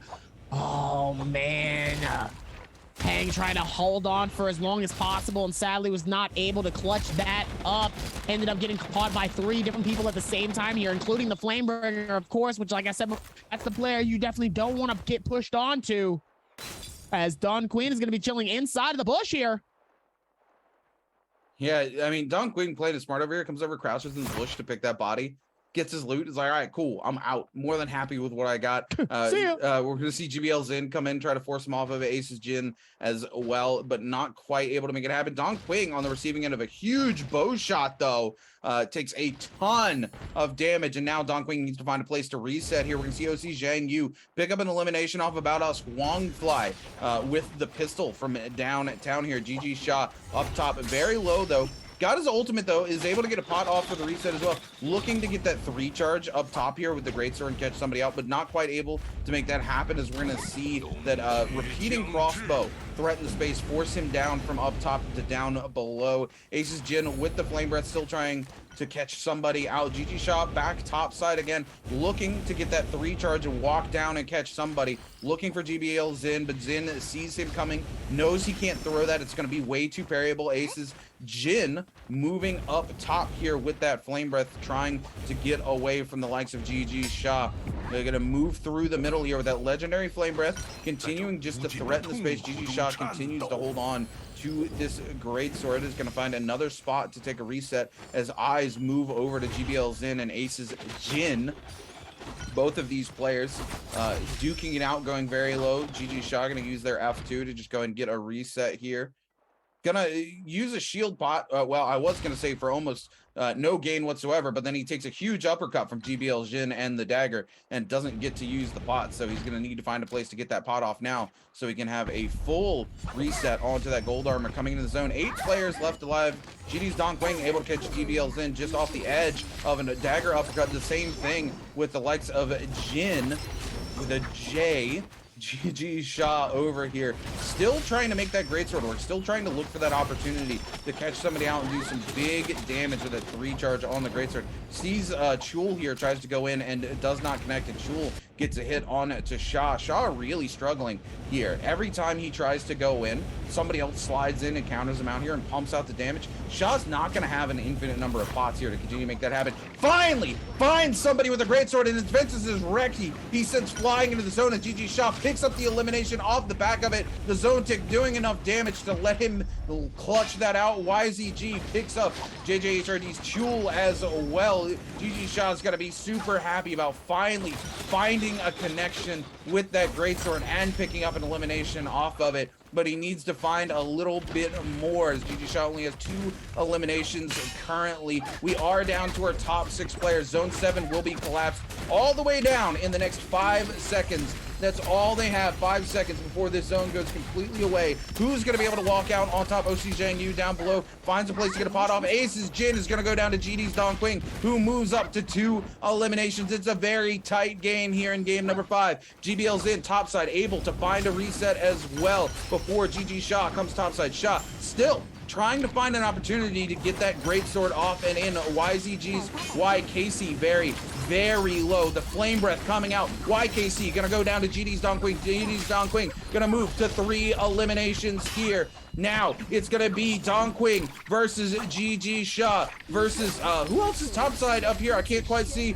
who it is yet, but we're gonna see Shaw be forced to use his ultimate a little bit early here. Dong Qing just threatening, holding onto the space, uses the F2, uses his ultimate. It's GBL Zin, GG Shaw, GG's or GD's Dong Qing, but it's gonna be GBL Zin who comes out in first place with 2 eliminations. But it's going to go to GD's Dong Qing, I do believe, with 4 eliminations. And second place, he takes away the MVP here in game number 5. That really could have been anybody's game, though, especially towards that end, though. Unbelievable timing, though. You love to see it within this space, though. There's so much of it. And even being able to clutch that up towards the end, though. Wow, Dong Qing, very unexpected though, honestly, because I know he only had like a very mild amount of eliminations. He wasn't in the lead currently, at least towards the ending of not the last circle, but the circle before that. He'd only had like 2 or 3 eliminations, and I think 4 was the top currently. Somebody else I think had 4 eliminations, so he was able to get the last 2 and able to get that finish. But there's something I'm missing. There's something that I'm missing in terms of what had happened towards that ending circle. There was so much that they were trying to do here, and a lot of defense as well towards that end. But Dong Qing still able to shut that down and say, hey, I'm going to be able to get my 2 eliminations. I'm able to get the feed going. I'm able to clutch it up and make it look good. But man, he made it look good towards the end. I'm just very surprised that he was the one that clutches it, even though Zin it picks up 2 towards that end. Well, Zin came in final circle with only 1 elimination under his belt. The last elimination he got took him into first place. 2 kills just isn't enough to give you MVP when you've got somebody like Dong Qing who's got 4, other players who've got 3. You know, you both get a 1.6 times multiplier onto those kills. So when somebody has even more 1 elimination over you and takes second place, it comes out where you just are, it's so close in points. I mean, it's not a tie. GD's Dong Qing comes out on top. He has 4 eliminations, even though he goes out in second place. That 1.6 times multiplier is just so good. The more kills you have, the better that multiplier is. Dong Qing just plays really strong in Naraka. You think he has 3 eliminations? No, Dong Qing has 4. No, not Queen, Zin. Do you think Zin has 3 eliminations? Zin has 2. The Zin's second elimination was GD's Dong Qing. I thought he had elimination prior to that.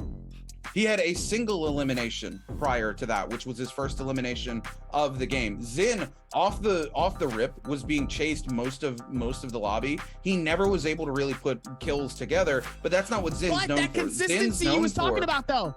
Yeah, he's top 3 again. Again, that's the thing. GBL knows how to make it to final circle, pick up eliminations in final circle, and keep the consistency going. And here's the thing.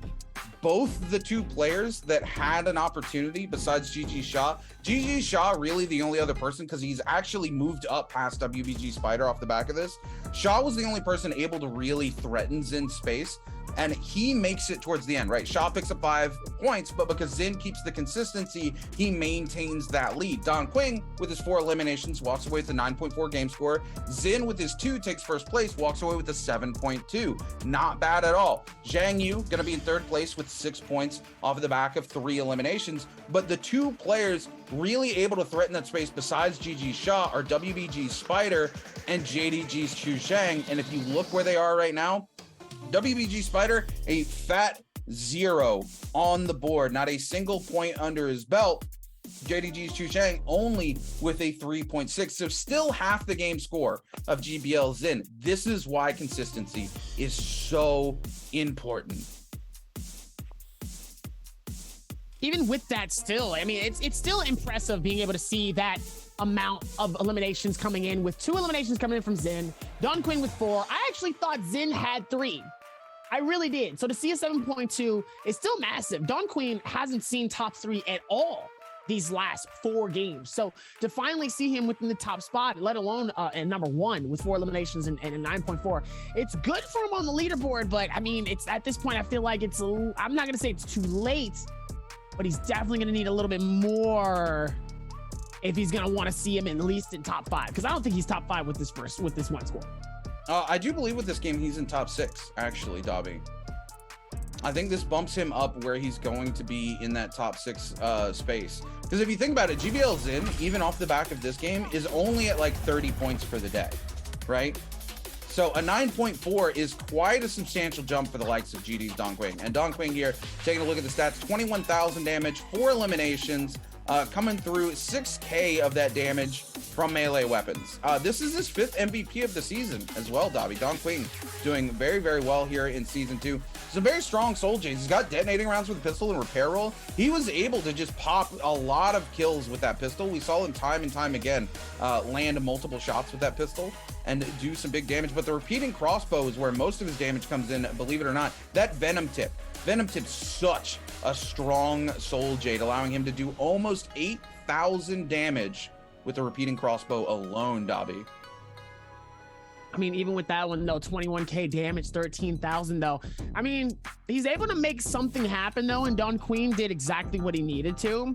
He needs to do it again. He needs to do it again. And obviously, with our final game coming up here, we're going back to our main map. We're going back tomorrow. We got to hop back on the boat and got to head all the way back towards there. Yeah, it's gonna be a long boat ride back. We gotta go get the paddles, Dobby. We gotta get the paddles. Start loading the gear up.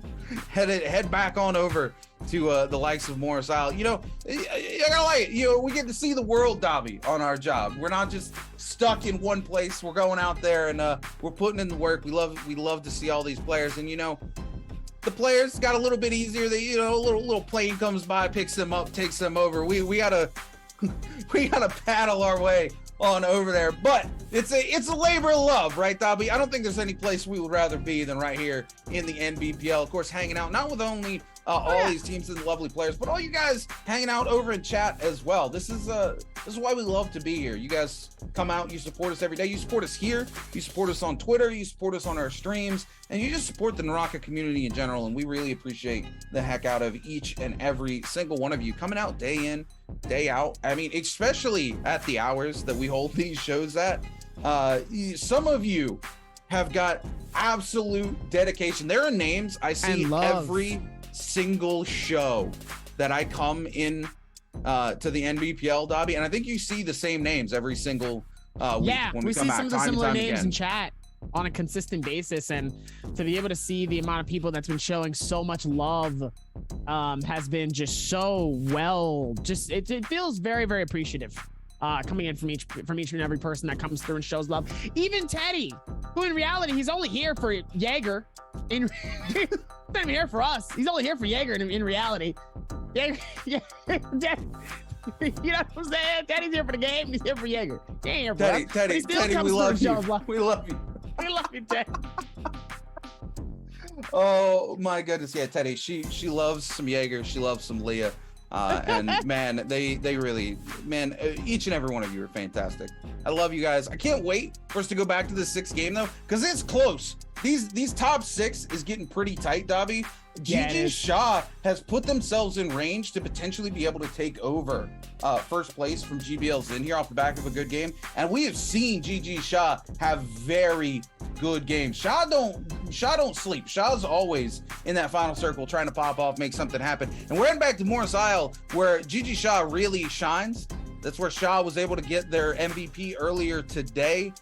So all eyes on the likes of GBL's Shaw, GBL's Zin, and then of course GG's Shaw, and then of course WBG's Spider as well. Everybody's looking at Spider right now, going, all right, hey, look, like we expect you to pop off on Holoroth. You got 1 game left. You gotta bring it. There's no choice now, Spider. You gotta bring it. Spider has to bring it. Spider has to bring it. I really want Spider to bring it, mainly just for the fact that I just want him to prove you wrong, Rune. I'm gonna be honest. That's all I really want here within this final circle with everything going on here.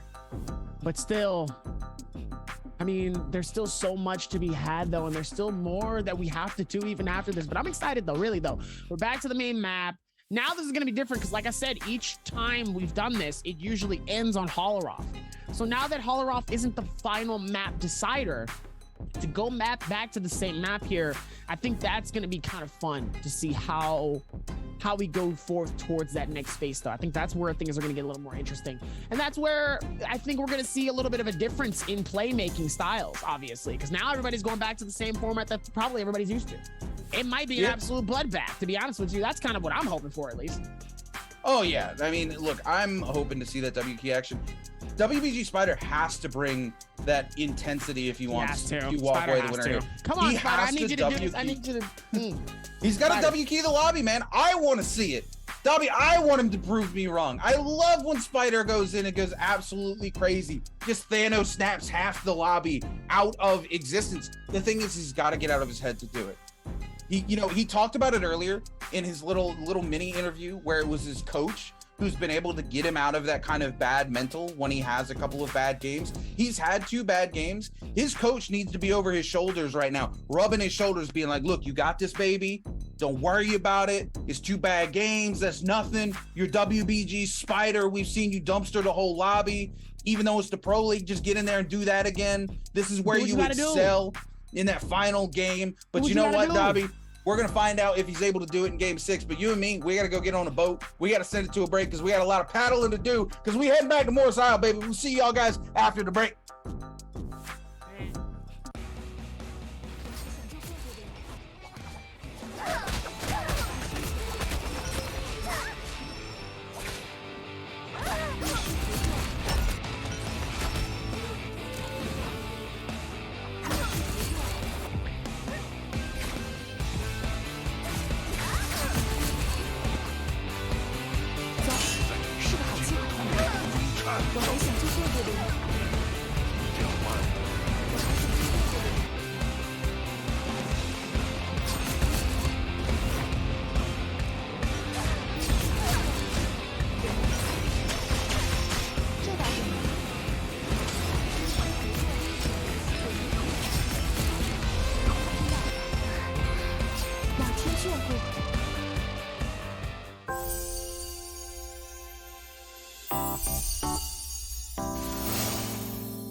是击败了后布莱，拿下本场比赛的第一。这波能反杀，看一下祥宇的这波操作，他胜了。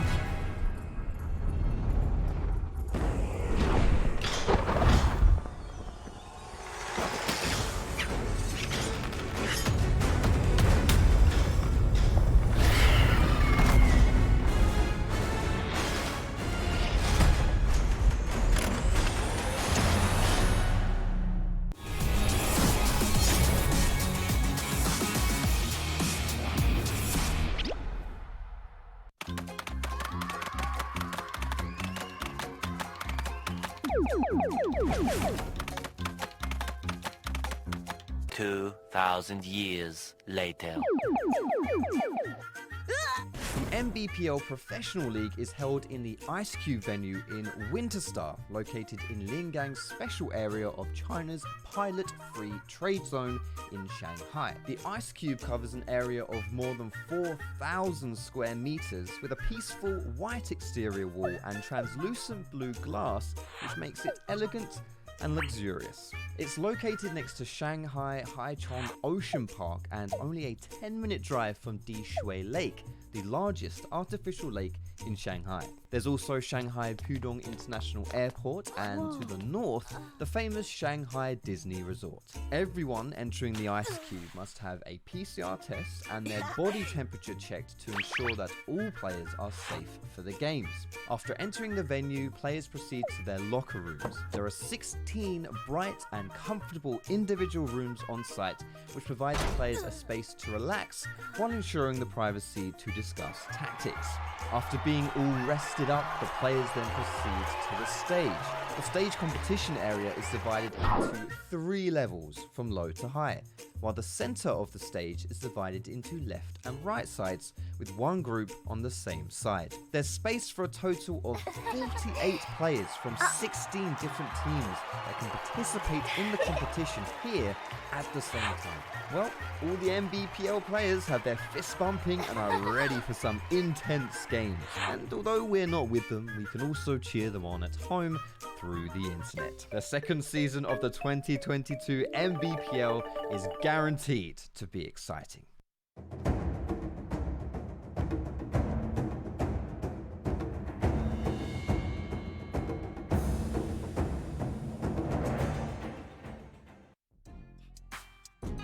And ladies and gentlemen, welcome back to our 6th and final game of Naraka Blade Point Pro League Season 2. I am your host and caster at Davier, and I'm accompanied by my main man, Rookkeeper TV, as we've seen a lot of consistency.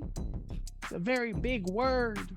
We hear a lot coming from RuneKeeper. Consistency is key, and at the end of the day, as much as I make fun of him for it, he is right. Consistency is a very big factor within this game, and Zin is the main face of consistency for tonight, as we have seen him clutch up 2 wins and almost a 3rd in reality. He was really just 2 eliminations away from getting a 3-peat. We haven't seen a 3-peat yet when it comes to these dubs, and we saw Spider absolutely come in game 1 and get a massive dub, 5 eliminations, and was able to play it well. But now he's just nowhere to be found here, as we saw him in game 3 pop off and do a good job. Obviously was not able to clutch it up, but he was able to get that top 3. Meanwhile, Zin, 2 eliminations, but every other game has pretty much just been top 3 for him. So he has done what he can. He has done one of the impossibles in this trial of games so far. The question is can he end it strong and shut it down? Or is somebody gonna come in and really surprise us and just go, no, this is none of y'all games, this is my game? Because it really can come down to just a couple of eliminations and a 1st and 2nd place finish. It really could, just like that. We talk about the multiplier all the time.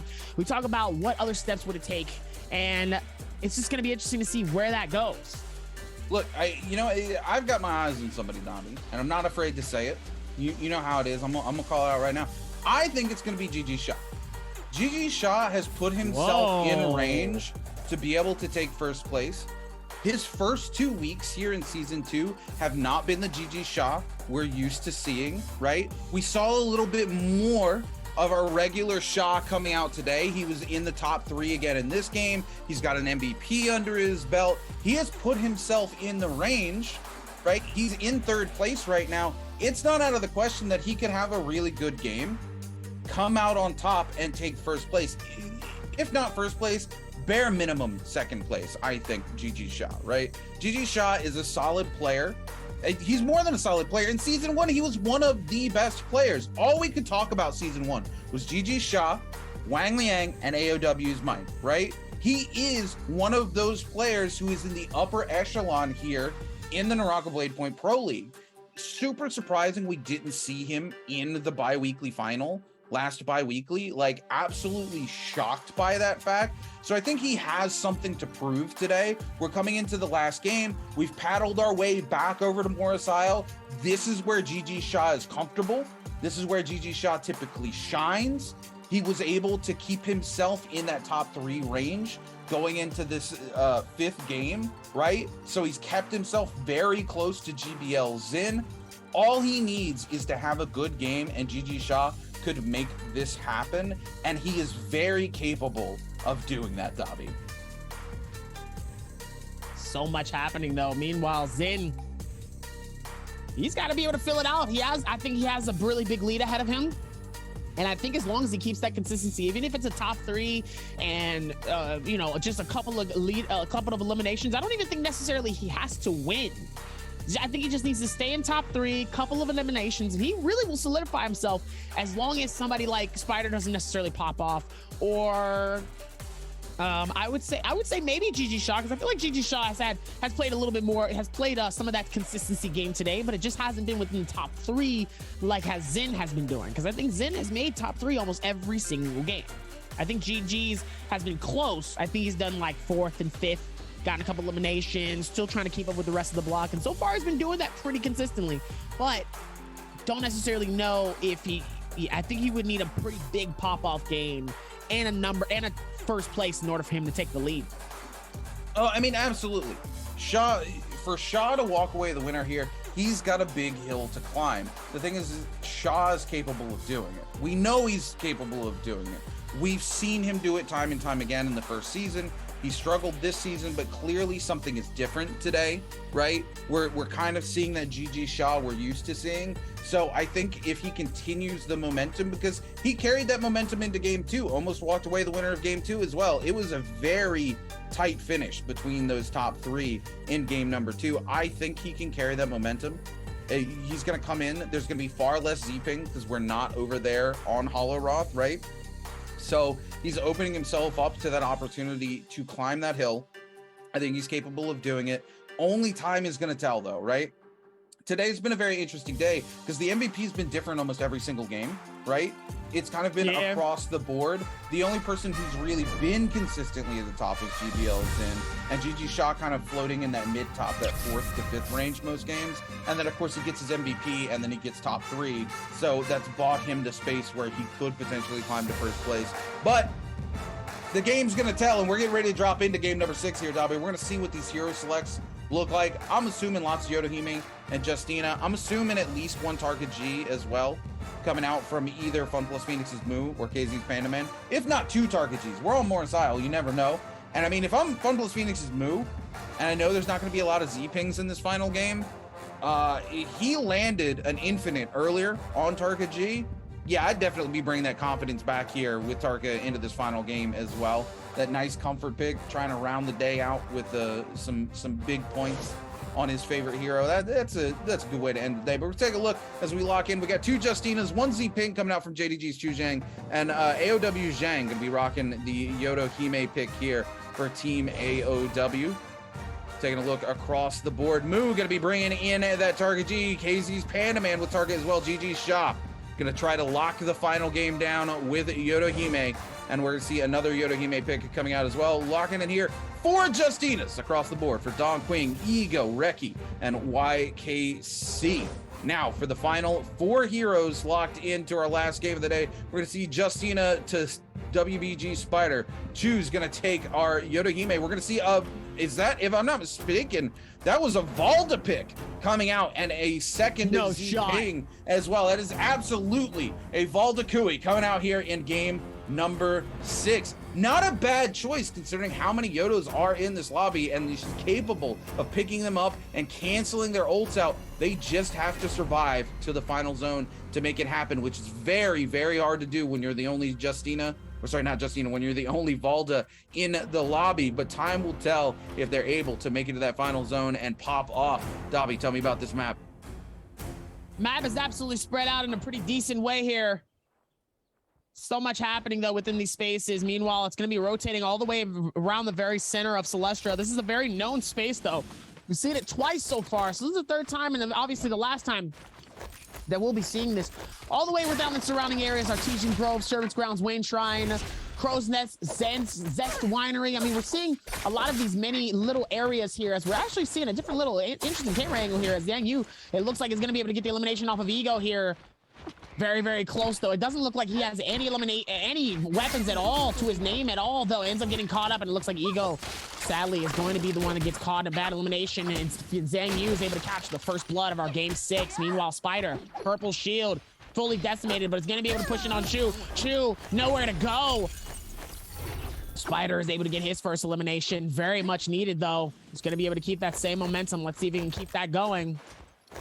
Yeah, WBG Spider here needs that elimination. He needs that confidence so he can carry through and keep the momentum rolling. Speaking of momentum, Ace's Jin and AOW Zhang going head-to-head here, trading musket and bow shots here, but it's Jin who's able to connect on with most damage. Zhang comes in with the grapple, finally tired of playing the range game though, and comes in onto Jin. They both go kind of even here as we see the F3 come out from Zhang. Jin gonna opt to just go ahead and take the reset in the face of Zhang's F3. Doesn't quite want to force the contest on it yet. GG Sha here going head-to-head with Lu Ren King. Lu Ren King trying to escape, but doesn't look like they're going to get the opportunity, as Sha doesn't get the elimination. It's GD's Don Quing who's able to slide in and pick up the elimination there. Sha super unhappy about that. He put in a ton of work with that purple repeating crossbow and wasn't able to lock it down. AOW Zhang going so low. We're also going to see Ace's Jin get picked up by WBG Spider. Spider with his second elimination of this game. KZ's Pandaman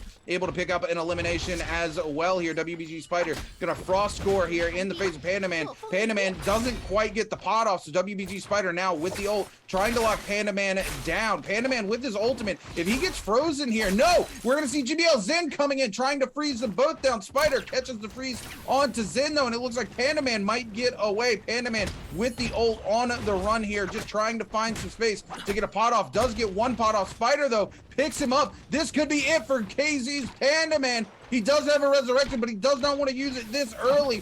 Spider giving chase, GBL Zin giving chase as well. Both of these players desperately trying to keep the other from picking up this elimination as they are fighting for that first place title overall here in game 6. Zin now turning their attention onto Spider and gonna let KZ's Pandaman get away. Pandaman lives to fight another day. No, Pandaman comes back in. I spoke too soon. He wants that heat. He got the full reset, but Zin making quick work of those shields. Pandaman with no ultimate left now doesn't have a lot of options. He's not running Fireball either. He only gets to use that F once. Is going to lock down a katana hit onto Zin. Zin goes very low, but Zin does have that frost core, but Pandaman able to use the grapple combo to pick up an elimination onto GBL Zin. That's Pandaman's second elimination here in game number 6.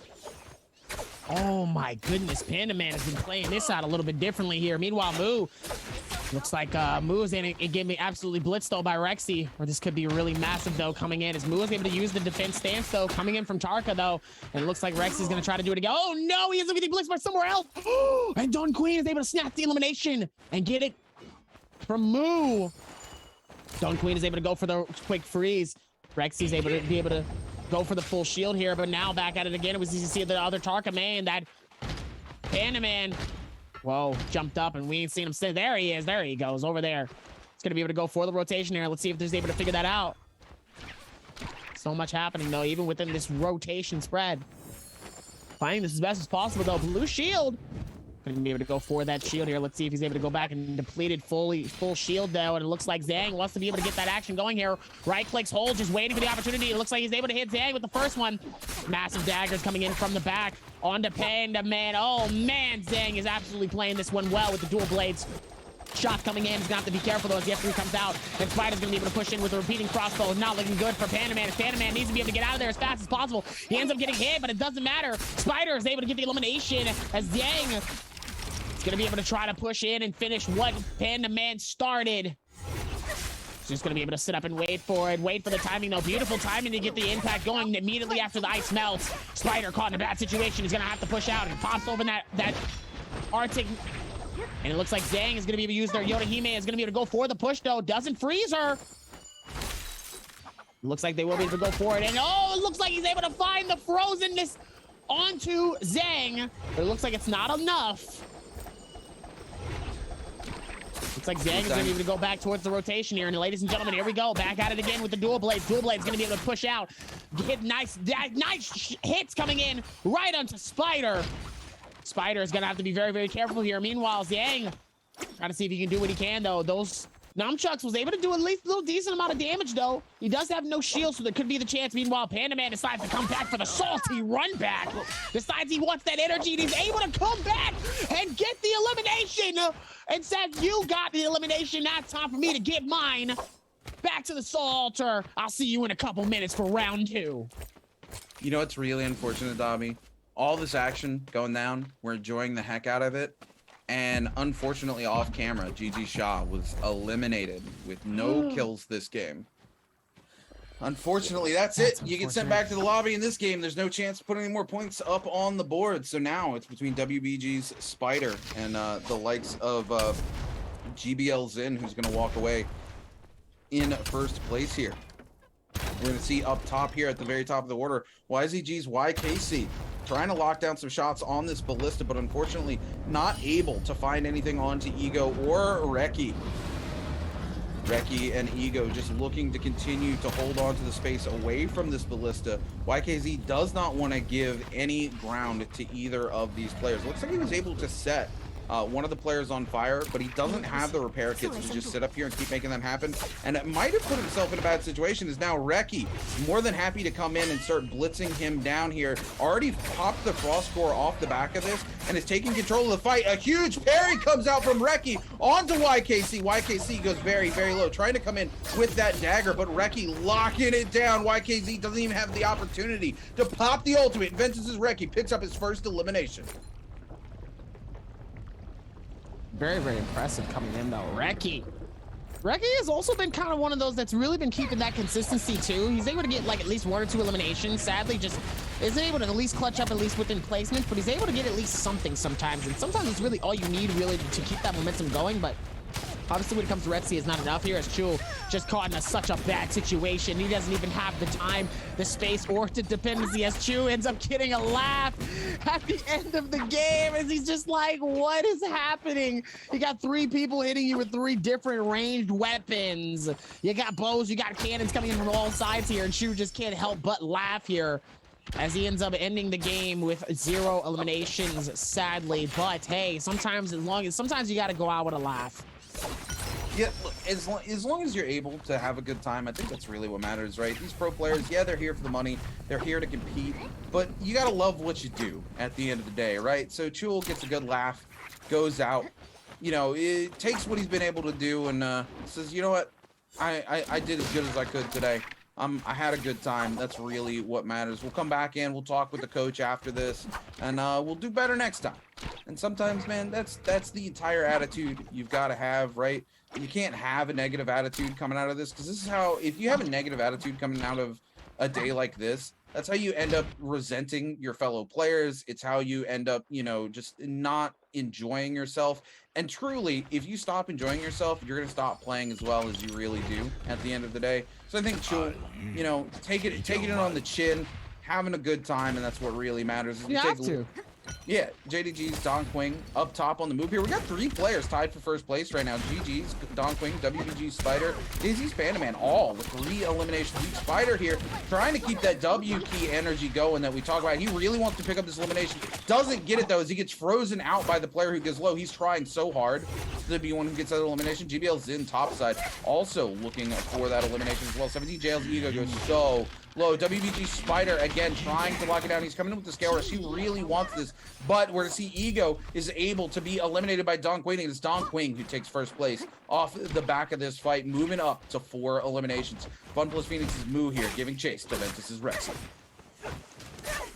Ventus's Rexy trying to see if he can do what he can, though, even within these spaces.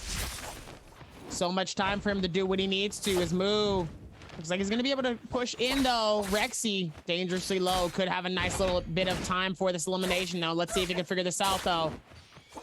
Even with all of this space to be had, Rexy in a dangerous situation, dangerously low, and so is Moo. It really could be anybody's game, though, as he's going to force that heal. But oh no, it looks like he's able to get it off, though. But now the damage coming in is Rexy might be able to get eliminated, though. But no! It was so close. Rexy wins it with just the skin of his teeth and 1 hit of damage.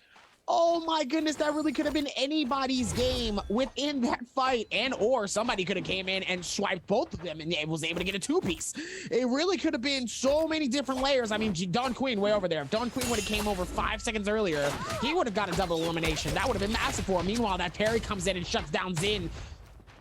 Zin is the man of the hour right now. He needs to stay alive and keep the same momentum, and so is WBG Spider. WBG Spider with 3 eliminations to his name already. Got to be feeling good coming into the space as Zin has 0 eliminations. He's going to have to do some magic here. 23 points when it comes to it as Zin with a 35.7.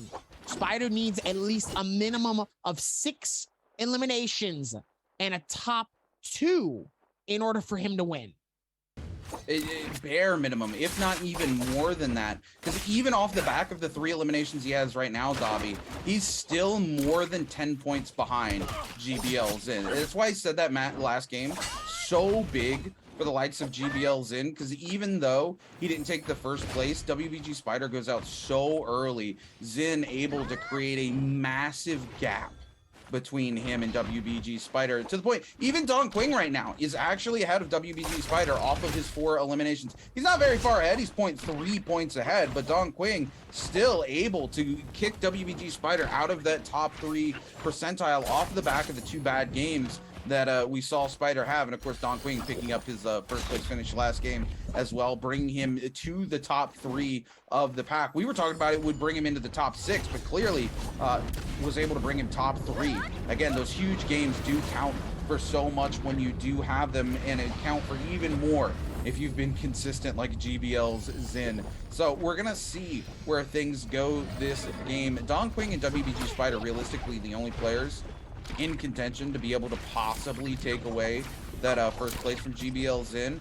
It's going to be very tight though. Zin needs to go ahead and be eliminated like right now before he has a chance to get any placement points off of this particular match, and then those two need to just have absolutely a massive game, right, to make it happen. We're going to see as we are zone 3 getting ready to collapse onto zone 4 in the next 60 seconds. We're going to see Zhang Yu pick up an elimination onto Ace's Jin, and we go down to 10 players left alive in the lobby.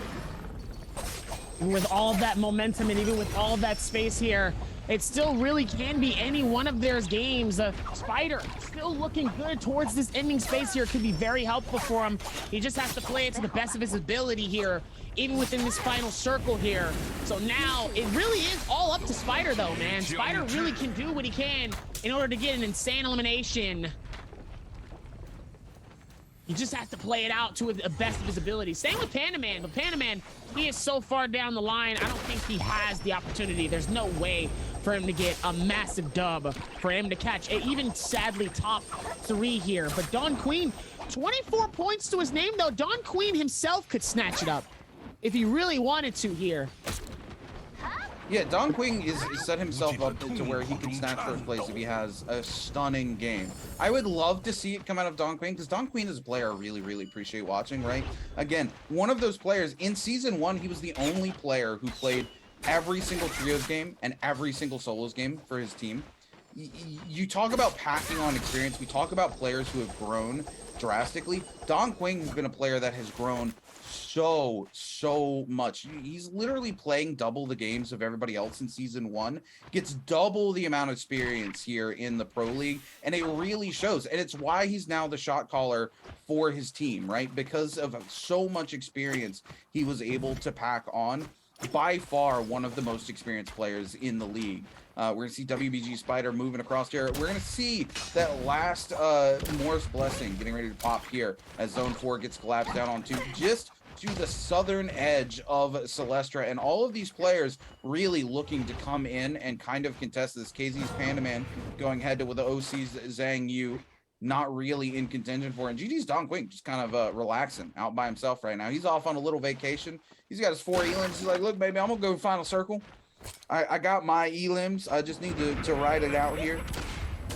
As we do see that more the action about to break out. Multiple. We're going to see the Flame Breath come in. We're going to see some ults come out. Reki coming in with the dagger. Chu Zhang will pop that F2. Chu Zhang come in, not finding what he wants. Vengeance is Rexy. Going to lose his life here to an OC. Zhang Yu able to pick up the elimination. Zhang Yu tying things up with our boy Don Quinn with 4 eliminations right now. WBG Spider able to secure that legendary armor, but man, at what cost? As everybody in the lobby says, no, Spider, I want that. You don't even got a web laid down, you're caught in mine. Spider just trying to find a way to get away from prying eyes. Zhang Yu gonna use that dagger soul jade to come through and do a ton of damage. Spider goes topside. Looks like he's able to get at least a health pot off, but these players don't want to give him a moment's rest. He's gonna be forced to pop the second charge of his ultimate there. He's got no ultimate left, able to get a little bit of a shield pot off there as some damage comes out. Spider forced to move through the zone. Luren King coming around the corner, looking to catch him out, does catch him out. He's gonna get that frost core up, and then we're immediately gonna see the flame breath come out. Spider, all eyes on him. These sharks so hungry for the kill. Spider is able to get in the building though. For dear life. GBL Zin coming in with the soul slash from the katana. Spider just wants to get out of here. He's so low. A single flame tick might be enough to bring him down. He gets the reset off, and WBG Spider lives to fight another day.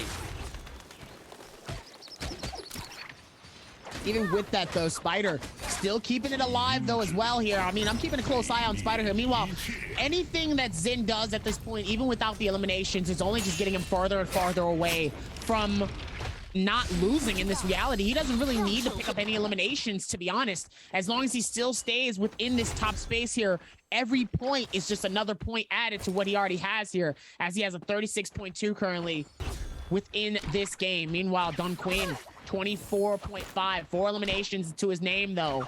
Really could be a massive game though if he ends up getting the dub here. Zin, and in reality, is just trying to stay alive and just play the time, play the eliminations, and get it to the best of his ability though. It's probably the best thing that he can do within this game though. He doesn't really need to force fights. He doesn't really need to force anything. He could force others to maybe fight, but then he can end up backing this out. And then if he ends up getting a free elimination with a bow or something of a ranged weapon, then it's more helpful for him. Yeah, Zin honestly just needs to play for placement points at the end of the day here. He was able to build up such a lead by playing consistently that's realistically all he has to do to maintain first place. And a lot of these players kind of know that's the space that they're in, right? I don't think realistically Don Quing's out here trying to fight for first place, because if he was, he would be W King the lobby, right? I think he's just fighting to stay where he's at, right? In that sort of third place, maybe to stay alive and take second place away from GG Shaw. I mean, Shaw realistically not that many points ahead of him. If Don Quing's able to pick up 1, maybe 2 eliminations and get a good placement here, it's gonna be huge for him. OUG's Luren King gonna be picked up by OC Zhang Yu. Zhang Yu moving up to the top of the leaderboard here in the lobby, moves to 5th place off the back of 5 eliminations in a huge game here. OC Zhang Yu might be setting himself up to actually climb the leaderboard even higher. Zhang Yu, again, one of those players that we see plays very, very strong. You know, has had a strong presence here in season 2. Didn't have a great bi-weekly final, unfortunately. Dropped from first place seed at the start of the final all the way down to 6th place. But again, still one of the top 6 players there in the bi-weekly final. You can never count Zhang Yu out. And he's having a decent game here. He could potentially take 3rd or 2nd place if he continues to play the way he has. Gado's Huangfly got out here by OC's Zhang Yu and another player's Flamer. And it's going to be Huangfly who's eliminated by WBG Spider. Spider needed that elimination off the back of that. And now he surpasses Dong Quing into 3rd place. Dong Quing needs to pick up another elimination. and finish higher if he wants to continue to hold that spot above WBG Spider now. WBG Spider more than happy with his golden spear, golden set of armor, having a good day. Taking a lot of zone tick, unfortunately, but he's got the HP pots off of those bodies, so he's going to be able to afford to take that damage. Doesn't want to take any more of those. He's going to cancel the repair there on his flame breath, so the zone doesn't close in and tick on him. We are down to the top 7 players as Zone 5 collapses on to Zone 6. GG's Don Quing on the receiving end of some pain from KZ's Panda Man here. That bow doing big damage. Panda Man finds another shot with the bow, and WBG Spider sees his opportunity to get the elimination. There it is. Gonna pick up his 5th elimination of the game, tying things up with OC's Zhang Yu. Spider now setting himself up to have that potential game. He needs to stay on top of it, but GBL Zin still in this. Zin just needs to stay alive to 2nd place to keep WBG Spider from being able to take 1st place away from him realistically. But this is the space where WBG Spider starts to excel. He's got that momentum. He's got 5 eliminations. The pressure is on. When the pressure is on, WBG Spider doesn't fold. He buckles down and puts in the work. He has to, though. Even with this amount of space, though, even Zin, who is still very, very high on this leaderboard, though, I feel like Spider needs to get almost every elimination here in order for him to pretty much solidify the dub, if not getting at least picking up 3. I think picking up 3 will make him be very, very close. Guaranteed top 3 if he ends up getting 3 more eliminations here, but he's going to play what he can. Oh, my goodness, he's going to be able to push in on this, and it looks like Panda Man is going to snatch up that elimination on Zhang Yu to Spider. That would have been a massive... That would have been a massive elimination point coming in from that one. Yeah, really not good for WBG Spider. Every single elimination that gets picked up here that's not WBG Spider is 1st place, moving further and further away from him at the end of the day, especially if those eliminations are not on GBL Zin. And Zin definitely not going to give himself up anytime soon. Spider looking for an opportunity to come into the building here, but Zin not going to give it to him, using that Soul Slash to just hold that space. It's the same for YZG's YKC up top, W. Even with that one as well here, YKC still trying to figure this out here. Meanwhile, Spider also in a very similar situation up top here, trying to see what he can, though. Even with all this type of space, those Panda Man and anybody really could come through with an insane elimination here. But he definitely has to be careful. He has to be careful playing these next couple of... Meanwhile, Panda Man in top, though. Zin is on the inside here. YKC is going to be able to go for the shield here. Nice, massive damage coming in from Spider up top here. Parry on the inside here. Not looking good. Spider's going to peek right in. And he's going to try to see if he can get this elimination. Meanwhile, Zin is absolutely burning, but that ice is helping him as best as possible. Trying not to get caught in a bad situation here. Panda Man's going to be also on the rotation as well. Right in front of this door, trying to use it just to get what he can. Justina just flies outside of that door. And Zin is going to be up top here, trying to see if he can stay alive here, even with all of this space. Dubbing it down as best as possible. Looks like Spider is able to get the elimination off of Zin. This is the massive for Spider. This could be the game. He comes in. He has the full shield, though. Ken is focusing on Panda Man currently. This could be really, really big for him if he's not paying attention here. Oh man, this could be really anybody's game here, as Panda Man is going to be able to play this out as best as he can here. Does the most of it. Let's see if he figure this out. So much happening even within this space, though. Panda Man doing what he can, trying to keep it alive. The only target he made within this space, though. Chang is on the inside. One's up top, and it looks like he will be up top as well here, trying to play this out. Panda Man, all eyes on Panda currently, trying to see if he can stay alive here, even with all this space to be surrounded. Looks like he won't have any more space as he ends up getting frozen. Panda Man, Spider trying to do what he can here. And here comes the Justina ult coming in, trying to see if he can get away, but it looks like it won't be enough as Panda Man is able to get the elimination. And it looks like YKC doesn't even, nobody eliminates him, as Hang is able to collect his 2nd dub of tonight. But the question is, does he win it all? No, it looks like Panda Man will be our final deciding winner for our Game 6 here for Naraka Blade Point Pro League. Yeah, Casey's Pandaman really coming in and clutching this out, moving up into the space, getting that massive multiplier, catching WBG Spider out. He played it so well. Spider drops the Frost Core, is in the zone tick. Pandaman able to find him with the Flame Breath, pump out damage. And as soon as Pandaman gets frozen and we see the Frost Core land, right, Pandaman immediately steps into the zone, pops his F, keeps Spider from being able to respond to it at all. Spider on the clock because the zone is collapsing. Pandaman literally has control of the situation. Spider, as soon as he comes back down, Pandaman with the Flame Breath again just secures himself the kill and is going to be able to clutch this out as our MVP for game number 6. And unfortunately for WBG Spider, I don't think this performance is good enough for him to be able to walk away with the first place overall for the day. I think it's going to go to GBL Zin at the end of it all, Dobby. Wow, Spider trying to do what he can here. He did so much in that final game just to try to keep his dream of being number 1 alive throughout that for so much. But Zin, consistency. Look, clearly Zin knows that word better than you do. Look, it's the name of the game for GBL Zin, right? He just has to play consistently, and he had put himself in such a huge lead.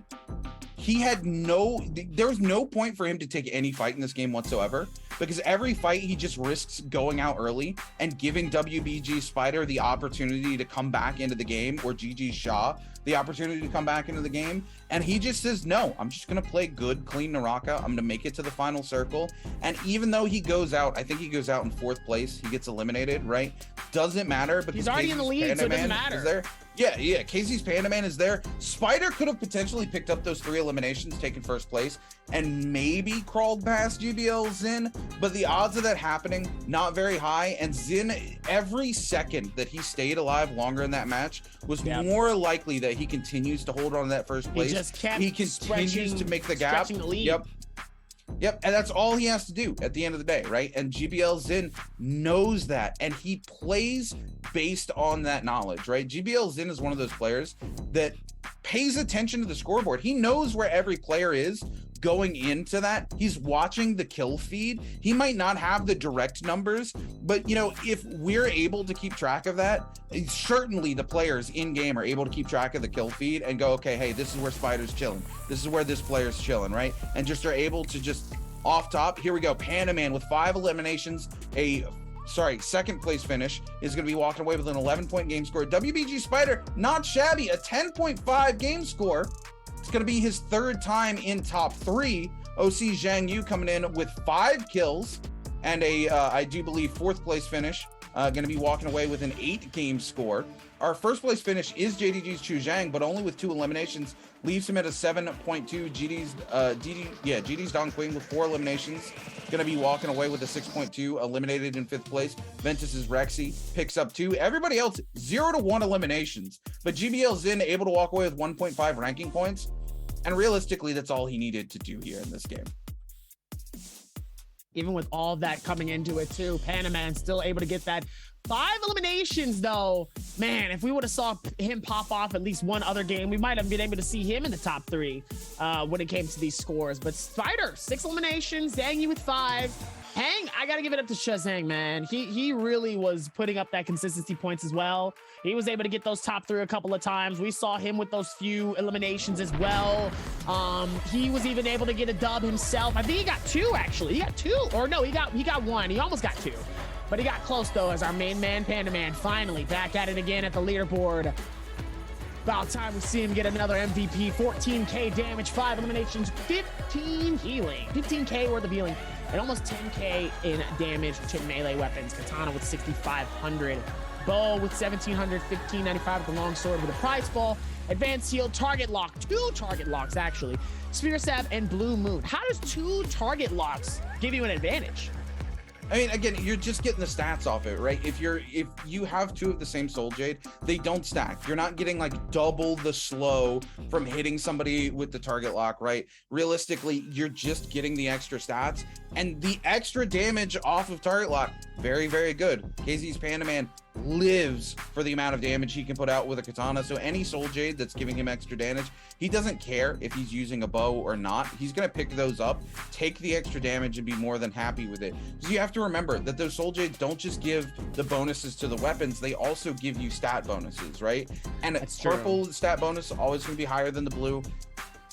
You can stack all 6 Soul Jades as long as you're getting the maximum amount of stat that you can from the Soul Jade. That's all that matters. KZ's Panda Man definitely using that to his advantage here, pumping out a ton of damage. Almost 9,000 damage coming from Katana. Look, he even had the legendary Soul Jade Pridefall for the dagger, right? Panda Man's not using the dagger. He's playing Haruka. He's going to be using the Katana, and that's what we see happen. But you know who else is going to be using quite a bit of Soul Jades here? We're going to throw over to Jaeger, who's going to take control of this situation for us real quick. Hi everyone, welcome to post-game interview. This is Jaeger, and thank you for our 2 casters today. And I'm here standing with our player Spider, and let him say hello to our audience. Hello 小蜘蛛，欢迎你来到我们的采访席，先和大家打个招呼吧。Hello， 大家好，我是来自微博 Gaming 的蜘蛛侠。好的，再次欢迎你。我们也知道，其实蜘蛛侠的英文也不错，要不要再用英文给大家打个招呼呢 ？Hi, I'm 微博 Gaming Spider。好的，再次欢迎你 ，Welcome the Spider from the Weibo Gaming. And also today we see you have excellent performance in today's game. And I saw you when you in the game too. You have one-on-one fighting with another opponent. So at that time, you used your judo skills to like chase him from his judo skill. So I would like to know, at that time, what do you think about like the timing and where to use your skill? 那首先，你今天的整个表现都是非常的精彩。其中我看到在第3把比赛的时候，其实有一波你和一个妖刀姬1v1的一个博弈。当他交出盘子的时候，你也交出了盘子，去等于是逼退了他的一个走位。那我想问一下蜘蛛侠自己对于这个妖刀姬放盘子，自己当时是怎么想的？是抓了一个怎么样的时间会觉得比较好，然后放在一个怎么样的位置是收益最大化呢？如果看到对面盘子是竖着放的话，就可以自己也跟着同样的操作去卡它。如果对面盘子是横着放的话，就是不是很好卡。好的。So when one-on-one fighting and other people also is using the judo. So if it's the Eric one, so you can use the horizontal judo skill. But if he is also use the horizontal judo skill, so it's hard to use judo skill to chase the opponent. Okay, so I would like to also know the sensitive of your mouse. 那我们也看到，其实你的操作一直非常的丝滑嘛，就特别想问一下，你鼠标的灵敏度是怎么设置的呢？我鼠标的灵敏度是1400，然后游戏内的是19。好的 ，So I set up my sensitive of mouse is 1400 in the computer, and in the game it's 19. OK， 谢谢蜘蛛的一个分享。然后at last I know, at the final circle I always saw that Spider, you will choose a very early time to like fly in the sky with the grappling hook. So I would like to know, when the final circle, which time you think is the best time to like fly in the sky, and like how many grappling hook usually you had in the bag? 那我们也看到，其实蜘蛛侠经常在决赛圈的时候是很早去选择了一个制空嘛，所以我在这边就特别想问一下，蜘蛛侠你是怎么选择去制空开始的一个时间，以及你自己带的一个钩索，一般来说在背包内会在决赛圈带多少个钩索呢？制空的时机的话，就选择感觉自己受到了威胁，就需要制空了。钩索一般打比赛4个，平常带30个。30个。Okay, so actually for the timing to fly in the sky, I will choose when in the final circle I'm being a danger, and I will choose to flying with the grappling hook. And the numbers of the grappling hook is like in the race, I will choose like about 24, and when I have playing in the normal time, I will choose 30 grappling hook in my bag. OK，Thank you， 谢谢小蜘蛛，这是我们今天的采访，再次感谢你。And we will give our picture. Sorry, we will give the picture back to the caster.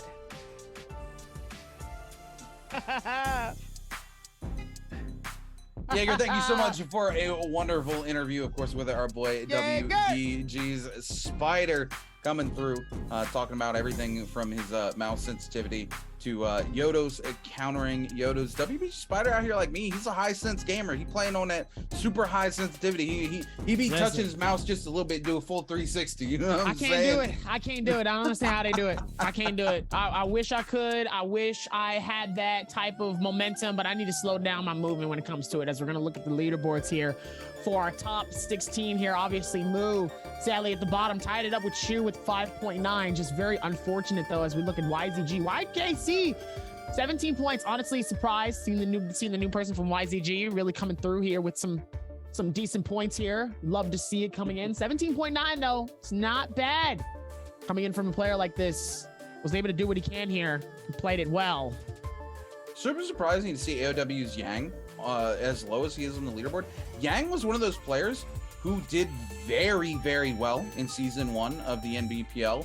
I know it's kind of like his first day back playing solos for AOW, but again, when he was in season 1 of NBPL, Yang was one of those players consistently in the top 3. So hopefully it's just kind of opening day jitters, you know, first day back into solos. You're a little, okay, I'm a little shaky. I haven't been here. I haven't really, you know, been playing against all these players, but we'll see as the week unfolds. And here we go. GBL's in the very top of the order with a 37.2. Ladies and gentlemen, look, he only has one MVP, but again, it all comes down to the consistency. Those 3 games where Spider walks away with 1.5, 0, you can't have 3 games like that and expect to walk away victorious. You just absolutely can't. And it's GBL's in off the back of consistency, takes first place. GG Shaw, unfortunately, also having a second 0-point game here cost him the opportunity to climb for that first place finish, but much more happy to see GG Shaw in 3rd place than not even qualifying for the bi-weekly final like we saw last week. So GG Shaw coming back, and GD's Don Quang also had a very good game number 5 with a 9.4 game score. Consistently put points on the board in most of his other games. So he's going to be able to walk away in 4th place. Unfortunately, JDG's Chu Zhang, games 2 and 3, where he walked away with 0 points, really costing him here, because if he put even a couple of points on the board there, he could be in top 4, but at least able to hold on with those placement points, get himself into 5th place. And OC Zhang Yu coming in, having a much better end to the day with a 6 game score, an 8 game score, able to bring himself all the way up into 6th place. And KZ's Panda Man struggled all day, comes into game 6, puts up an 11-point game score. At least that brings him up into the top 8. So when he comes back and plays day number 2, hopefully he can keep himself in that top 8 space. Dobby. Man, did what he can, man. I gotta give it up, man. I really thought Panda Man would be a little bit higher though, but seeing that 1 point from game 1 and game 2, that's very, very unfortunate. Meanwhile, if we look at the schedule for tomorrow for trios, back at it again. Plays A through C, A and C. Trio games, and always, like we said before, it's gonna be that different format that we were talking about before here. So 1 on Morris, 1 on Holloroth. Back on Morris for 2 more games. Holloroth, and then we ended back on Morris Isle. We're gonna be back on that boat a lot. I'm gonna be honest with you, but you know, as much as I prefer it, it's better exercise for us. It makes more sense, and you know, there's still more to be had here. But I mean, we'll be back at it tomorrow with more games, and obviously Morris Cup this weekend, right? Yeah, Morris Cup coming this weekend. Make sure you guys tune in for that. It's gonna be Saturday and Sunday at 6 p.m. Eastern Standard Time. So you're going to make sure you want to tune in for that. Me and Dobby going to be there for all of Morris Cup. Good feelings for me and Dobby. That's where we got our start over there in Morris Cup. So super excited to be doing that. I'm not going to be here tomorrow, but Dobby will be returning. He's going to be casting with your boy Fox for your trio games tomorrow. And don't forget, there's been a schedule adjustment coming into next week. We literally, I think we have games for the next 8 days, Dobby. If you count Morris Cup, there's going to be a broadcast every single day for the next 7 days, 8 days if you count today, because our 4 Wait, what? days next week have been moved to the 4th through 7th. So that Monday through Thursday time slot. So we're gonna be a lot of Naraka coming your way this week. Make sure you're tuning in for all of the action. And then don't forget that weekend as well. Afterwards, we still have Shadow Jade Cup as well. So I think we're gonna have one day off, maybe not even a single day off, as we keep the Naraka action going non-stop for you ladies and gentlemen over here on twitch.tv/Naraka Bladepoint. Make sure you are following so you don't miss any of that action. And again, likewise, if you want to make sure you don't miss anything when it comes to Naraka Esports, you need to go over to twitter.com/Naraka Esports. That is where you get all the most up-to-date information. They post scores almost instantly after games have gone live. After you've seen the scoreboard here on stream, 10-15 minutes later, they're up over on the Twitter. So if you're at work and you can't tune in, but you want to be keeping track of your favorite players, how the games are going, who's doing what, you can catch highlights over there. You can catch the scoreboards. It's all over there. So just make sure you're following twitter.com/Naraka Esports, because you don't want to miss out on any of the action. No matter where you are, what you're doing in the world, we appreciate all of you coming out and hanging out with us here, keeping track of all of these incredible players, supporting the likes of the casters as well, and supporting the Naraka community. You guys have been fantastic, but I think that's going to be it from me and my co-caster Dobby today. You guys have been phenomenal, and we're going to see you guys tomorrow for some trios.